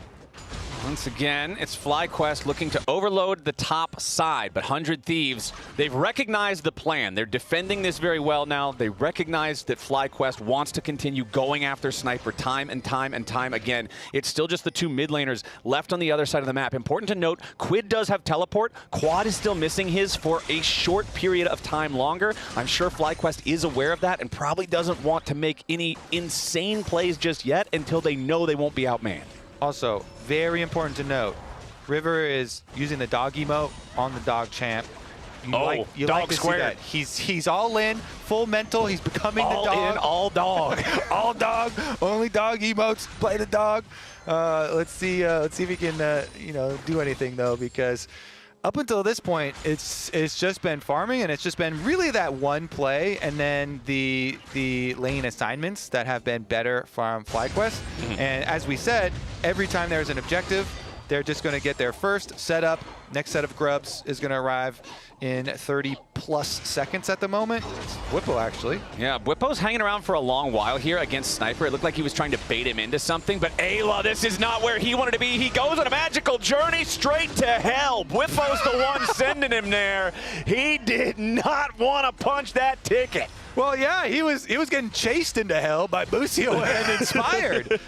They got the extra champion there because you see the 100 Thieves jungle river here is down getting the dragon on the opposite side of the map. So Ayla by himself had to go versus Busio and Inspired, and then the magical journey destination ends up right in the hands there of Pretty hot. So another kill for FlyQuest, and even though they get the dragon on the opposite side of the map, that dragon was going to be the consolation prize anyway, since FlyQuest wanted the second pack of grubs, and they were setting up there early. So it's the rewards of getting there early, where it's like, oh, it was like 38 seconds before the grubs even spawn, and Busio and Inspired were already there, and they find themselves a bard. They might find themselves a bard again. Oh, that Sejuani ulti over the wall, forcing the flash from Ayla. If that connects, Whippo gets there in time to follow it up with a Ruthless Predator. Pretty much guaranteed kill. But FlyQuest with 6 grubs now. Let's talk about difference in grubs from the first game between this one, because I like the fact that in game number 1 it was a 6 grubs game for 100 Thieves. Now in game number 2,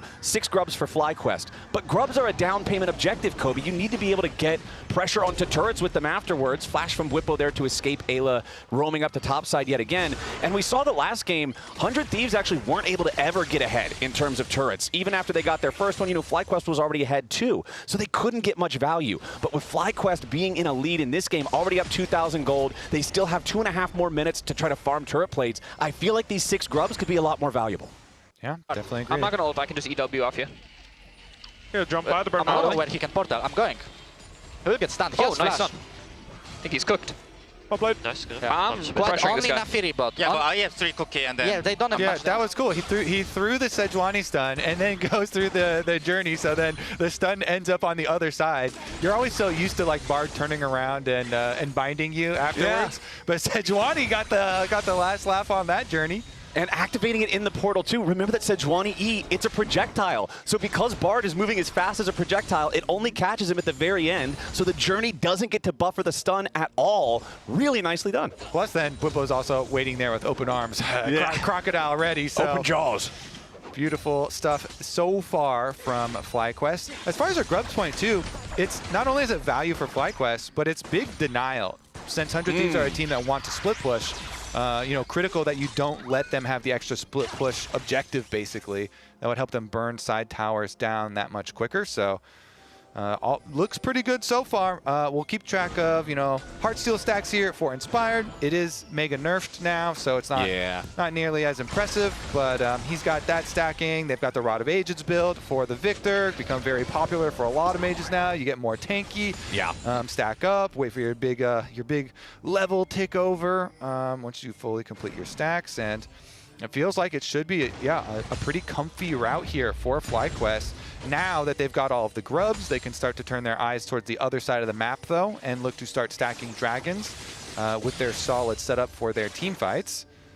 The thing is about Dragons, though, it is going to be a slow Drake game no matter what. The team that is behind in gold by a significant value has the only Drake claimed so far. And with only 1 Drake claimed as turret plates are about to fall, still 2 minutes until the second one spawns. Even if 100 Thieves somehow managed a full stack all the way, that's still not an early soul. So I feel like Drakes will probably be lower priority in this game compared to what they have been oftentimes in others. Still a very low kill game, though, overall. 2 kills and 14's all we got. And the thing is, with FlyQuest, like we're saying, with them being having a really good front to back here, their priority is on just get whatever the objective is. Even if it's going to take a while to start up dragons, you go there and you set up because it should be advantaged, especially since they have been doing a very good job of controlling the vision. You know, they've constantly caught the Bard. They've kept up full, you know, control wards as they're getting cleared out now through the river and not really allowed a lot of 100 Thieves moves into their side of the map. And I really like the fact that we've got the Stride Breaker on the Renekton this game from Bwipo. Renekton is one of those champions that has a few different options for the way that his build is going to go. And I think against something like Gnar that's always just trying to kite you out constantly, this item can give you that last little bit of an edge you need to land the combo and make it so you win those snappy trades more easily. As Inspired is ready to contest the blue buff, and contest he shall. Just smites that one down as Ayla lands the Tempered Fate there onto Busio and Masu. But again, the bullet time not paying huge dividends. Busio down to half HP, but Masu doesn't take a whole lot of punishment. FBI trying to get away now as Quad reinforces the FlyQuest bottom lane duo. And nobody's going to die either way, so double bot lane ultimates expended from 100 Thieves. Masu also using the Featherstorm there to be able to escape the bullet time after the Tempered Fate ends. And yeah, all right, and a nice attempt from 100 Thieves, but it doesn't go a whole lot of anywhere. Also, Realm Warp used there by Quid. Yeah, and I guess, you know, they got Masu's ultimate down, so the Xayah like possibly could be a target, but he still has flash, so he's not feeling too scared or anything.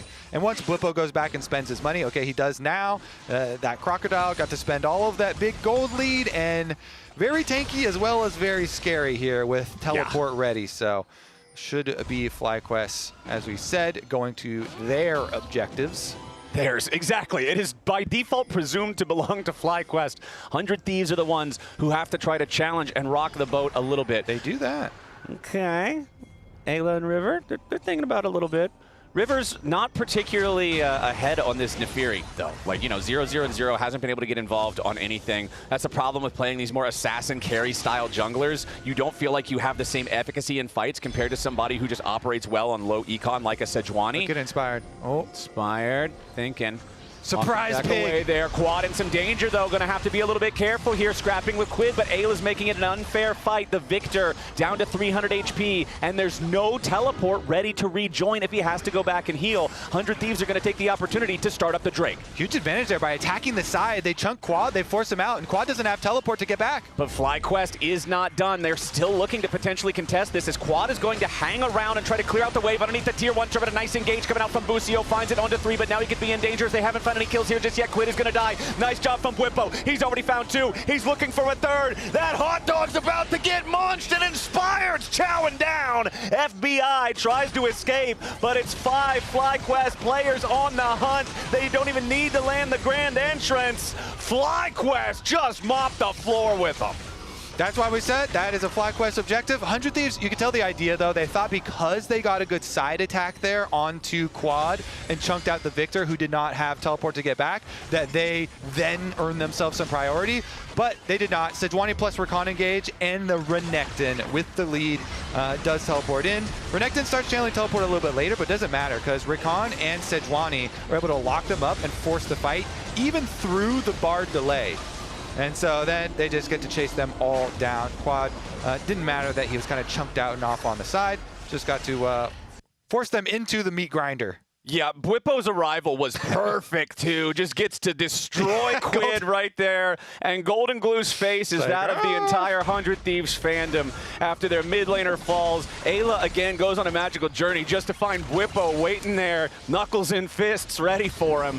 And FlyQuest now with control over the top side. River, they're a 5,000 gold lead up over 100 Thieves. The Rift Herald has spawned. Quad is back down to the bottom lane and has his teleport ready to join the fight. Sniper down there handling Quad's pressure, but no teleport to join for the 100 Thieves top laner. So if 100 even tries to fight, they know they're staring down the barrel of one less man involved. As Ayla tries to get away, Busio jumps in there with the grand entrance. River still looking to contest here at the Herald itself. Bwipo dives in, going after Quid, followed up by Inspired. A ton of damage onto the 100 Thieves mid, but not enough to kill him. The Herald is going to be claimed by the Sejuani as Ayla finds a nice Tempered Fate, but they need to follow it up. Bwipo is very low, but he ain't going to be killed off yet. The Croc does not die. FlyQuest have found 2 more, and they're still looking for a 3rd. Inspired continues the chase after Ayla, but he can't quite catch the Bard. It does not matter. It's another 2 kills. It's another objective. It's another 1 fight for FlyQuest. I think 100 Thieves should have just hard committed more to split pushing. They keep going into these fights versus FlyQuest, who want them and are happy to take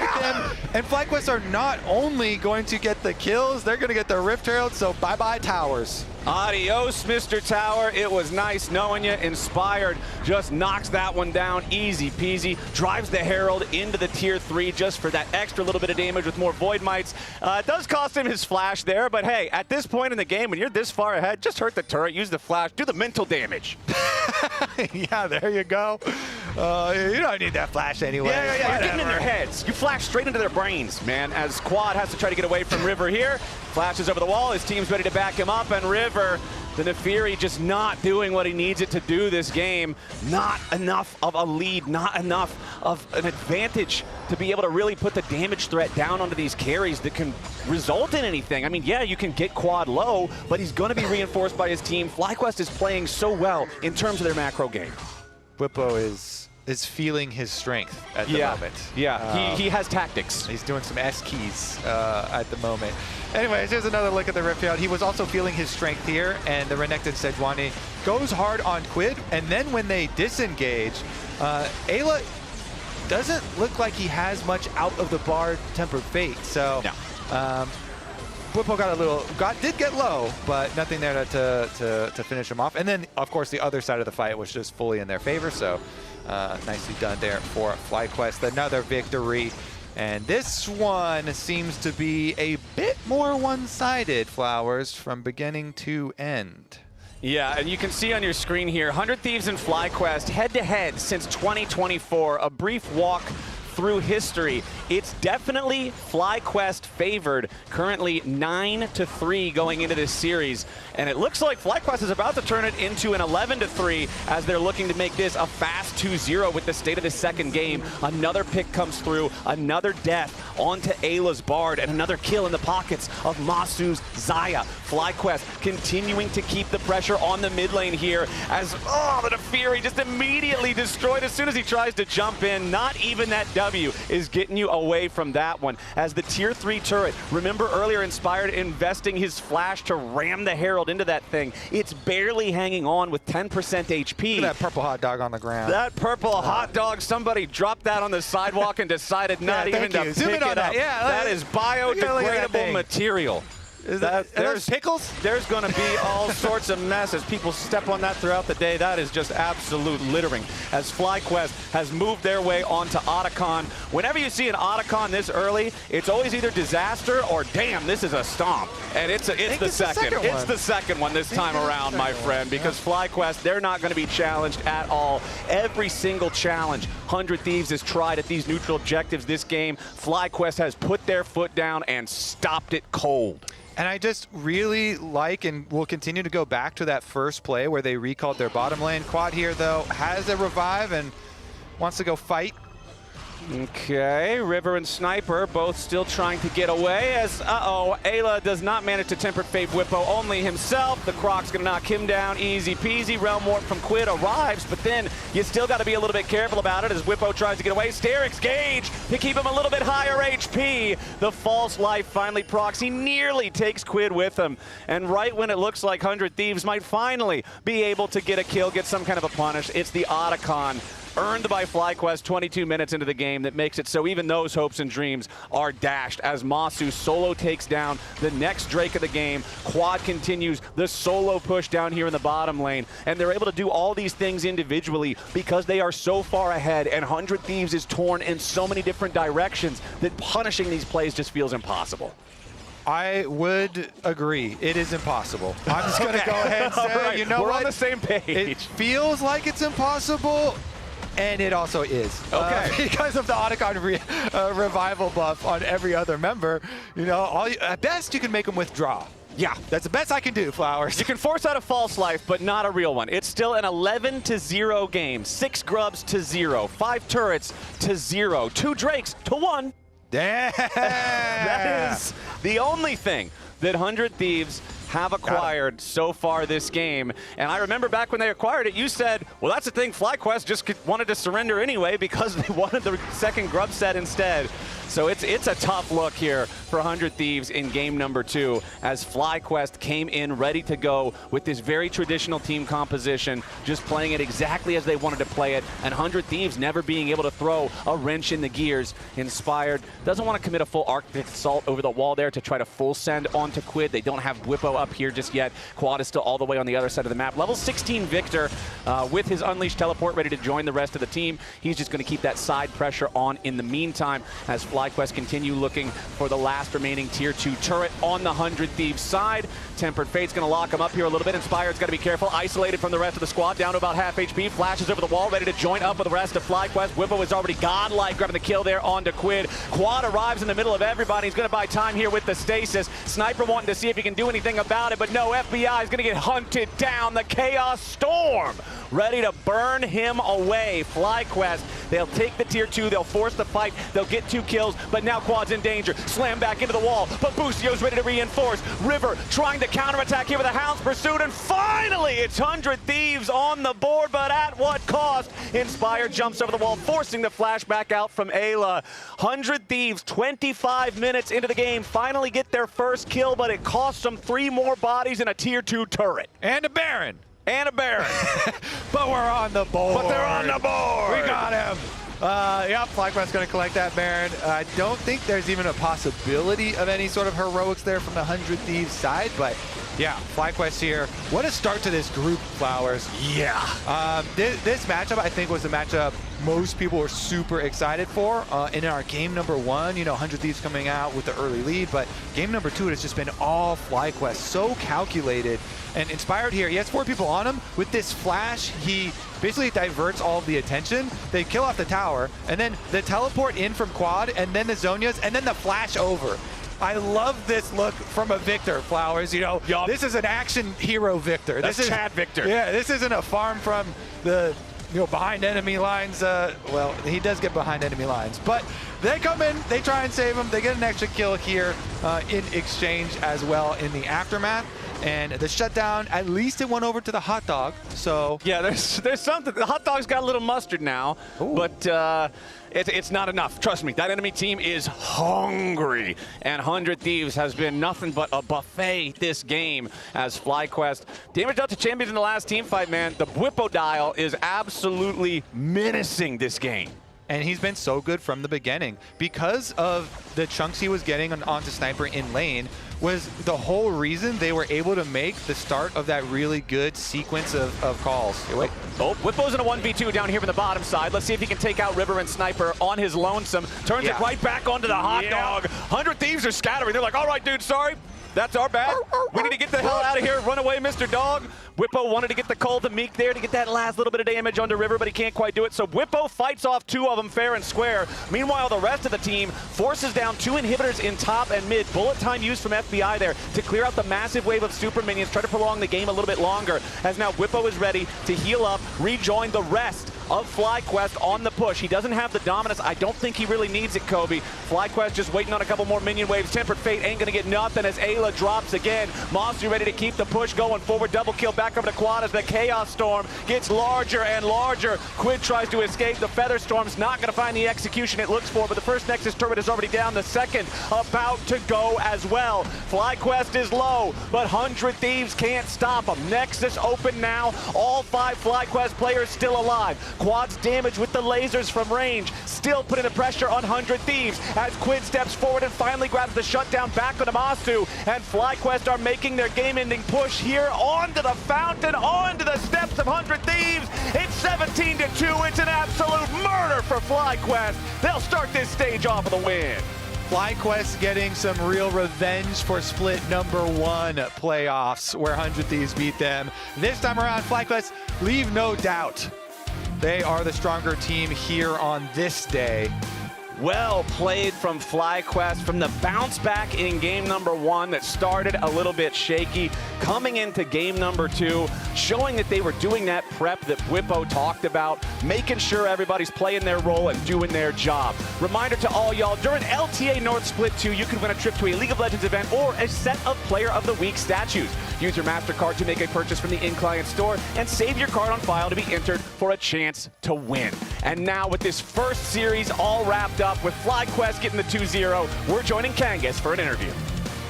Thank you very much, Flowers. I have Quad here. Congratulations on your win. Incredible stuff up there. And the Azir play from game one. We were freaking out about it. I know everybody in chat was freaking out about it. Talk me through that fight and that moment for you, seeing the angle.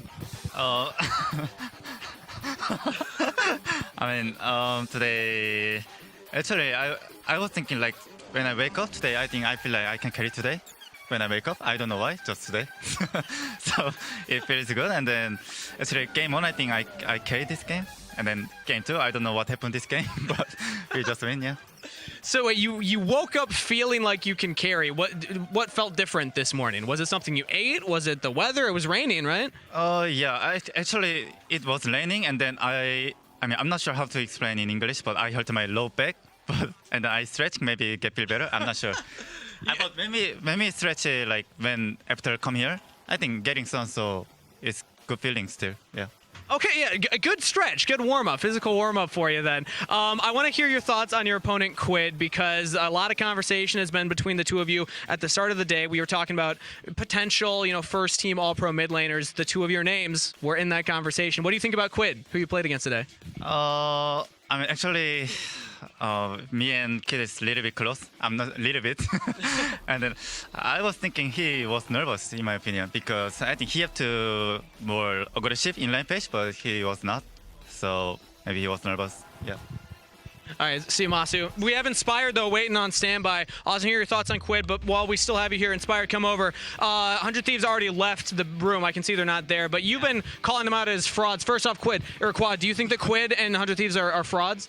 Oh, sorry. Actually, I don't know what frauds mean. So. Fraud, like they're fakers. He's a nice guy. He doesn't think that. He won't say it? Okay, well, do you want to double down? Did you just prove that 100 Thieves are frauds? I mean, I would say so. I think with the lead they had in game one, and then they just like throw it so hard in 3 minutes. I mean, come on, guys, like you can't do that.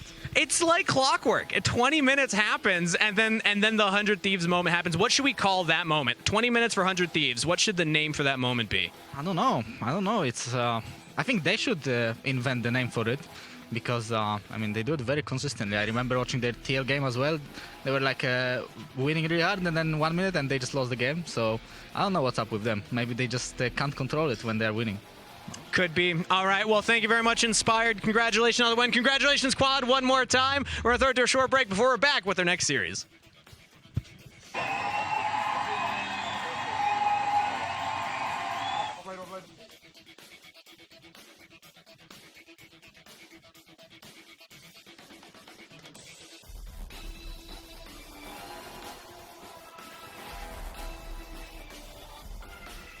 AT&T has a new guarantee because most things in life are not guaranteed.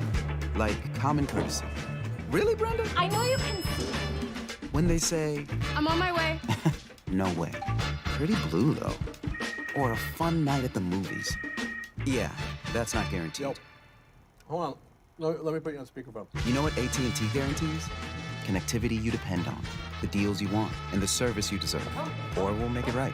That's the AT&T guarantee.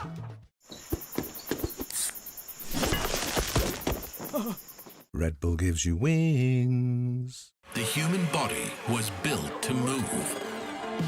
Not trapped at a desk in one singular posture for 12 hours a day.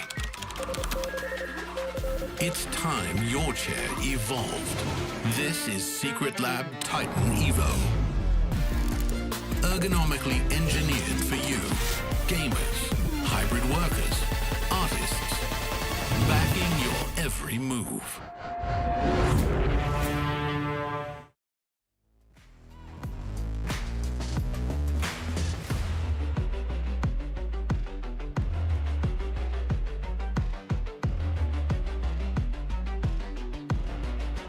I'm gonna TP back top. Can we one-tap him with TPs as 3? Yeah, I think so, we should, yeah. Yeah, we should. Let's do it. Walking on him. Okay, you start with W, then I'll W and Mask. Yeah. Missing Bard, guys. Bard is not there. I think I might be dead here. No one is there. You have a lot of time. You can flash out anything. Enemy move. I'll play team. I'm teaming right now. Let's go. It's a good fight. Oh, nice. I will help you with Nafiri if I need to. Renekton is dead. Bard is dead. I'm up here, guys. I'm chasing. I'm winning. Can you guys I'm winning here. go aim? Yeah. I will kill him as well. And a bad, bro. I can't cancel. I know, fine. He ulted on me. I'm feeding. I have ult, I'm in trouble. Bard no flash. Stun a Fury. I'm done. I'm holding. Yeah, kill them if I have ult. She's one-shotting you. I have ult too and I want to collect another kill. Cancel the... I want another kill. Okay. I want one more kill. I'm No ulting flash, now. no flash. Oh, shipper. Stun! Anyone? Gus! Done. I'm currently working on the Nexus. Gabi. Nice, guys. Offlane.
What feels new? Last year I was in the R7, now Lyon. We won LLA, the last LLA, and we classified for Worlds. La región que nunca pudimos salir del main event, entonces era como la última esperanza. Creo que como equipo éramos bastante sólidos y teníamos chances. Y llegamos y bueno, casi lo hacemos, pero pasaron tragedias.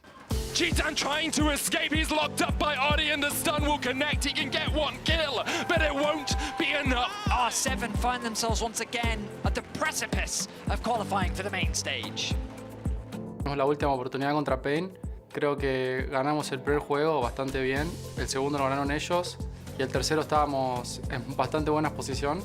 Sí, es un momento que habíamos ganado una fight, vaqueamos y yo entré a la jungla enemiga, al red de ellos, que nos mataron a 3 y sacaron Baron. R7 very much on the front foot now and perhaps a little bit too much. Jeb Charge coming out as well. Leon's is just deleted. He's burst down, steps into darkness and is met with it. Curry almost falls to the chains and does to the piercing arrow, but Kaney will follow suit. And as soon as you say anything good about R7, they walk into their own demise. Adi caught out with the charm.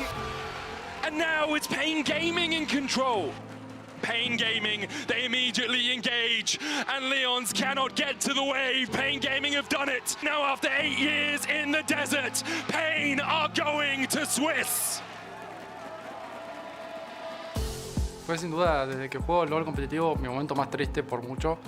Sentía como que quería salir ya y estar en Argentina en mi casa. Fue bastante duro el como recuperarme, porque siempre mi sueño fue jugar un main event de un mundial y estar tan cerca y tener la chance y encima haber sido yo gran protagonista de por qué hayamos perdido. And especially because it was like last LLA representative. So I really feel really bad. I just feel like crap and that's it. From the defeat from Rainbow 7 in Wars, like I said, I touched ground. I couldn't go under, so I just feel like I have nothing to lose, you know. So here are just best players, I think, like in NA than like LLA. So I just need to show up. Así de dolorosa como fue la derrota, también aprendí mucho. Creo que lo que más rescato es cómo aprender a controlar mis emociones cuando juego. Sí, es como que mi espinita clavada, que, o sea, quiero demostrar que puedo hacerlo bien y que ya lo cambio como play. Tiene a Lions todavía cerca. Igualmente está llegando todos los refuerzos. Mira a Odilán, mira cómo lo persigue. Señor el destino, el asesinato va a caer. La primera sangre. Mejor realmente lo que quiero es llegar a los eventos internacionales. Creo que tenemos los jugadores para hacerlo. Creo que si hacemos un buen trabajo como equipo, podemos llegar a ser un equipo muy fuerte. Entonces, todos estamos enfocados en eso y es nuestro objetivo. What fuels you?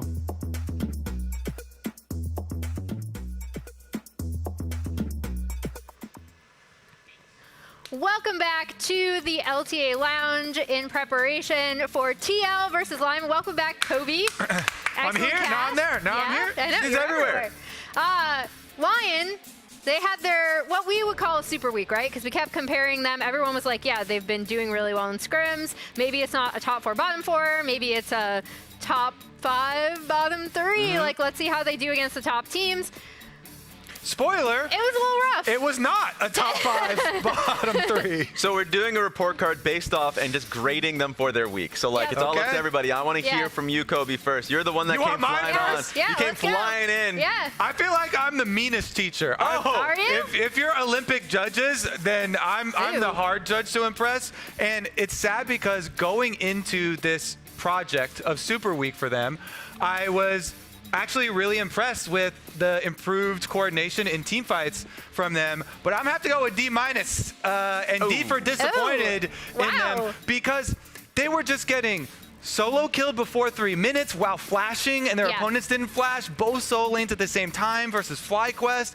Their team fights were a lot less coordinated. This was what was really good leading up to the Super Week. You know, this was when, you know, they were playing Shopify, and so I was getting all excited. I was like, oh my goodness, you know, they've solved a lot of their communication issues that we saw in split number 1, and they were able to get their early lead. They snowball it, then they coordinated the Rel over the wall with the Yone, with the Rumble ultimate, and I was getting so excited.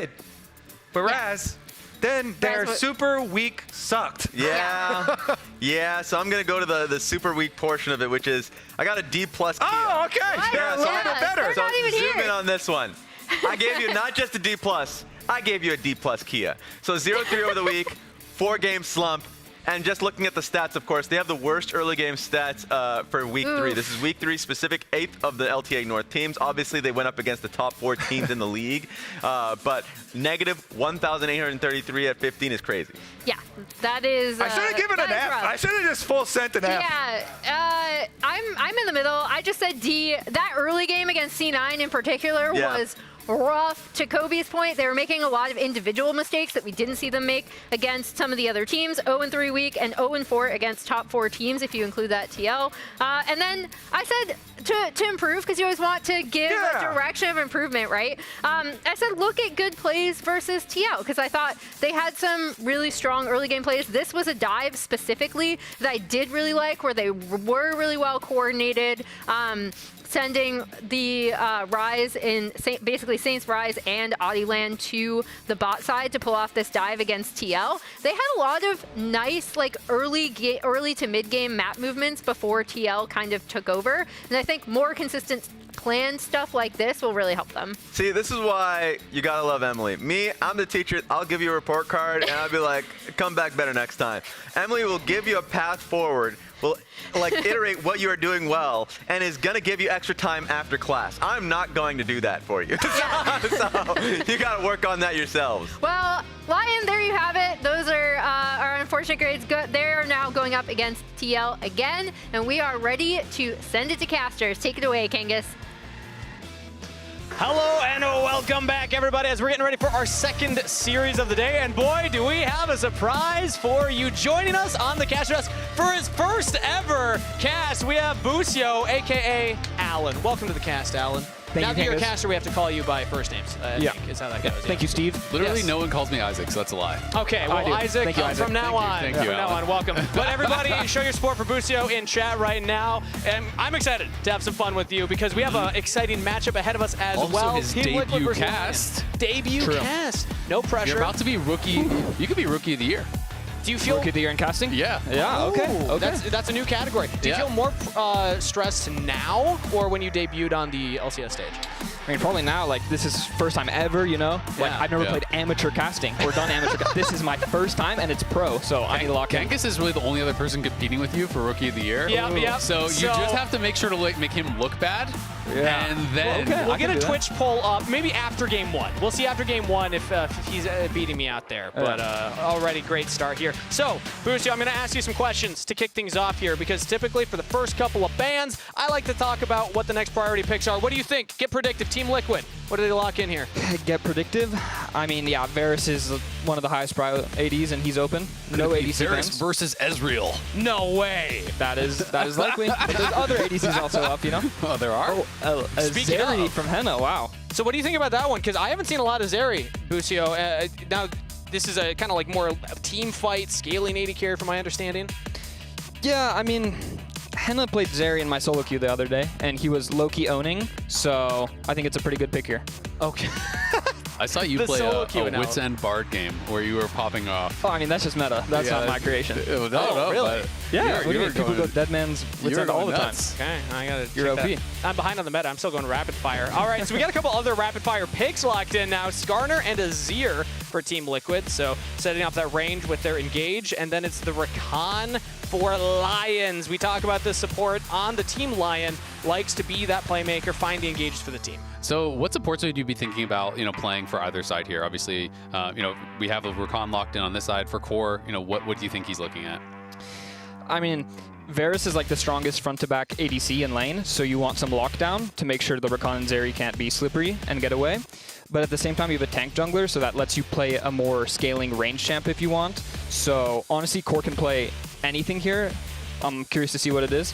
Do you think it becomes pretty conditional based on top lane pick then? Like if he was going to play a range support, do you think Impact needs to be that primary engage? Or how are you thinking about it like holistically as a draft?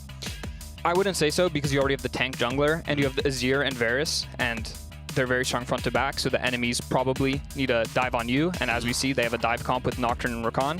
So that's also why Lyon is banning out peeling champions like Renata, Poppy. So core might be looking for some sort of peeling pick. Yeah, I mean, things you're talking about, you can play anything, even something like a Karma potentially if they're just trying to get control of that lane. But the J-Span with the Sylas ban over on the side of Team Liquid. Now, Lyon have to lock in first. So they'll have to show one of their solo laners. They've been holding those close to the chest for now. But one of them will have to give up probably mid lane, as you do see that. It's mid for sure, yeah, because they already see the Azir, so you can get double counter pick on solo lanes. Oh, Xerath, this is like a throwback. People used to do Xerath and Vel'Koz into Azir a while ago, but we haven't really seen it in pro play at all. Have you been seeing it much in scrims or anything like that? I mean, when LS was coaching us in Korea, he was recommending the Xerath pick just because it outranges Azir in a vacuum, and he's the highest range champ in the game. So basically how it's going to work is Xerath will be poking, and then the other guys just need to sit around, watch, and be ready to counter-engage. And now it just kind of flipped the whole draft because previously it was the flip.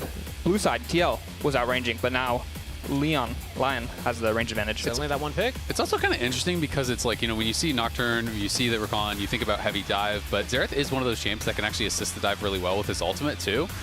So it does kind of make the way that they play that a little bit different. Turn the lights off and then, easier target selection there for Saint. He's able to land those. It's going to be against an Alistar, so we do have a hard engaged support for Core JJ to pair with Empty on the Skarner, and we're still even tripling down with another frontliner. There's Renekton. We just saw Bwipo actually play this against Sniper's Gnar, and it went very well for Bwipo. Yes. It was going really good with the E-Start. It is going to be Aatrox as the answer. Which draft would you prefer to play? Like, if you have to sit down and play for one of these supports, which team do you think won the draft? I would say TL's draft is more straightforward, in a big 5v5. Like, if they really engage on anyone, they just have so much juice and front to back and CC and everything. But Lyon has the advantage of, they can get a little more creative playing 3 lanes, look for picks with their Nocturne comp. Xerath can, for example, be planted mid and assist with ult while they look for plays on side. So I think Lyon's the more creative comp, while TL will just win like standard fights. Yeah, I got to agree with that because I feel like if you do just a pure front to back, I'm favoring Team Liquid. They have bigger health bars. They have better, follow-up engage after the initial ones. But Lyon, they have more options, I think you could argue. This is the first Xerath we've actually seen since 2023 playoffs. APA played it, also into Azir. So same matchup, not super surprising.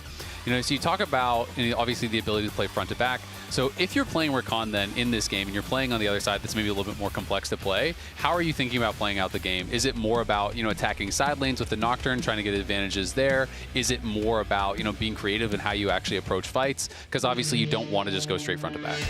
Yeah, I would either look on side or make sure I'm ready to peel, because Xerath will be poking, and the enemies have to engage on anyone. Even yourself, you don't want to be an easy engage target to give them a fight. So you need to keep some range and make sure you can disengage when they go in.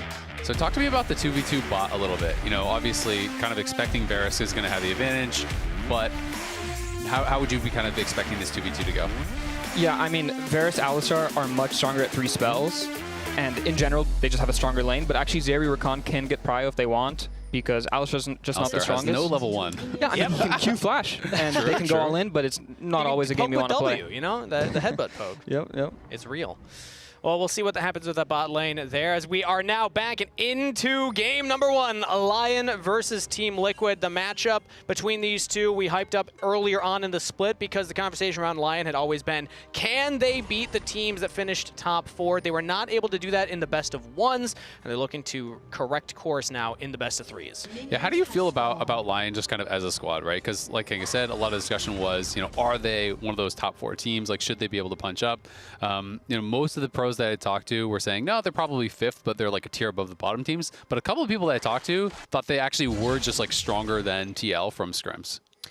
I would agree with that. I think Lyon is a top 4 team potentially. Just when we played them, for example, it felt like they were a little bit nervous and not really playing like they do in scrims. So maybe they just need more time, but they definitely have strong players. I'm also just noticing there, we had Emperor Henna versus General Umpty. I like that nickname for Henna. That's a good one right there. He has also been one of the standout players. We had even Inspired, your teammate, on for a cast not too long ago, and he was talking about Saint and Henna kind of being the two that you have to watch out for when you do play against Lyon. They've had a great start to the split. And Henna on something like a Zeri, I'm just excited to see what he's able to do on this pick, because like, we've seen this champion just take over games on its own. Yeah, I mean, I told you, he carried my solo queue game, so I'm expecting the same here. So Boostio solo queue game, you equate that to Team Liquid versus Lyon on stage, is what I'm hearing. It's similar. Similar, okay. That's just the NA solo queue diff. Oh, yeah. It's just like playing in pro. It's just like pro, guys. Exactly. Just like pro. Just like pro. We have the early push. I mean, you highlighted Zeri Rakan can get the early push. Henna and Lions do get this wave to crash. Yeah. And good that they could crash, because Alistar likes the wave to be stuck under his tower, because he can pressure Q flash into headbutt into tower. And also, he doesn't mind losing HP freezing because he has the passive. So Lyon just wants to make sure they can eventually get a crash before Alistar and Varus become unleashed at 3 spells. And now from Lion's side, okay, as we see there, Gorgia just go for the little bit of poke. Again, I like the Alistar headbutt poke when you're just going for the damage, you're not going to all in on it. Send the message. But we do have Adilan hovering the bottom side. He started top and is pathing towards the bottom. Going to go for that scuttle most likely, whereas Umpty going on the opposite path. And now we're looking top side, because Impact has actually gotten the wave shoved in here. Azale, when we talked about this top lane matchup, we were surprised to see how rough Impact had looked earlier in the split, as bot's still taking some rough trades. But early on here, it's looking like Lion's bot side getting the push, Team Liquid's top side getting the push. Nice little side step from APA. I mean, Saint so far doing fine. I mean, he does have push in mid, but it's not like it's been any sort of advantage. He's actually going to be down on CS as the wave equalizes. Did the W start with Comet? That is like really standard in these kind of matchups, because W is pretty much unmissable and does hit confirm your Comet. But it's just like, Xerath is always one of the interesting champions, because it can look so strong or completely useless, similar to Vel'Koz. Everything is skill shots, right? So if you hit everything, you look like a beast. If you miss everything, it is go next fast. Well, speaking of hitting everything here, Impact actually getting a big chunk in the top lane as Umpty comes by. Not going to have enough damage to get the kill, but that is Flash. Yep, and now Audi has tempo on jungle, and in the bot lane, Lyon is very happy with what they did. Zeri got a good base off. And we want to highlight here, I had set it up earlier, but Impact having a rough start to his split here. We took a look at some of the stats as Ale, and he has been struggling, but he might just get a solo kill. Oh no! It's Licorice with first blood as Impact engages into the wave. I mean, that is actually really tough. You know, after your jungler came up top, you force the flash, then you solo die before your base is just brutal. The wave at least is very good for Impact, but Licorice is going to TP back and reset it anyway. Yeah. And that is tough. He gets a much better buy now too. Yeah. That is one of the more instant karmas I've ever seen right there, as Lions gets chunked out in the bottom side too. Yeah, I mean, we didn't get to talk about it too much, but Impact has played 25 splits, basically, of pro play. And, this year has felt like one of the only times that I can remember where he doesn't look, nearly as stable, right? At first stand, I think he was struggling a lot more. And even just regionally here, he hasn't been that rock. Like, when people think of Impact, they always think about him as a player that is never going to lose you the game, that plays weak side really well, that is really consistent, really strong. But it feels like he has been struggling this split more. Have you been kind of seeing that as well? From my POV, I haven't really noticed that too much, but maybe just waiting to turn it on for playoffs. Okay, I'm not letting you get away. Did you just call it a POV? From my point of view? It's POV, right? Surely. Okay. Ooh, Impact. No, Steve. No, it's not. It's nice try, Steve. Dropping the first name on me, too. All right. But again, it highlights that Impact's still struggling here. Licorice with that early kill, now coming back to the lane with a component completed. Impact only with a couple of scraps here, so we'll see if that leads to any other potential solo kills. Yeah, and Lyon around the whole map has tempo everywhere, Licorice has a good situation coming for grubs. Of course, Renekton will be 6 and strong, but Varus is just now getting his base off, and he has to catch bot. So Lyon is starting the Dragon. Yeah, that Shovel get highlighted, and even Jan now coming all the way back from base with that reset cannot stop this. Now, how quick can we get to grubs? Because they just spawned. Umti's already there. Up there. So he's already going to be doing this. I mean, they have push and top. Renekton gets shoved, so Umti's going to start this. I don't think it's going to be contested or anything. Core knows that they're over on the Dragon right now, so should just be able to grab the grubs. But instead, he's actually going to pull off and look for another dive. But Licorice will have his ulti here. Does he know what? Biscuit? Try again. Both ultimates pop. Licorice, World Ender, trying to get that healing back. Impact through the dominance, and Umti actually gets the E. Nice little spin there. Licorice goes down. Impact gets a kill of his own. Not the most respectful weak side gaming by Licorice over there. He did pop his Mundo ults, but they still got him. He uses last biscuit, does pop the ulti, and yeah, I mean, I agree. There's just no need to be scrapping like that. Your team is on bot side. Your team is already taking Dragon, so their only counterplay is on top side. I mean, I can understand. I think his point of view was they're just going to be doing grubs, so he's not going to be attacking me. Ooh, APA could be in trouble right now. He shuffles away, also has a flash, but now he can't help out at the grub, so Umti's only going to be able to get 2 of them. Whoa. And now Paranoia popped. Adiland jumping in, flashing to follow. Down goes Umti. Adiland picking up the kill. That's the combo, man. The Nocturne ult plus Saint ulting there from mid lane. He hit 3 of those ult charges. Definitely look pretty nice. They get the flash as well off Umti. They're going to be able to grab 1 grub. But yeah, Licorice definitely a little bit brazen on the top side, does get punished for it. And now Jan swapping up towards top side here with Core. Expecting the match though. No flashes away. Yeah, that's rough. So Team Liquid getting pushed out mid. Now top side also. Lyon, I mean, they're getting on the map here. Boostio, we talked about Lyon's the support now. He's making a lot of action happen up here, and also Adiland and Saint linking up. Oh, that's actually so annoying for Licorice. He gets his base canceled, and he has no TP. So now they're going to lose at least 1 plate on bot side to Impact and an entire wave because he got delayed multiple times. So it looks more like 2 plates plus the full wave, and that's a cannon. So that is like 200 gold for the cannon wave plus 2 plates. So that's like a swing of like 500 gold off of the loss of tempo there. And that's one of those things that people, I think, don't always think about when they're watching because it's not like a kill or whatever, but it makes such a big difference in the game. Oh, yeah, for sure. 알리스타 캔거 미드. Go here? Yeah, I can ulti. I'm going. 어디? 바루스 알리스타 캔거 미드. 바루스 알리스타 캔거. Yeah, we know. Good job. Nice confidence. Solid look there, solid comms coming in from the team, but to your point, Azael, now as we come back to live. Yeah, 500 gold. Yeah, 500 gold advantage for Impact, despite the fact that Licorice got that solo kill on him earlier. There you go. Call that a bot diff. Jan interrupted the Aatrox. Yep. What can you say? Yep, I mean, your only option there is either take the loss or stay and dive top. Yeah. But you don't have the info on everyone, so it's not that easy. Yeah, exactly. They have no deep vision on top side really whatsoever. Yeah. So definitely is a tough spot, for Licorice. How do you, as a support, kind of balance enabling your AD versus deciding when it's best to move around the map and maybe help someone who is in a difficult position in a side lane? It just depends. You need to see what has the highest prio, what's your win condition, and just what you're going to gain and lose from each play. Because obviously, like a roam isn't always guaranteed. Like you're going for a kill or a dive. That depends on how safe their top laner plays. While you roaming can potentially lose your ADC a fixed amount. So it's just kind of a feeling thing that you just get. over time. So kind of just like all about basically risk assessment, right? Yes, yeah, yes. exactly. What's the risk versus reward? You know, we're going to cost 200 gold to my ADC here, but maybe it pays off big, and what the odds are. Yeah. Or maybe you just find the engage onto the enemy support. Lions has to flash away, battle dances to safety, and is out of there. But Umpty was looking for it, where JJ set it up.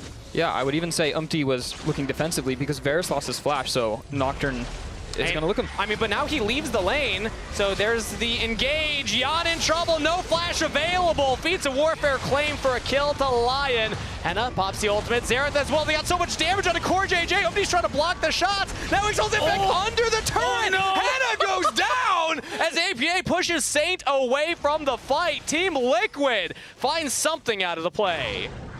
Wow. Umpty with the scoop. Henna got taken out, but overall that Nocturne looked balanced there. He just one-shot the Varus. He had his Hex Plate. He is juiced. Yeah, he is really strong already. Impact is playing with fire a bit there. Licorice does have flash, does have ulti. Impact's got to be safe, but you can see that the bot lane from TL is running straight down to bot to relieve that pressure. And if Licorice overstays, he could be again caught in a difficult situation. Ooh, Dominus pop. Now Impact wants the fight to happen, but again, just gets popped like a balloon. Licorice giving him the business. I mean, Impact just way overplayed there. Like, even going back in for the initial stun was a little bit dicey. And he dashes back in again after his ulti. Like, you're on like 300 health, maybe. Yeah. One auto and a Q just kills him. You gotta get that Decimate off to heal, but he just didn't have it. Yeah, I mean, that sort of thing is just your bot lane swapping. You're going to base anyway, so you just wanted to make any fight or take as many resources away from the Aatrox, but he just overplayed a little, didn't flash the ability. Even if you flashed, it wouldn't be worth it, honestly. Aatrox would walk it off. Yeah, so here's the earlier play. Audioland goes in with Lions. They get the initial kill. And then I feel like they kind of just got a bit hypey here. Like, yeah, you're pumping damage into this Alistar, but it's an Alistar with ultimate up. Even with all the Xerath ults hitting, he still is healthy enough to be able to kite it out, then gets stunned against the wall. The cleanse comes through, but Core just CC chains him. And Henna definitely going a bit too far. Yeah, but I understand. I'd be getting hyped too if Xerath was ulting like that. Exactly. I got back up in the mid lane. As we come back to live, though, Licorice has to flash away. Still gets stunned up by Core JJ, but is fine. And this time he has his TP, so it's not a big deal. He'll be able to just base and go top. Henna's already coming down bot to cover, so moving around the map here pretty well. How are you feeling now, you know, if you are TL at this point in the game? Obviously, you know, you're down a little bit of gold, you know that, but are you still feeling pretty confident about kind of the position in the game? Not really. I would say Nocturne with his ultimate hunter stacks and his early item is going to be quite the menace. Yeah. But, you know, TL can still win team fights. They have a very strong team fight comp. It's just they need to be careful in their lanes because in isolation, the Aatrox seems to be beating the Renekton and the Xerath obviously outranges the Azir. But the good part is, if Xerath does go side, Azir actually has threat on him. But right now, we see Xerath is staying mid, so that's a good choice by Lion. So talk to me about like what the comms are like kind of in this situation then, right? So Lion's going to take the second dragon. You know, we now know it's going to be Mountain Soul. They're moving towards, you know, potential soul point on this next dragon. Is that something you expect them to try to fight for? Well, it looks like they already made the decision here as they're diving Jan yet again. Oh, Summoner spells blown, does not live. Lion with that, you know, just insane trigger pull. Finding these plays, they want more. They're going to go for Core. No ultimate available. Umpty is there. Nice little knockup from Core JJ. They don't quite have the damage to burst him down as Adi now taking turret. Lion stuck under there. Umpty punishes the second dive as now Impact comes in from the flank, trying to get onto Henna, stop him from jumping over that wall. Henna has the flash, makes it, but Impact follows. Well, a couple more autos and he gets it.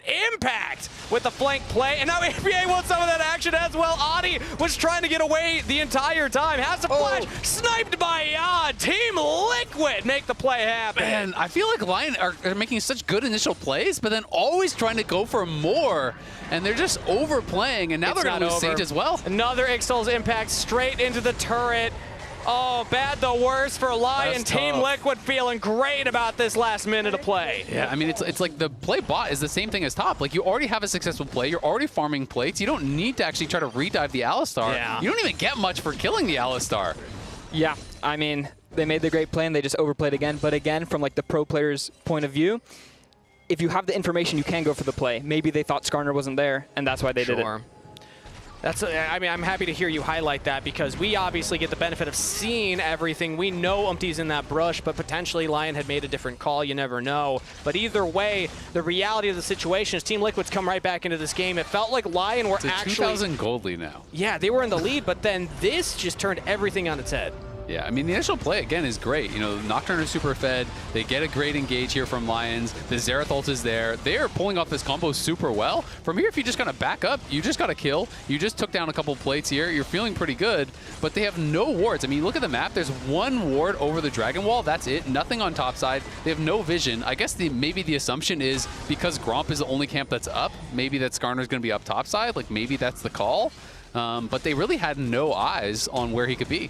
Yeah, definitely a poor assumption that he wasn't there. And what's not really seen, but will be a problem, is they have no flashes now. How can Xerath play versus Azir with flash shuffle when he has no flash? Yeah. Zeri no flash, Nocturne no flash, so the next 4 minutes or so will be difficult. Yeah, and I mean, even just that shutdown going over to Yon helps him so much because he had been put down quite a bit.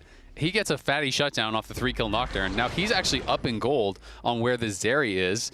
This is a graphic on basically like where they've finished 4th. It's always this meme, right, about forever 4th. And this is the playoff finish versus the regular season finish after they finish 4th, but Saint gonna get caught. I mean, immediately, Boosty, you already set it up. Saint has no flash. Yep. APA goes for the flash shuffle on cooldown and finds the play. Can't script it better than that, just like Team Liquid script that 4th place finish because they turn it on, Azael. Boosty, are you even aware of that 4th place meme, or is that before your time? It's before my time. Before your time. It was memed. Team Liquid always finish 4th, but when it comes time for the kind of halfway point of the season, or once we get into playoffs, they turn it on, they come online. We're kind of seeing that in this game even. Yep. Oh, but Lyon not going to take a lane down. They're actually going to go for their own play here into the mid lane. Big damage onto Yon as Henna picks up that kill. Nowhere is safe for this Varus. Yeah, I mean, Alistar is right by his side. Yep. I think Alistar is Lion's going to get a little caught out here. Has to flash over the wall. CoreJJ was doing a nice job of keeping him locked there, but does get the safety. Yep. Whew. All right, so I think we've established Yon has a large target painted in red on his back. Lyon are looking directly at that for every single play because that is now 3 in a row that they have just isolated the AD carry. So if you're TL, how do you want to play around that? Like the obvious solution seems to be, you know, try to actually have someone hovering and look for like a counterplay when they're going for it. But, you know, what do you think is the best answer for TL to actually protect Yon better? I mean, that looks rough. They were doing pretty well. Like, he's under his turret with Alistar right next to him. I don't know, maybe he's slightly too deep in the turret and he can just try to wave clear with spells. But other than that, only like Umpty can be hovering. Yeah, it's definitely seems like a difficult situation. People talk a lot about obviously gold leads, and when you're watching a game, you can see the exact deficit, right? It's very obvious. When you're playing a game, you have to look more at just like item completions and things like that. So, you know, if you are now Lyon in this spot, coming up to this next dragon, they got the first 2. Do you think they still feel that they can actually contest at this next dragon and try to push towards 3 dragons? Or you think, hey, we've actually lost too much, we need to sit back now? I think they can, and they do think like that because they're both 1 on 1.5 items, so the item lead is not too bad at all. And currently Xerath was grouping mid, not catching top, so he wants to get some control and fight this dragon. Also, no flash on APA too, because they clocked that in the earlier play. I think Lyon might actually have the opportunity to play aggressive here. Saint's actually going to catch it at top wave. It has the teleport, so does APA. We'll see if either of them have to use it, or if we're just going to wait a bit. Because right now, Team Liquid have control over that mid wave. They can actually control the river as well.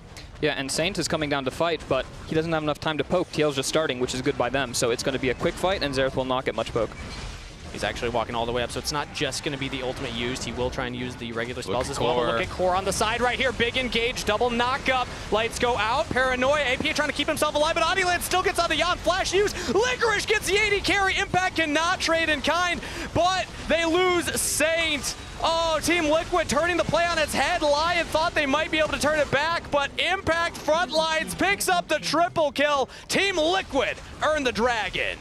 That seemed like such a tough approach for Lyon, walking with no vision when they're already starting. They don't have eyes on where Core is whatsoever, and you're grouped up in this situation that is kind of guaranteeing TL that front to back that you talked about them being so successful in. Yeah, I mean, if a fight starts like that, there's no way Lyon can win. TL just has way too much tankiness and damage and CC, while Lyon's comp advantages lie in the poke and playing wide with Nocturne. Yeah, especially if you have an Alistar able to Hex Flash over on top of you. Yep. Ooh. Watching Core. Coming. Terrace. Crossing target. Nocturne. Watching Nocturne still. We got the back line. Blocking this guy. Estral flash. E7. Zeri 3 hitting, okay? Zeri has ult. I do more damage. Nice shot, good job. Nice shot. I mean, Zeri was free hitting, but it's like Saint got comboed into Verisalt right off the bat, and then once you get hit by that, like there's so much CC like you're talking about. When one CC hits, all the other CCs are gonna hit. Yeah. And Xerath is dead instantly. They're gonna look for another gauge on Verisalt. Still no flash on Yon, and they just get him again. Whoo! Lyon have one play, and they're just gonna keep running it, man. Wow. It's a good play. It's a good play. Jan is a victim this game, and it keeps working. Whenever he doesn't have the summoner spells, they're pulling the trigger. He's not even going like the Comet poke build. He has the Hail of Blade, so he's not getting a lot of value out of this. But Team Liquid actually see Licorice a little cut off from the rest of the team to go for the shuffle, but he's sunned up and doesn't get hit by it. Seems like he's fine for right now, just playing around by the wall. Umbral Dash is over. Now the rest of Lyon can group up. Remember, Jan's not there, so Lyon might actually fancy themselves the fight, but Team Liquid draw their line of scrimmage. Lyon do not approach. Yeah, not going to be able to actually force their way in to try to get more after that kill on Jan. Jan is back up, just going to be walking it out. And the gold lead, pretty significant now for TL. They do have that 4K gold lead, and you can see the item completions are starting to show themselves. You talked about it before that last fight, Bucio, how the second items hadn't yet come through. They're both just kind of one in pieces. Now we have 2 items obviously done for Jan. APA has his second item completed. Impact has his second item completed. So now things are going to be a lot more difficult for Lyon.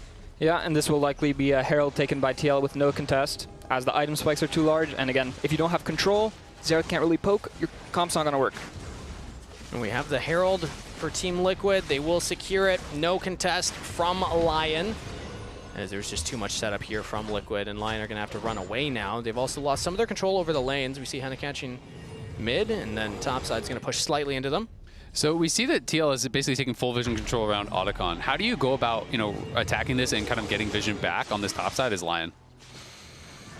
I mean, for TL to start Otacon, it's a little risky because it's 21 minutes, and that is quite a strong objective.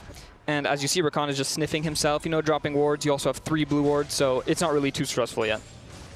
Sniffing out the jungle, of course. Yep. Yes. Otacon is an objective on the map that Team Liquid still do have control over right now in the lanes as well. We saw Licorice then went bot side, pushed that one in, but Impact's catching that again. And Impact's, what a comeback, man. I mean, that early game was rough, but that triple kill, second item completed now. Licorice just finishes his second on this reset, but Impact is right back in it. Honestly, it feels really, really hard for Lyon because since they're playing this kind of like poke comp with the Varus, they have to be first the objective. But Saint can never push up lanes or he'll just die, right? So he's always kind of sitting back at his tower, accepting the wave second. He's always behind the play. And now the Impact's ahead as well. Licorice is going to be in that same spot, but they are starting up Otacon. I think at the very least, they want to try to get the TP out of Licorice, but they are spotted and they are just going to pull off. Yeah, it's scary to actually go for that fight. All the debuffs that you get, armor and magic resist shredded, as Lyon just staying close enough to find it if they see it. Umpty now catches Saint. APA's nearby, and there is the Impale. Saint's going to go down. APA with the kill credit. They find a mid laner out of position, and Team Liquid capitalize. Yeah, he walked a pretty dangerous way. I mean, you look at the vision in the jungle, they have nothing. They have 1 ward over in the tri-brush on top side, right? So it's instead of walking the kind of more safe long way, he tried to cut through the jungle, gets caught. Now he's dead. Now they're for sure going to go to Otacon. Doesn't flash even, so now he's going to have to try and teleport back in if Lyon contests this, but I think Team Liquid just get the Otacon at this point. Lyon are going to take mid turret instead. Oh, turn the lights out. Now maybe they find a play onto Impact as well. Not going to fully dive between the turrets. Instead, just a tier 1. Quite deep, but they did get the tier 1. Obviously, it's not that good, but they did what they had to do. Yeah, they did what they had to do. It's always tough though. Like when you use Nocturne ult in a play like that, and you get nothing from it. The ult is a pretty long cooldown. I guess it's a lot shorter now that he has all his stacks and everything, but it's one of those things where now it's like there's no threat on the map, and he's not actually going to have it for when the next dragon spawns, so I assume they're probably just going to give that dragon as well, especially because we see that Xerath is up on top side, and Xerath definitely does not want to be joining the fight late. It's like you have to be there early, you have to have vision, you have to be poking TL as they're walking in, or it feels like there's not really much of a shot in the fight. Yeah, and in this phase of the game, now TL can just play 2 lanes, you see? Nobody's top right now. They're just getting all this control. They're going to start the dragon. They might even rift. And, the Nocturne can't do much. Like, in a 5v5 standoff, it's either Xerath poke or nothing. You can't just straight up engage. You're going to lose. Yeah, and we saw that even when Otacon was being taken, they couldn't kill Impact. He didn't burn flash. He didn't have to burn much. He just Slice and Dice is away, and Lyon are now in a position where they cannot approach this dragon. Team Liquid have taken back control of the game despite Lyon having that early game advantage. So Booster, I want to ask, what's your insight for how, you know, scrims have gone? Because again, we've heard this rumbling that Lyon are a scarier team. You know, probably some players are ranking them higher than Team Liquid. What is it that you see that we don't see necessarily translate to stage? Because on stage, they've yet to really find those wins. Don't worry, Twitch chat won't leak. It'll stay between you and them. I mean, I would just say the carries, Saint and Henna, play really well in scrims, and they just made a couple mistakes this game, so it's making it a little difficult. So just cleaning things up, playing a little more respectfully, potentially?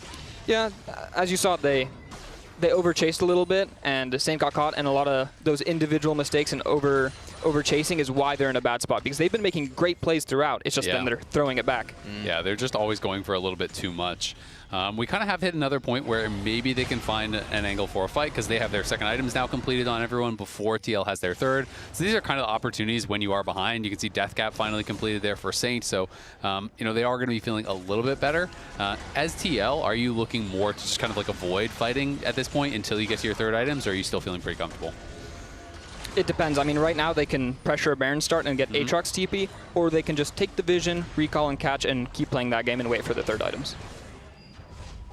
Well, we'll see if they actually have that opportunity to fight with the third items, because Baron on the map, Team Liquid do have control over the area right now, so if they're able to get to their 3 items first and then just force the fight at the Baron, that's when the team that's ahead in gold can use these big game-winning objectives as that magnet to force the action to happen. Something we haven't touched on at all is also that Alistar obviously is playing Symbiotic Souls. Are you a fan of the boots on support? Yeah, the boots are insanely cheap. I think they're 900. You get the tempo with the fast recall. And for now. They're changing next patch. Yes, that is going to be sad for my role. But they're overall, I would say, overpowered, so it's a good purchase. Are you going to miss them? Yes. Yeah, it's very sad. I'll miss them too. I feel like the solo laners are going to miss them a lot too. I feel like everyone's going to miss them because no one's buying them anymore after the patch. Yeah, exactly. Yeah. Exactly. It's like they're going to have to redesign, I think, how they want to work. Even if you give a little bit more out of combat move speed, that's not why people are buying them. They're buying them for like these super fast tempo recalls and the fact that they're cheap, like you're saying. They have the Herald down in bot though, so they are looking like they're going to be able to grab a tier 2 here. Lyon are moving over though, so we'll see if they can find an angle.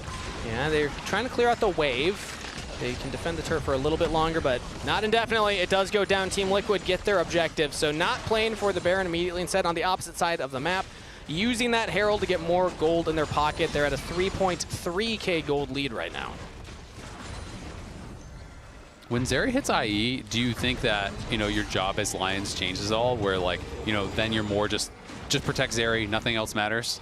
Yeah, I mean, that's something you always need to evaluate. Like, who is doing more front-to-back damage, Azir or Zeri? And that depends on items. So when she gets her IE, you can maybe change the way you play a little bit, but they still have like 2 champs that don't really do that much in the front-to-back, being Nocturne and Xerath. They need like certain kinds of fights to be useful. But this is tough for Henna, because Henna's the only one ahead in gold on the team, is constantly trying to get these waves while Team Liquid is grouped up pushing. So you're not even getting that much of it, but Paranoia popped.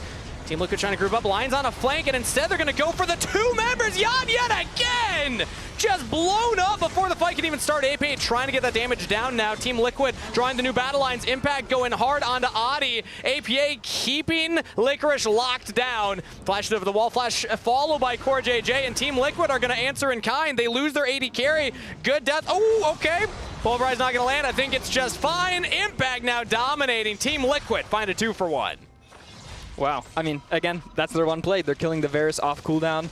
The guy couldn't do anything, but Umti was very strong in the backline. Henna got both his sums blown, so I'm interested to see, is this a Baron start? Yeah, I think it will be. They're definitely going to. I mean, even though you lose the Varus, who cares? You have an Azir, so Azir more than makes up for the damage. This is going to be impossible, I feel like, for Lyon to really walk in. Adi's not even respawning for 10 more seconds, so I don't even think they're going to try to bother. Maybe just try to get some vision around the dragon and be able to potentially play for that, but even that is going to be incredibly difficult. Drop some Fs in chat for Jan. Drop some Ws in chat for Team Liquid, though, because they're still doing pretty good, considering that their AD carry is permanently gray screened based on this Nocturne, just hard focusing them. I mean, the initial play is obviously great. You know, Licorice finds a good angle. They get in there with the Xerath ult, with the Nocturne ult. They kill him off instantly. But as you said, Busio, Umti's keeping out Henna. They have no more consistent damage down here. It's like Impact is completely unthreatened after the initial punch. Yeah, I mean, Umti was holding it down there being broken.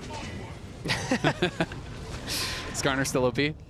I mean, but he was just broken there. I don't know what to say. In that instant. In that instance, he was looking broken. Okay. And what we didn't see in the replay is Rakan dropped a bunch of wards behind them. So this is Lion's comp. They might have a little play, you know, a little TP flank from Aatrox, turn off the lights with Nocturne, and then maybe they can kill Varus plus Azir at the same time because they'll have a much better pinch angle. Yeah. But at this point, with the Zonies completed on APA, he had the arm guard for that last fight and then gets the Zonies before they pick up the Baron. Like, it's going to be way harder to kill the Azir than it is to kill the Varus. Yeah, I mean, I was saying Skarner's broken, Azir's broken. This guy's a tank and a carry and mobile and engage. He is very hard to kill. The full package. Yes. Full 9 yards. How do you feel about, you know, like when you're playing on stage, something that I think fans don't always see at home is that the communications can kind of be different playing on LAN than online when you're playing against a Nocturne, right? Because you can kind of like look at each other's screens and stuff. Do you ever do that against the Nocturne?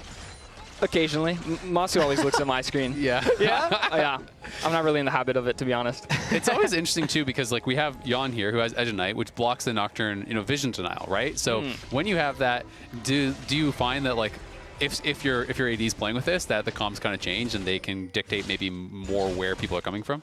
Yeah, for sure. And AP and Core can look over. Cool. Okay, well, now we're going on to Impact here. Team Liquid has backup on the top half of the map, and Impact just easily jumps over to them. You cannot lock down the Renekton. Didn't look as good as going for the Varus, I'll say that much. Yeah. This is Operation Keep Jan as far away as possible. So that way he is not the target right now. I mean, honestly, if I was Jan in this game, I feel like Zhonya's low-key would not have been bad. You know you can focus. Impact, though, I mean, doesn't have the paranoia to worry about, but has to pop the Dominus. Zerath ulti. Zerath big damage. Oh, yeah, hits the blast going for Impact. And now Empty underneath the turret onto Saint, almost just solo kills him with the Baron Wave. That cannon is smacking Saint around.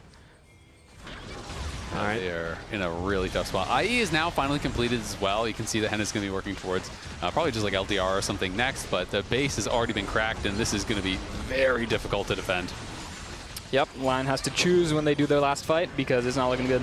Licorice is on the flank, has the World Ender available. Ult, though, so they have no threat. They have to basically wait for that. Yeah. And it feels like the jaws are closing in. Maybe they're waiting for level 16 on Henna if they can try and get it off of these waves. I'm not sure how close he is, but they lose one Nexus turret here.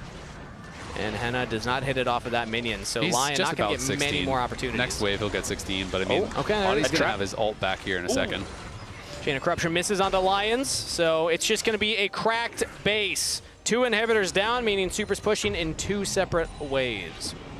Yeah, and I would say the one play Lion has is when Rakan has flash, he can try to flash on the Azir because he has no merc, so you can actually chain him for quite a decent amount of time and maybe one-shot him before he gets Zhonya's off. Yeah, because it feels like at this point it's like, cool, you killed Jan, but it doesn't actually do anything. Yep, yeah. I mean, Jan's like baiting every single fight. Yeah. Like, I'm joking that he's dying off cooldown, which he is, but it doesn't matter at all. Situations, you know? It's helping the team. It's unironically making the job easier for the rest of the team. He's unleashing everyone else.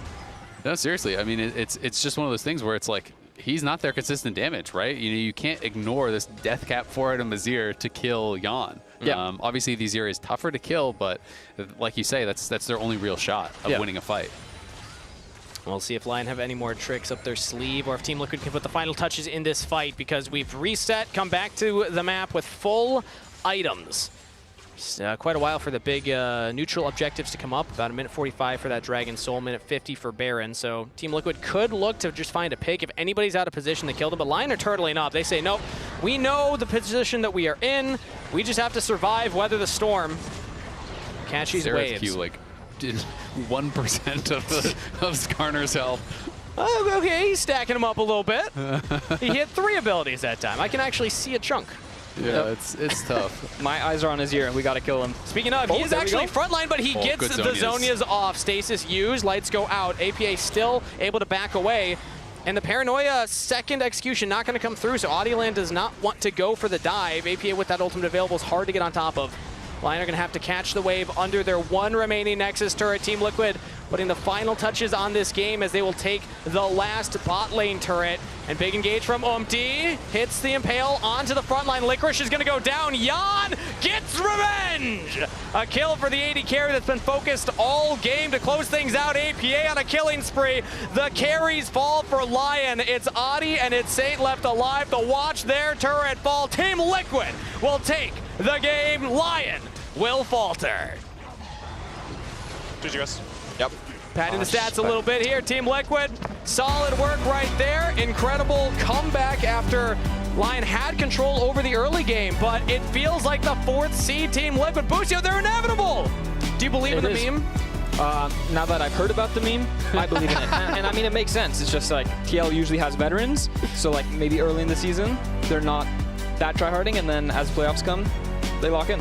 Okay, could be, but don't miss any LTA action when you get your favorite foods delivered on Uber Eats for less gold. Scan the QR code on the screen, click the link in chat or the Uber Eats button on lolesports.com to access the Champions Shop featuring exclusive deals and 50% off on Uber Eats. That's it for us. Thank you for joining us on Cast Busio. Now let's head on over to the LTA Lounge. Welcome back to the LTA Lounge. We're just catching up with saw APA. APA come by. We were talking about how he always books it off stage, you know? I asked him where he's going when he does it. He says to the watchman, he's like, of course. Why not? Okay, all right. Makes sense. All right. TL versus Lyon. TL, I think there's a play in this entire thing that basically tells the story of the game in a microcosm, right? Because we talked about what Lyon had to do, and I actually did really like points of the early game where they're doing dives like this, where they're using the Nocturne really, really well to be able to pull off this combination with the Xerath. Now, where it goes wrong is the redive. No! Yeah. Yeah, this one's tough, especially since Skarner is right here, and you're already seeing a TP from Impact on the top side. And this, you're right, it's been a story for Lyon because they also made a play topside where they kill Varus and then they look for more, and then Henna ends up dying. So it's like a lot of their plays are working out initially, but it's the confidence to go for the next one that's been killing them. And so many, I was gonna say, so many things happen from the backside of this, right? With APA getting this shuffle and then giving Yon getting the shutdown onto the Nocturne. But this gold swing is what I really want to talk about. 3.3K for Team Liquid Hondo within that time frame, which includes... We all need a no guy, guys. Everybody needs a guy on the comms that says, we got enough, okay? Do we go for more? Take the win. We don't go for more. Mako is the no guy for like EDG for a very long time, Yep, and guess that's what? true. They got them. Championships, all right? So to me, it's especially true with a composition like this because the composition that they built is similar to like a revolver with one bullet in it that is Nocturne plus Xerath ultimate, and in a lot of them it was like a flank from Aatrox or something too. Yeah, here we go. It has one really big bullet, and they're like, boom, Yon! Hey, Yon is dead. Okay, now what? And it doesn't have a lot left after that because it's very fragile comp. And so how do you kill 5 members of Team Liquid with one bullet? They shoot Yon, and then they have to like hit the other ones with the bludgeon them with the bottom, rest of it. But it was especially true because the strengths of that comp show up a lot when you're getting picks. And so you're like, boom, and then you get to like reload or something, right? Yeah. But to your point, there wasn't a lot of reloading or, you know, waiting after they spent a lot of resources to get a kill. They would often overchase after they got one and try and get too much. And I think that kind of is the bane for Lyon moving forward because a lot of their team fights, like I'll use Audi as an example, Audiland. A lot of the times somebody's like, he's going to go for it. On Vi, on any champion, he's going to look for an engage, and if he sees something, they'll fight for more. Actually, the piece that we used when they were at Worlds and fighting Pain, a lot of that was we have a lead, we're incredibly strong, we look for too much in the red side jungle, and we lost, right? They are blood hungry. They'll look for something, see if they can go for more. And if that's who they are, a comp like this that requires patience and waiting on resources, it's not for them. Sorry, Yon, I picked you up because you just got done dirty. This entire comp was to kill you, and you died for that one. So good luck on the stats. Yeah, and to Kobe's point about the composition, Lyon have now selected blue, right? They were selecting these picks so quickly, right? This is something that they obviously practiced. They wanted to bring out in game 1. I'm curious if you guys can think of what adjustments Lyon would be wanting to make, because this is kind of a composition where you're like, okay, we tried. There's the obvious through line of looking for way more or like biting off more you can chew. But what would you like to see coming out in this game too? I want to see them give more resources to Licorice because I feel like Impact is struggling a bit, and just give Licorice some more resources to have some sort of like top carry game, or at least, very least, like play through top lane. Because he was, for the beginning of the game, he was looking very confident. He was getting the better of him in a lot of these plays. So maybe they can, deliver some more resources that way. I think that's fair. I think changing up the comp to be very simple, straightforward, front to back team fighting, because I think their problems on, like they had the more creative comp. You heard from Busio, it was like, well, they had the more creative comp, but Team Liquid has the straight up front to back, easier to execute, like straight engage, stuff like that. I think this team does really well when they have easy go signals. And if they are winning the fight at the onset, then they'll be able to clean up afterwards. But if it's like a really creative comp, I think at times there's miscommunication or understanding of how they should be able to do it together. Yeah, I swear, every time I see this Xerath champion, everyone's always like, oh yeah, you get the poke, it's so much range. I feel like it always gets picked off in mid-game and late game at some point, just because it's so fragile and so low mobility that there's going to be some scenario where you're picked. Because there was a time where it was in the meta versus Azir. And I remember there was like, oh, Insanity on like is really fed. They're doing really well, and it does well versus Azir because of the range. And Azir set comes through, like sweeps them into the team. You're like, well, there goes that, and you lose a game. By the way, really big shout out to Umpty. Umpty Skarner in this game. Azir making some engages was big, but like Umpty Skarner did a lot of these engages, especially in the early, like punishing the overplays from Lyon. I believe he ended with like a 90-something kill participation as well. I'll look it up for next game. Right now, we're going to toss to There's a Umpty break right there. in game 2 Big on the other Skarner. side of it. Woo! Go Skarner game.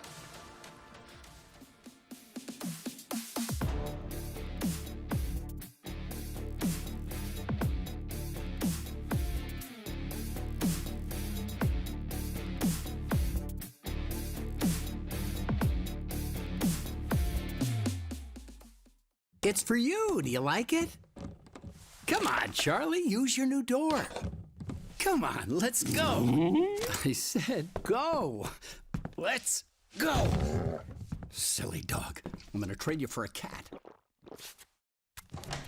Red Bull gives you wings. The new Red Bull Zero is here. 100% wings with monk fruit extract.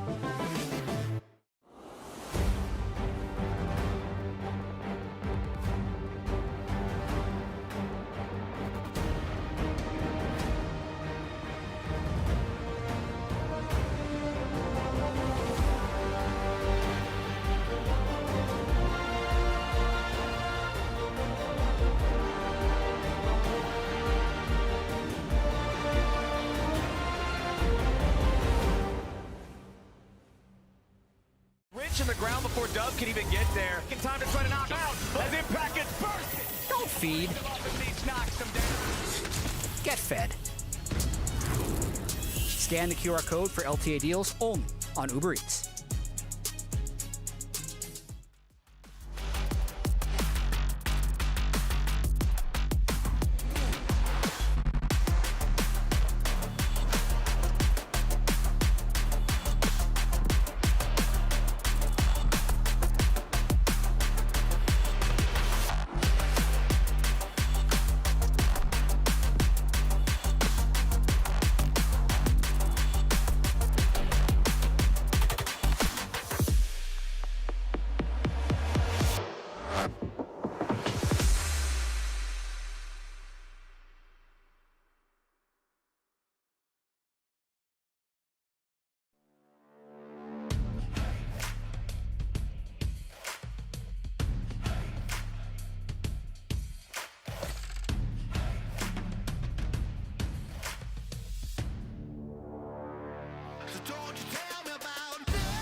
Welcome back, everybody, as the players are getting ready for Game 2. Lyon take on Team Liquid, and Team Liquid draw first blood in this best-of-3 Fearless series. Azale, it was a comeback victory, but a victory nonetheless. Yeah, I mean, the thing that's tough about that one from my point of view for Lyon is that it was like, Lyon made a lot of really good plays, but then they also made a lot of really unforced errors, right? Yeah.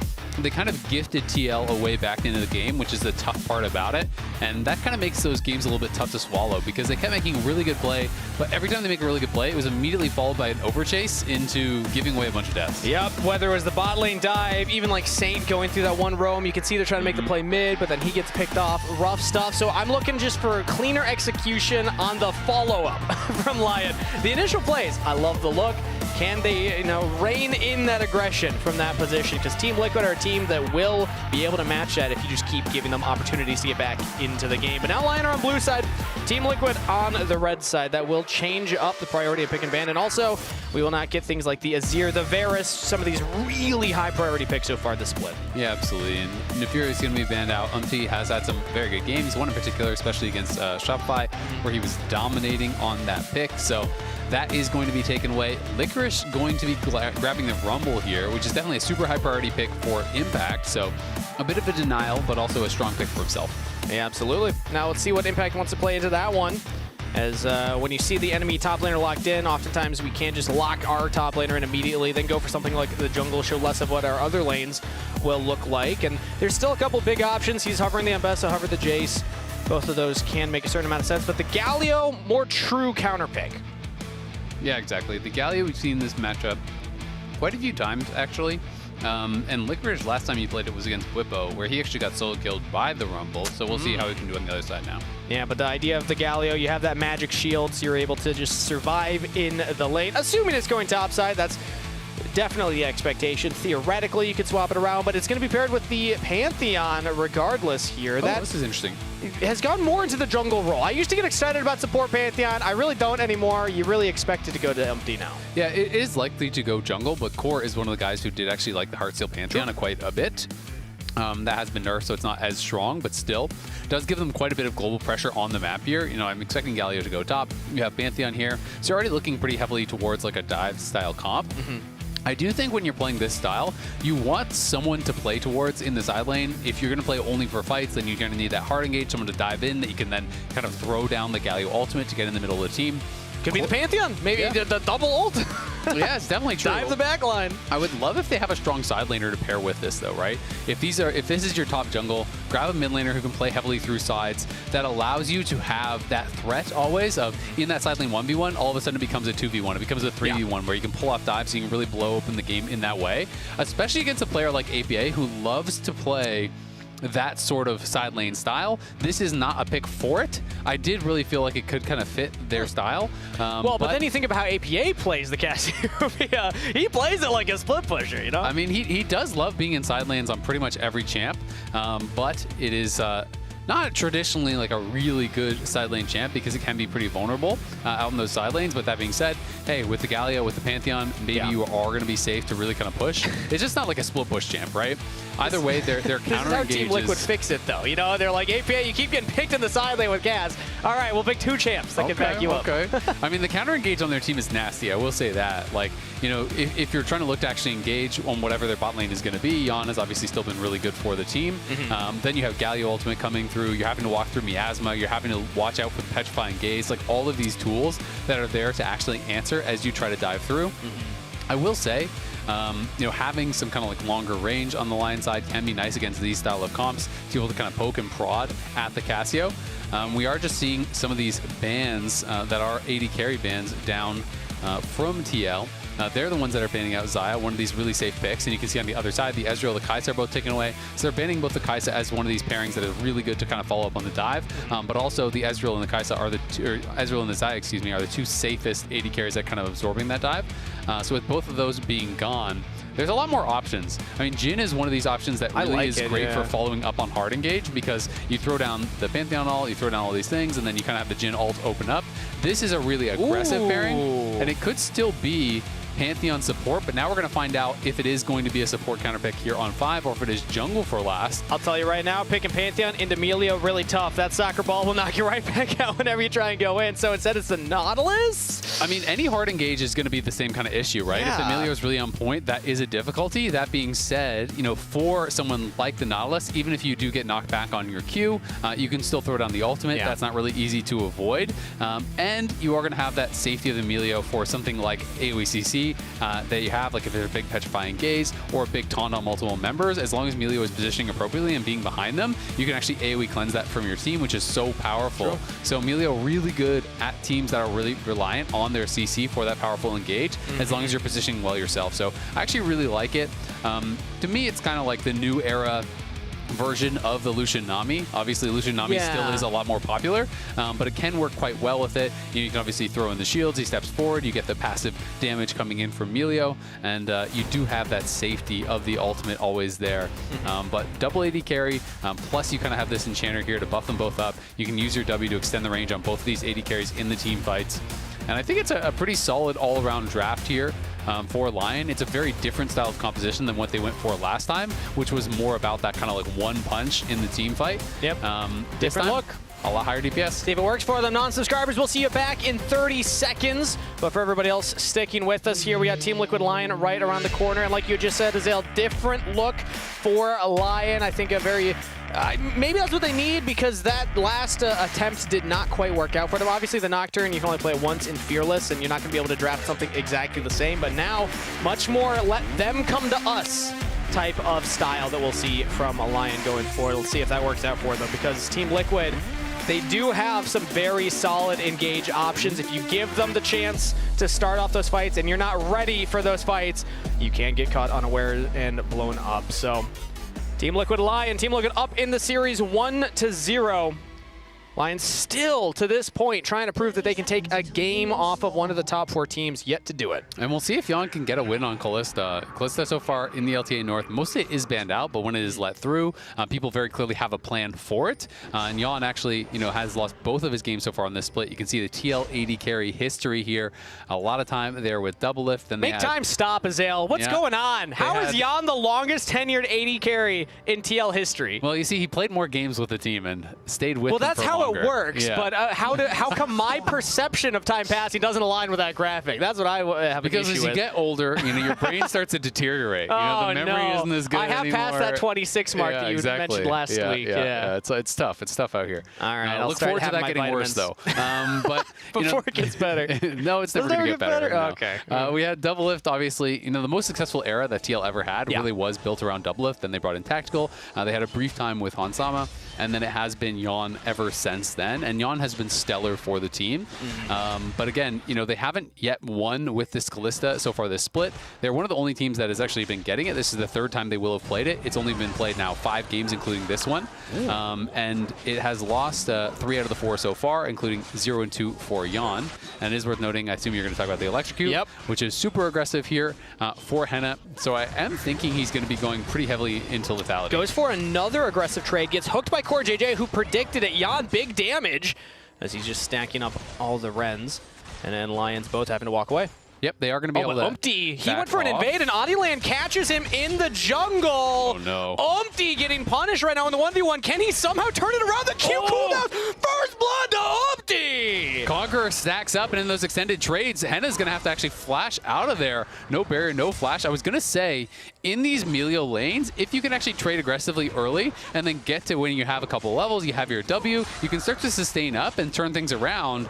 But as a result of getting that second big chunk in, Henna's going to have to base, and now his base actually gets canceled, so this is brutal. No heal on Lions, no summoner spells on Henna. Very scary position, but it looks like Team Liquid are not going to go for any kind of dive. Yeah, I think they just weren't sure, would Adiland just path right straight back towards bot after losing that fight? It looked like he was going to win, but again, Conqueror gets fully stacked. That's where things can go bad. And Pantheon has quite short cooldowns. He had already taken away that red, was down on health. So the initial start of this fight is always going to look much better for Sejuani because you spend all your spells, you get the Aftershock, you're looking, okay, surely I cannot lose this. Yeah. But Conqueror healing plus the short Q cooldown there, the Qs come back up, you get that short Q, and you're able to sustain through that, take down the Pantheon. Very close for Audieland, but ends up being coming out on top by the slimmest of margins. But I do think, has been having some good games for the team. Yeah, I mean, that last game was incredible. That time, it looked, like you said, it started off for Audi, but Umti's able to turn it back around. And now with a lead in the jungle here, let's see what he can do with it. He's linked up with Core JJ, who's making sure that he's able to get this bottom scuttle right now, as Audieland already got that top one. Yeah, we'll see how Henna and Lions are going to be able to continue to do in this bot lane 2v2. Summoners are missing pretty much across the board. There's one flash on each side, one on Lions, one on Yon. All the other summoners are there, gone. And it looks like the Raptors are about to spawn Umti. So this is, I believe, where he started. And now he's just on rotation, going to go back towards it. Audi is not interested in contesting. Instead, he's heading bot side. Though. This is so rough because they didn't actually track that they warded this out. I mean, Core walked over there, so they could have had an idea that a ward would be there. They didn't track it. He's actually going to get double spotted, so he's just going to waste so much time. And this is going to get counter ganked by Umti, very likely. Exactly. Umti went for the Raptors, and he's heading towards the bottom side. Actually going to go for a reset. Okay, they don't want to commit to it. Maybe not feeling fully confident, despite the fact that Henna doesn't have the summoner spells. But look at the jungle gap already. He's 3 camps ahead of where Audieland is. Audieland's still level 3 here, going towards 5 minutes, excuse me, which is very, very rough at this point in the game. So he has really been put down. And that is going to be difficult. You know, if you get way too behind as a tank, obviously you do still have the utility, you have the CC that you can offer, but you can get pushed around the map very heavily by Umti, who, you know, his clear is going to be accelerating. Ooh, Core JJ finds a nice little hook onto Lions right there. Goes, you can't fire to keep them healed up. And Henna threatens the damage back onto Core JJ. You can see, even when Core starts it, he does take a lot of damage back from the Lucian Melio combo. Yep, he does. Lions was able to time the Q pretty well there. It looked like on the hook, but he could still get that passive auto down. And of course, your Aftershock is procced. The bigger problem here for Lion is that Henna was completely out of mana. So once he's out of mana, he can't really just stay around and actually rely on just those auto attacks. As Saint getting pressured here under tower by APA. APA has the early tier. He's pushing in. Of course, Saint going to be stacking up a tier of his own. And these lanes against the Casio really just come down to how many Qs can you dodge. If you're dodging the Qs, you're generally going to be pretty okay in these kind of matchups. But if not, it gets very, very difficult. Sometimes in these kind of like Casio versus ADC's mid, people used to go Q max even, or at least 3 points Q into E. He is actually just going for E max, but you can kind of play around extra points in Q sometimes just for the additional poke. Yeah. And sometimes Casio players do really like that. It used to be tech that I saw a fair bit against Tristana mid when that was pretty popular. So APA doing well, definitely on comfort here. They have the jungle prio, they have the mid prio, and Impact's doing well in top side. Already has his cowl early on this reset, so it's just going to be the grubs here uncontested. And things looking very comfortable, I would say, for TL thus far. And even though we haven't seen action since that jungle 1v1 kill, Core JJ has now linked up twice with Umti, so still getting onto the map. Team Liquid are still making these global plays, as Lion have yet to find much on the Rift so far. I mean, they're on the bot side, maybe Audieland with this priority on the bot lane and mid can look for the dragon. It looks like Lion are setting up for that play. Yep, they are getting bot push, so that will be what they're looking towards. And you can see that Corki was able to then push in mid, so now they are going to have that first move towards it. But there's pings from TL on it, and I think they are just nervous about their position in the game. They know that Umti could show up, and they could still try to potentially contest here. I just don't think they have that confidence to just straight up start it in their opponent's face. And with how much Umti has taken away from Audi, there's a chance that maybe they're thinking like up in XP. And I really like, you know, when you're comparing, this to me shows that there is good diversity in the game. There's only one overlap, and it's a 0, which basically everyone has to play. And it's been such different styles of champions. And this is going to be a big question, I think, you know, for a lot of teams going into Fearless, especially when we get towards playoffs and best of fives. You know, APA hasn't been playing any of the melee champs. They are still quite powerful. How will they deal with that? But Lion looking to contest this dragon. Yeah, Team Liquid are starting it off. Henna getting some good damage onto Yon there.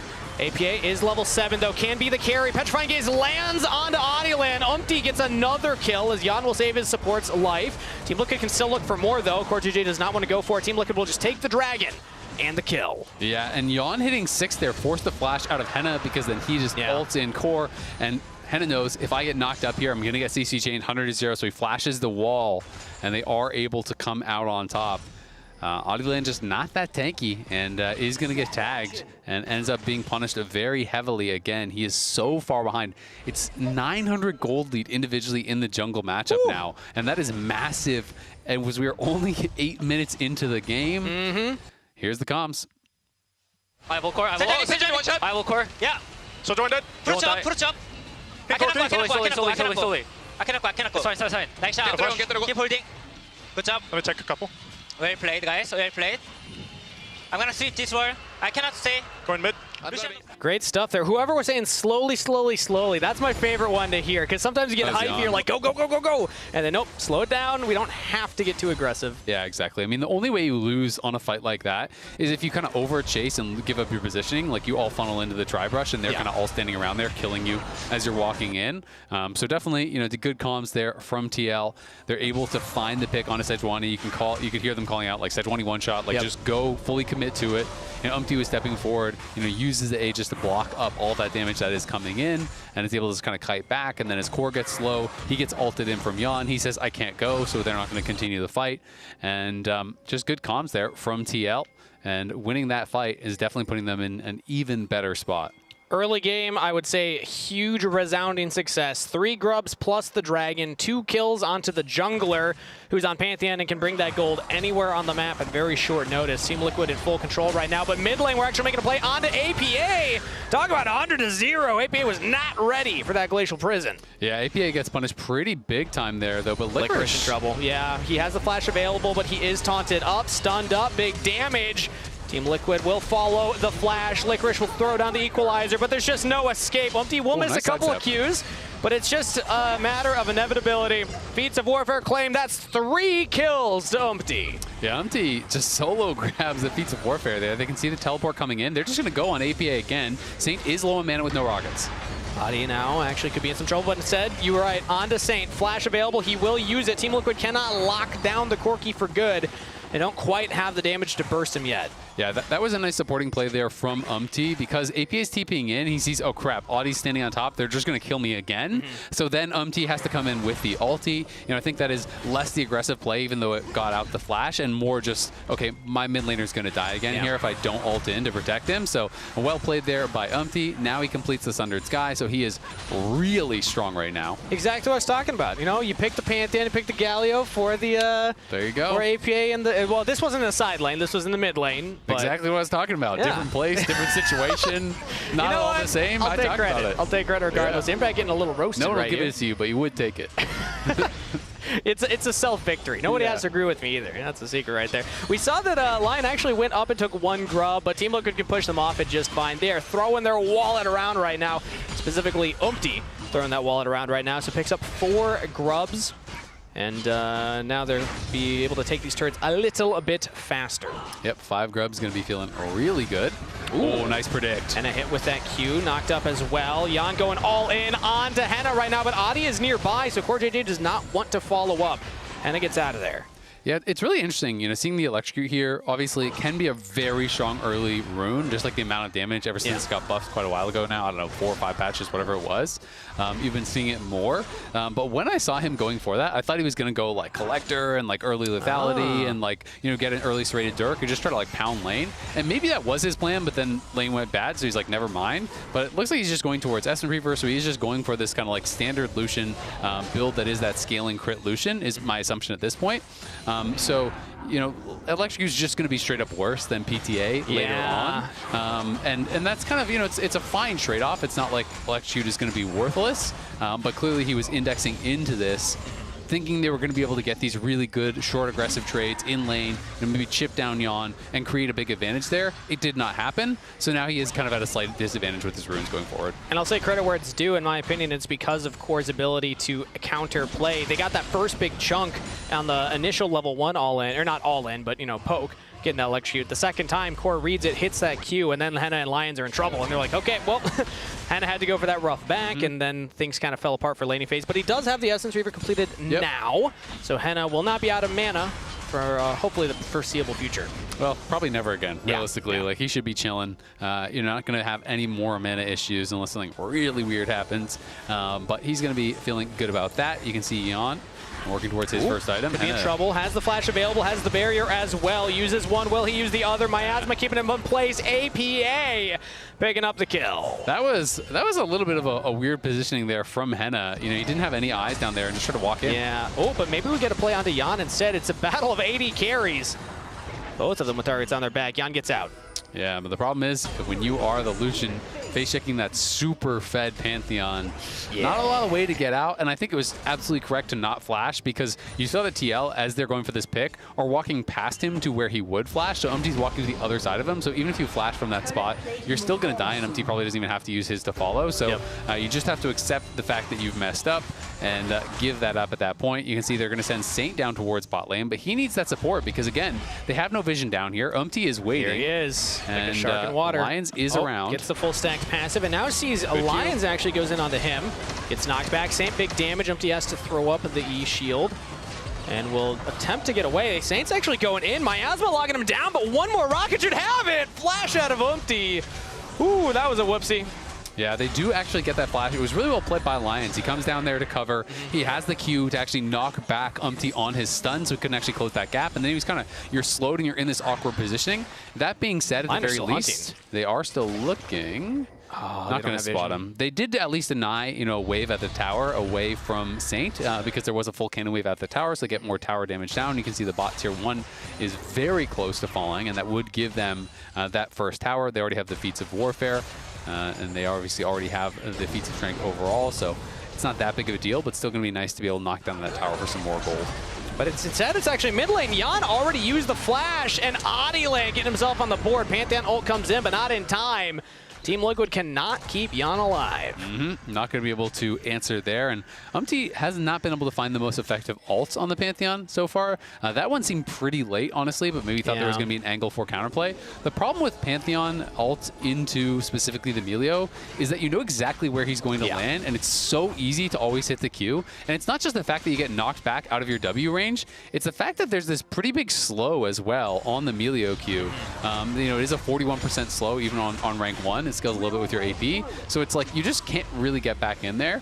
And Melio definitely a very strong answer to that Pantheon, so we'll see if he can kind of find some more effective ults later on, even though he's been owning besides that. And despite the fact that Umti's been owning this game, kind of controlling the pace of things, it's not like it's ballooned out of control for Lion. They're within striking distance, and I think there's arguments that Pantheon will fall off eventually. Yeah, and just any fight that he's not there, you're not behind, right? Like, he basically is the gold lead. It's a 1.4K, 800 of that is in Umti's pockets. All the other little slight gold advantages don't really matter. So, if you can have a fight where either he's just not a factor because he's getting peeled by the Melio, or he's just straight up not there, then that is going to look pretty good for you. You can see Henna there, again, just kind of dashing in, gets the passive damage from that Melio, proxy electrocute, but APA pretty tanky here with that roll already stacking, so Cassio's not that easy to chip out, has pretty good sustain too. Yeah, working towards that second item, big spike there as Team Liquid are controlling around the Herald. Lion actually get the Scuttle Crab though, so they'll spot this going down. Do they want to contest? They have Equalizer. They have a lot of flashes available, but instead they're going for the bottom lane play here. So Saint going to take the turret. That means that the rest of the team might not want to go for this fight. Hard engage here onto Henna. Locked down, knocked up, taken out of the fight. That's the objective, plus a kill for Lion. Saint teleports in, but a little late. Corget J flies over the top, straight onto the Equalizer now. Licorice roasting everybody! The Rumble shows up massive in the fight as Jan's gonna run for the hills. Team Liquid, they thought they had the angle. There's a pause, we'll see what happened, but what a play from Lion. Yeah, Liquid looking like a bit like Lion in game 1 there, honestly. They get the first good initial play, and then the overchase there, and it's Rumble in the jungle as they are piling in to this Equalizer, just getting roasted by APA. Discussing with the ref here, obviously having some sort of issue, so we'll give you an update as soon as we find out what happened there. But it was also a shutdown onto Umti, so a lot of gold going over. It did feel like Lion had the initial split call, though, because Saint is getting free tower bot.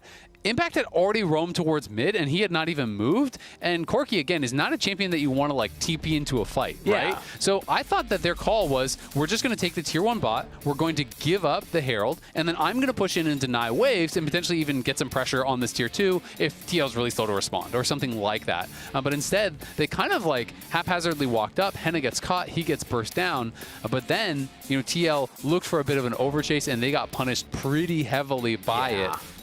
And I mean, you said it yourself, it almost feels like what Lyon did in game exactly one. They over-index into a fight, now into territory that's no longer theirs. And this time it's Lyon catching that pop fly. I have confirmation that it looks like there was a bug reported by a member of, I believe, Team Liquid here. So officials are investigating that. We'll see if anything actually did happen in game. There's a lot going on in that specific zone. So heart goes out to whichever official needs to actually go back and review that footage. That one is going to be chaotic, to say the least. Yeah, exactly. And we'll let you know as soon as we find out, you know, what the actual reported bug was. You know, maybe we can take a look and do some bug hunting ourselves, which is always fun to see if you can spot any sort of weird thing that was going on. But I've never been a part of one of those. It is a very close game thus far. Here is the replay one more time so we can watch this. This is what I'm talking about. Saint is already in a good position down on bot side. It's a good flash engage here. They use the flash from APA as well as Core JJ, and it's just full CC chain, even with Melio cleansing that with his ult. It doesn't matter because you're on Miasma. You're never going to be able to actually get out of there. And then this is where the overchase kind of happens here. As they're piling in, they send Core in kind of by himself here, and this is just the perfect angle for an equalizer. There's no flash on Core, there's no flash on APA. Core has to walk out the red carpet here and just gets taken down, and Umpty is fully split from the team. How are APA and Impact ever supposed to join there? You just can't, and that is why you gotta be careful about overchases in these tight quarters versus Rumble. And I'm hearing from officials there was no bug after reviewing the footage. It was in fact a feature. So we're gonna hop back into game here, Azael, but that play now coming back to live. Lyon have a lot of control on the Rift, and it's still going. Because again, Jan was getting chased when we went to the pause, and he's barbecued as well. That's 3 on the board for Licorice. And just like that, Licorice is going to be, you know, big man on campus. He just got a lot of gold. They're going to be able to push down mid lane here and get probably the full tower. I don't think that Saint's going to be able to actually stop them because they have 5 grubs, 2 members here knocking this down. So TL will be able to get some gold back here. But this went from, you know, a nice little advantage. It was 1.4K for TL. After the tower, it is back to a 500 gold lead, but it was dead even right after that. It's a pretty big swing. And so much of this gold is all concentrated here on Licorice, which is even better than normal because when you are playing solo AP on a team, having gold concentrated on that member is so effective. Because if you can force people to have to actually respond to you by building MR when you are solo AP on a team with 280 carries, it is not very efficient. Value. Exactly. It's a lot of value there. So they're going to be really happy about this. He has the injuries. He has the second haunting guys. So now Licorice, we'll see what he can get done with that gold advantage. Yeah, I mean, on his way to that second item, yes, of course, Impact should be still pretty comfortable in that side lane against him. He has built the magic resist already, but the rest of the team is going to be hurting a little more now. Dragon's up in 20 seconds, though, so that's where we're going to bring our attention to next because Team Liquid, as we have a calling used, just some poke onto APA. Yeah, like a little tickling. Okay, not a lot done there. That's about sending a message right there. And the message is, I didn't do very much with that ultimate. I wish I had it back. TP going to be coming in here mid lane, but it is just posturing for the dragon. And Jan's got to link up with the rest of the team, though. He's not there. Now he will be. So walking in with Umpty. Lyon have to wait for Licorice to link up as well. How to get some damage onto Impact. Use the shield of Durin for that resistance, and he's fine. As now, Glacial Prison onto Umpty. He's not with the rest of his team. Might have to use the flash. There it is. Half health flashed away. Yeah, that's tough. I mean, he was just way too far up. Even with the shield, it's just not going to really get too much done for you. He can base and actually just ult back to the fight, which is going to be the call here. He's going to drop the Herald bot to try to put some pressure. TL are still staying around here. We'll see if they can actually commit to the fight. They just need to buy time now for Umpty to be able to look to join. Yeah, he won't have the flash, though, so wherever he goes, he's going to be stuck there for a little bit here. Lyon currently have their front-to-back drawn. Lions as the Melio trying to buy all that space for them. Big shield. And that's the breath of life. Henna now back up into the fight. In goes Umpty, but he's just taken out immediately. Popped like a balloon. Team Liquid have no jungler for the dragon fight. Adi should be a free smite right here as Team Liquid maybe go for something afterwards. But they got to run away now, getting chased down by Lyon, going for the hunt. Big flash! Quadra taunt from Impact isn't going to be enough as Team Liquid's damage dealers are trying to do what they can. APA's got to be the hero, but instead it's Saint. Double kill for the Corki. APA still alive, it gets the shutdown. The carries are dead on Lyon. What a close one. Yeah, that was a really close fight, but kind of disjointed again from TL. Umpty goes in with the ult, but there's no flash on core. There's no one who can really be in a position to actually follow up. So this is, I think, after? No, this is right as they're going to be going in. The hook had already missed, so they go for it. The Breath of Life comes down. They get this initial kill, and the Galio ultimate comes in kind of so late that they're not really even being pressured off of him. So pretty disjointed there from TL, but then as Lyon do push forward, the flash is forced there from the core JJ hook. They are able to secure this. They were going to try to look for the 50-50 with Yon, trying to look for the Ren, but they're pushing in. Ooh. The flash forward from Impact looks really nice, but then you realize Yon's not in range to actually auto-attack anyone. APA tries to get as much damage as he can done over the wall, but Licorice with that triple kill earlier, he has the additional stats. He's a little bit too tanky. They couldn't finish him off, and then they just pile in, get the additional kills. APA is the beneficiary of that fight on the TL side, gets a couple kills. He's looking really strong. He's on 2.5 items, and so he is going to be quite powerful, but it is going to be tough for TL. Definitely in some of these fights, if they're playing it like that, they need to be, more coordinated on when that engage goes through. And Audioland here, despite getting put down early, has made a lot of big impact plays, making another one here onto APA. Double Petrifying Gaze. He's stacking up the Conqueror. Saint's going to have to do all the damage here, but APA is actually shredded through Audioland. Not enough, not fast enough. Saint with the shutdown. Yeah, and you can tell they got a little bit nervous about some potential counterplay coming through, so Licorice actually TP'd up there as well. As soon as that Sejuani ult missed, he immediately started TPing. Maybe they didn't have the exact timer on Pantheon ult, for example, which is just coming up right now. So maybe they're thinking, oh crap, Pantheon ult's going to come through, and we need the extra man here, or this fight could go bad. Galio they saw on the bot side, so that wouldn't have been the play, but definitely could have been something like this. And now TL going to try to make a play on the other side of the map here. They are over here on Otacon, but they're tanking up that drain, which is not only going to deal damage to you and cut your resistances, it is healing it up. This time it looks like it will just be a trade on the other side of the map, so they're going to get the tier 1 in mid very likely, and the tier 2 top, so that is a lot of gold here going over to Lyon.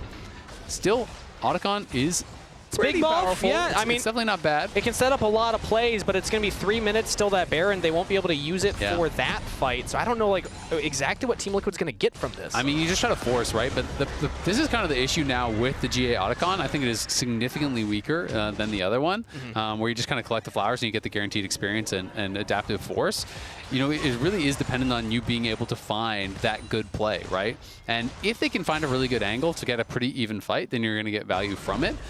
But a lot of times we see people often ending up in this situation where they're kind of like stressing about the buff expiring, and then they try to overforce and they just give over more gold than they're even getting in the play by like doing some really haphazard tower dive or something. So we'll see if TL can find a way to get value from that, because tier 2 top, tier 1 mid definitely has high value, and you can see now the items really starting to come through on this side.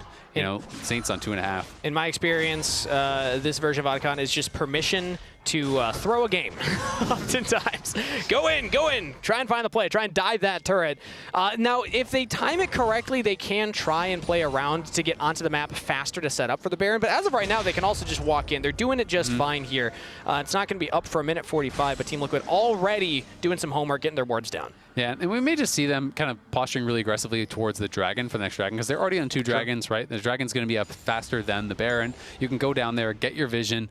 If they try to contest your vision line early, maybe you still have the GA, you try to fight them and try to look for something like that. Sometimes you'll also see people before a big objective fight just kind of throw their bodies in there, not use their major cooldowns, and try to force cooldowns out from their opponents, then just kind of walk back after the GA, and now all of a sudden you have all your ultimates, but they use theirs to kill your GAs off. So you can get value in some of these different ways, but it's definitely not guaranteed. But what they've done so far with the buff is basically just control vision. I mean, Lyon have a very dark map right now. They have, I think, that 1 ward, 2 wards down, very shallow in their own jungle. They don't have a lot of confidence to be able to walk up into these bushes. Team Liquid currently are controlling that. And now, as you highlighted, they're shifting their focus to the bottom side. They put their wards on top. Now they're dropping their wards down around this Dragon. Yes, the stanking was delayed because Lyon were able to win that earlier fight, get that pick onto Umpty, and then get that Dragon. But this third one looks like Team Liquid will have firm control over it. Lyon are not walking up to contest immediately. Yeah, and while Chemtech is not the biggest prize of the Souls, it is still a Soul. And I will say, when you're looking at the carries on TL's side, they are both kind of like drain tanky. When you're looking at both the Callista as well as the Casio, they can definitely get value out of that with double lifesteal. We have Bloodthirster Bork, and we also just have a pretty damn tanky APA who now just completed his 3rd item right before this. So there's not going to be any challenge at the Dragon for Lyon. They are just pushing up top lane, trying to establish vision control here around the Baron that's about to spawn. But it does mean you gave TL their 3rd Dragon for free, which does mean one more mistake, one pick, one bad smite, and they do get Soul, which absolutely gives TL a clear win condition that they can be aiming towards. Yeah, might not be the Dragon that everybody wants for the Soul, but it still has its use case here for Team Liquid, and they'll take it if it's offered. Lyon currently are still up in gold, though, so I don't think that they need to just give things over to Team Liquid. They actually are in a position where they can start looking to contest them for stuff. Yeah, no, absolutely. And I think they just felt, hey, we don't have vision. We don't want to walk in blind. We don't want to catch ourselves into a bad spot and kind of throw the game. Their composition does scale really well. You have double AD carry, so as long as you're piloting it well, you have really high consistent damage. And so maybe they're just thinking, all right, let's get some time for Saint and Henna to try to get towards their 3rd items. We can see Saint is going to have his LDR very soon. Henna looks like he's going to be going towards IE very likely, which is a long ways off. Yeah. But is a really high damage build. Still doing damage right now onto Jan, but Petrifying Gaze! APA playing hero for his AD carry. Jan gets the kill. Lyon lose their damage as Jan getting roasted. Saint is there! The rocket snipe onto Jan. Core in trouble now as Licorice is showing that he also can provide that damage per second for the team. One more rocket. Lyon gets it with the Flame Spitter. Team Liquid lose 2 as Lyon find another play. Yeah, nicely done there by Lyon. They do force the play. It was a great Petrifying Gaze from APA to kind of turn this around, but then Saint is able to kind of bend the bullet, gets a rocket around the outside to finish off Jan. And this is the advantage of having a multi-threat comp, right? When Jan is getting pushed back, there's not a lot of damage coming out from TL, but you still have Licorice, you still have Saint, even after you lose Henna. They're going to start up this Baron, but they get the TP out from APA. They realize, no shot, we can actually commit to this. So the fight still works out. Does Team Liquid? Nah, okay, they're not going to go for it. I was thinking, is there a world where Team Liquid now go for it? They could start at 2-man. It would have been risky, but we can look back. The initial play looks like they're getting so much damage onto Jan. This Petrifying Gaze comes through right in time as he gets stunned by Audieland. If he had actually got that stun off first onto APA before the Petrifying Gaze, they probably could have got that kill onto Jan very, very easily. Jan then, another great equalizer is placed on him by Licorice. This was pretty perfect because it forced him to actually flash away from the rest of his team. Saint gets that rocket in to finish him off, and then Licorice, as the overheat expires, gets back in there, and we are back to fighting. Ooh, and we're Glacial prisoning onto Umpty. Flash away from the Pantheon, has the team with him. APA is there for the damage. Now Audieland might be in trouble, but the equalizer goes down. Umpty in trouble. Licorice gets another kill and is dominating this game. 6-1. Team Liquid now might find him. Flash over the wall. Licorice answers in kind. Gets back to safety, no equalizer, but the Flame Spitter will still do a lot of damage. Team Liquid are going to try and reapproach here. They do not have their jungler, but they have impact on the flank. APA and Jan trying to position aggressively to get some damage threats down as Baron is the focus. Here comes Impact. They got Henna. Team Liquid's carries are doing it. Licorice falls as well. Jan gets the shutdowns as APA will continue chasing onto Audieland. Shut down to the mid laner. Double kill to the AD carry. Team Liquid will steal the Baron. They're going to be able to grab the Baron. That was massive for TL as Core's able to find a great hook, gets in the middle of the team. That sets up for Impact to come in with the ult on top of all of Lyon. Buys the space for APA and Jan to get in there, and Umpty can breathe a sigh of relief after getting picked off prior to that Baron. That was a really pivotal moment here in the game. We can watch it one more time. The big problem here, in my mind, is just that Saint and Henna are all squeezed into this corridor together. You need to be spread. It is more difficult with this exact Baron pit, though, because this wall kind of squishes you in. And so they were just really overlapped on each other. And you can also see, as they kite back, the only person that Saint can actually hit is Impact, whereas the carries, from TL were kind of free-firing. They're getting more damage out. That's such a big moment. You can see TL coaching staff on the right, Lyon coaching staff on the left there. Very different reactions to that play, and rightfully so, as Lyon, just a couple minutes ago was up 2K, now they're down 2K, and the Soul is spawning here in 40 seconds. Impact 8-4 all-time on his Galio. and is having a solid game. Yeah, despite a rough start to last game, he's had a great second half as he was able to turn it back around to the Renekton, and this time around on the Galio, big flank there. Look at this though, Licorice just got his death cap now, so he's level 15. He's very close to 16. One wave might get it for him, and he has death cap. So if he can get 16 and get a big equalizer, who knows how this fight goes. Okay, Umpty actually hit by the blast cone, empowered one as well, but that Dragon Soul fight about to happen here, 7 seconds. Look at bot though, so they're not going to answer bot at all. They're just going to drop bot lane and try to force a fight. Impact again is on the flank though, which makes things very, very difficult for Lyon because they can get pincered here. Yeah, and there's also extra movement speed in the river here for Team Liquid. Lyon have to be very careful on their approach. There's really not an easy target because if they go in to the fight, Impact has that flank. If they go into Impact, he's tanky. Equalizer goes down, big damage. Umpty actually getting roasted, but instead it's actually Adiland that will fall first. Jungler down for Lyon, and Team Liquid will get the Dragon Soul. Yeah, they're going to be able to grab this no problem there. I really wish that Lyon just kind of went through mid, got one wave, or even just part of a wave for Licorice. You can see as he walked by, he got like 1 minute of experience, hit 16, and the equalizer was not placed very well. I do think he's been playing a great game, but he kind of put it right against the wall, so it was only on APA, and then as he steps back, there's no threat on anyone else, and now TL are really going to reap the rewards here. Going to be pushing up through bot, through mid, taking down these towers, extending the gold lead, and it is going to be very tough for Lyon to be able to come back from here. But we'll see if they can kind of just stabilize, you know, for their hopes. They really just have to try to defend the base, you know, keep them off of these inhibitors, continue farming, and hopefully you can find an advantageous engage later on. Lyon have been so close so many times, but it's the little things that seem to be holding them back. Being level 15 for Licorice, and that game one going a little too aggressive on some of those plays. It feels like, man, they are just knocking on the door of the top 4, but they still cannot get across that finish line and enter into the conversation fully, as they are now again behind in gold. Team Liquid with Dragon Soul and the remnants of that Baron getting that 4K gold lead here.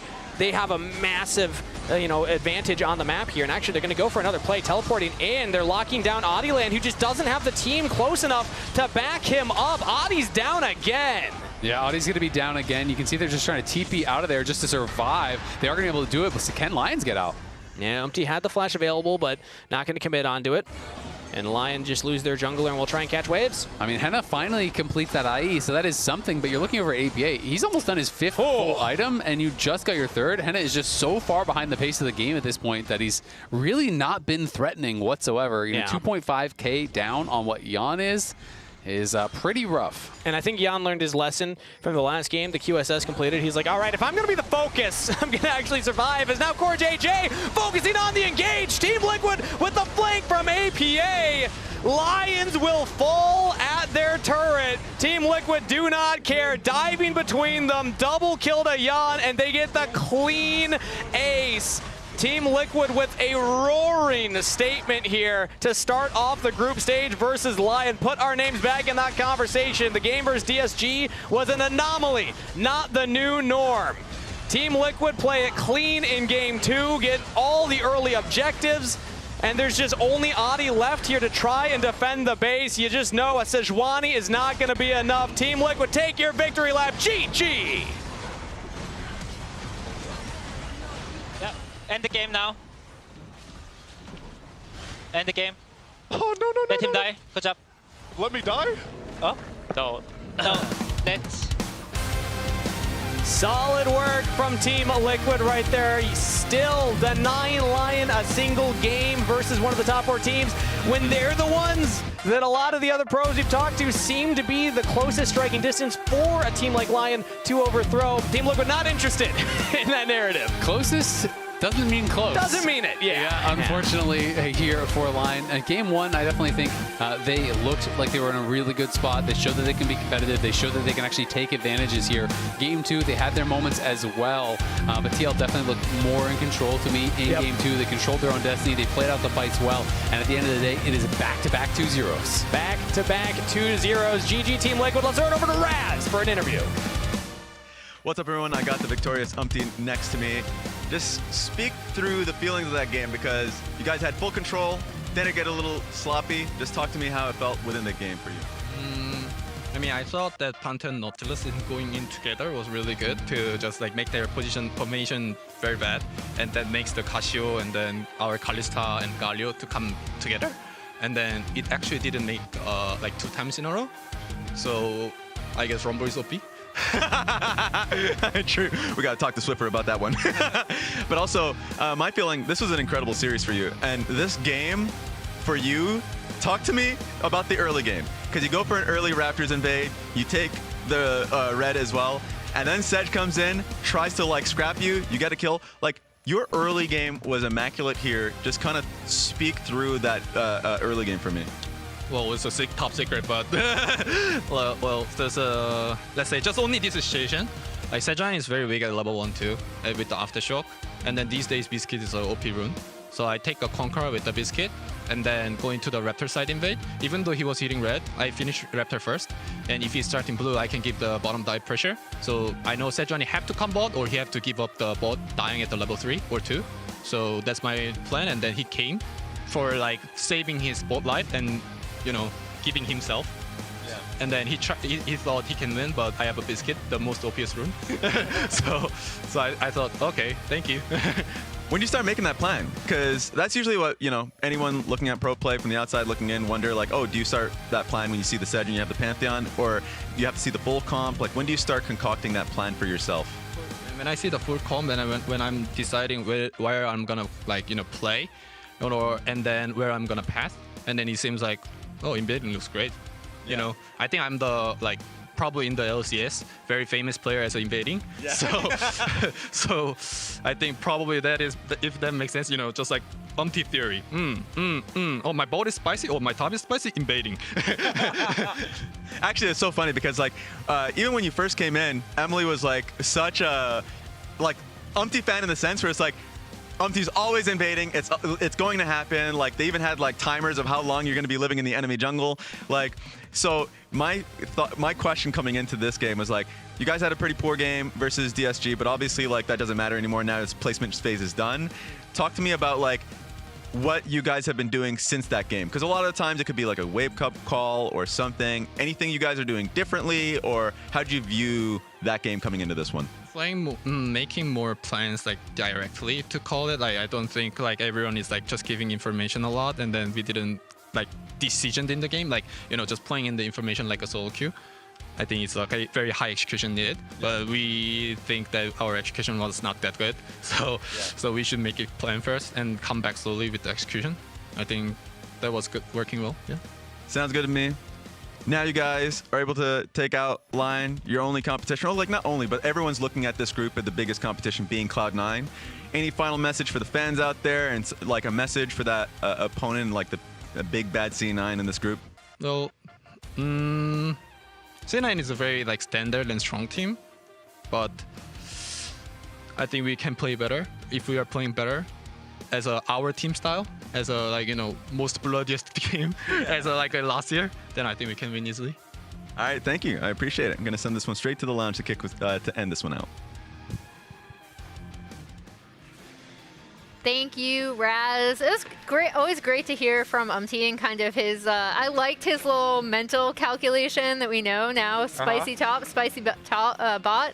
I mean, spicy anywhere, I'm going for invade. I like it, you know? Yeah. Multiple games, he's done pretty good job at like working with pushing lanes.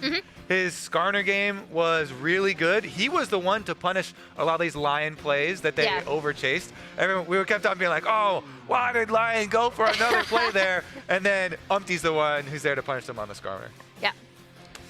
Time to see who won today's player of the series. I wonder who it is! Yeah, I mean, we vote. We never know. Okay, there we go. Bwipo and Umpty, Bwipo and FlyQuest having, in particular, that game 2 was absolute domination from FlyQuest. And then to your point already, like Umpty, he had a really good Skarner game, and then the start to this on the Pantheon was super impressive. Yeah, I do think APA also deserves a shout out for this series. APA with the Azir plus the Cassiopeia game, doing a lot of work there as well. I think, man, for first series, yes, my vote initially was for Bwipo, and then I kind of changed it last second to Quad, because like everyone is doing well in that series. Quad had, I think, a really good series as well. So it's always tough for games like those where you're like, everyone's kind of doing well. I mean, his Azir sweep at the That was Dragon so fight, that's what was the turning point. That won them the game. That gave them the comeback, like in the close game. Yes. Then the other game, that game was a blowout. Completely blown out, especially from the top side. Yeah. Let's take a look at tomorrow and the standings thus far. Yeah, I'm now looking that we've forward had to it. our first two. Team Liquid, Honda sits at the top of Group A for now. And then FlyQuest standing alone at the top of Group B with 100 Thieves and Lyon moving down after one loss. We've only had 2 best-of-3s played. Tomorrow, we'll take a look at the other 4 teams as Cloud9 Kia will take on Disguised and Dignitas will take on Shopify Rebellion. And so Cloud9 versus Disguise is supposed to be a stomp, and I think Shopify versus Dignitas should be a lot closer. I think that one actually should be spicy, to use Umpty's terminology, because Dignitas, they have had some leads in early games, even when they don't end up winning the game. Plus, they've been able to like sneak some Barons and stuff, even when they've been behind and still been in. And Shopify have gotten a lot of like very successful early game side lane plays, but then sometimes not been able to close out. So I think that one should be pretty close. That was also, I believe, our longest game. It was. Thus far, right? It was. And then I remember, was it you that ran into Palafox afterwards and you were like, oh, like that was a long one. He's like, yeah, we should have had that like 26 minutes. So I definitely think, to your point, it's going to be very back and forth and pretty interesting. I'm still kind of undecided on who I think is going to win that. Yeah. I think the team to watch out for is Dignitas, because at the very beginning of the year, they looked really kind of all over the place and haphazard. And then last week we saw in positioning phase was very good from them. Like, not only, like, if they had obviously, if they'd taken that win and was able to clinch versus 100 Thieves, then they would come into that, or come out of that week 2-0 or 2-1. But also just, I feel like their vision play is a lot more cleaner. We got to hear from Surdy, like, basically the reasoning for, like, what their methodology is. And they're trying to play, like, a more Genji-esque, and that's, like, the transition's been difficult, but, like, giving credit to the... the transition from us to Genji has been difficult. But, like, trying to focus on being methodical instead of just taking the fight in front of you. That's, like, the... And we're seeing at least their vision game get a lot better. So, I'm worried. I'm worried for Shopify. I'm just a little worried that, like, Dig is getting better and better at a rapid pace. Yeah, it's going to be interesting. We will see that tomorrow. That's us for today. And like I said, we'll be back tomorrow at 4 p.m. Eastern, 1 p.m. Pacific for C9 versus Disguised. We'll see you guys then. Take it easy. Tune in tomorrow. Cool. Look right, he has flash. Gragas has flash. Watch out, Gragas. Let's play for fight now, guys. Yeah. I can ult you in. Do you want to You can ult me in. Let's go. Looks really rough. I can front to back. Pantheon next. Here's E, okay, the Pantheon. Big ult. Go Jace and Kalista. Jace, Kalista. Nice quad. Nice go. Keep fighting. Jace No no flash, flash. yeah. Here's flash maybe? I don't know. No flash on Jace, no just no Nice, flash. well Great. I have Tonya. Nice go. Holy. I will see if she is now. Ah! What? That hits to Nexus? She's just too good. She's just too good. I'm teaming right now, let's go. It's a good fight. Oh, nice. I will help you Nafiri if I need to. MF gets up. Renekton is dead. Bard is dead. MF here, guys. I'm chasing. I'm winning. Okay, I'm winning here. Go MF? Yeah. Gabi. Nice guys. Well played. Nice. Nocturne. Watch it, Nocturne still. We got the blink line. Watch it. Blocking this guy. Extra flash. Extra flash. E7. Zeri's freezing, okay? Zeri has ult. I do more damage. Kill double kill. Nice job. Good job. Nice job. Good job, guys. Jump for it. Good job. GG, guys. Focus on fight. It's really good. I can go. I tanking. Careful. I think that's okay. We can win. We can win. I'm okay. Come on. Kill Casio. I'm okay. Lucian. I'm with the points. Yeah. Watch it. Flash. I'm going down. I'm going this. 세주 안에 엔드 베런. 베런 now. Good job, guys. Well played. Yeah. I'm okay. Watch Rob. I have a Q 2 seconds. W2. Mid wave. Big win. Nice. Good job, guys. Well played.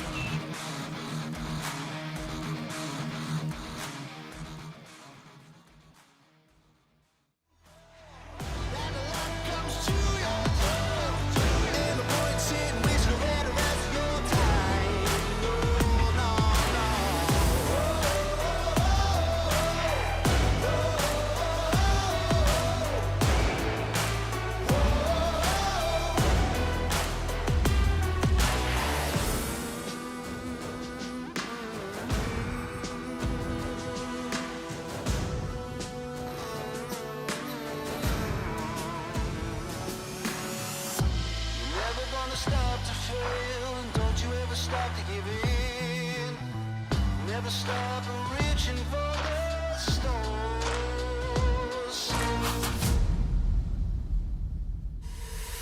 So what you waiting on? Get up, take back control. Ain't no point in wasting all the rest of your life. So what you hoping for? That the luck comes to your door. Ain't no point in wasting away the rest of your time. Oh, no, no, no.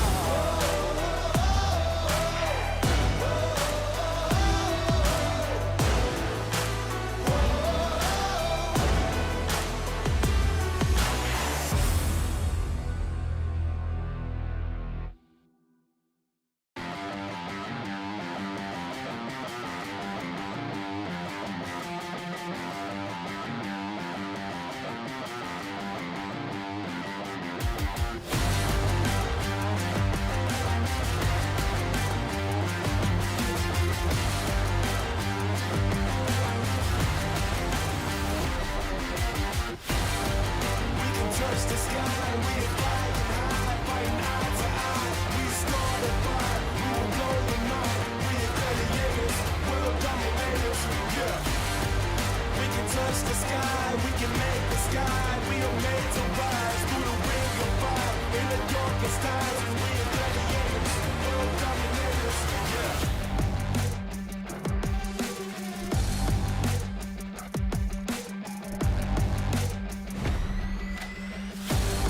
We put our lives on the front line. Battle to be king like a giant, like a titan.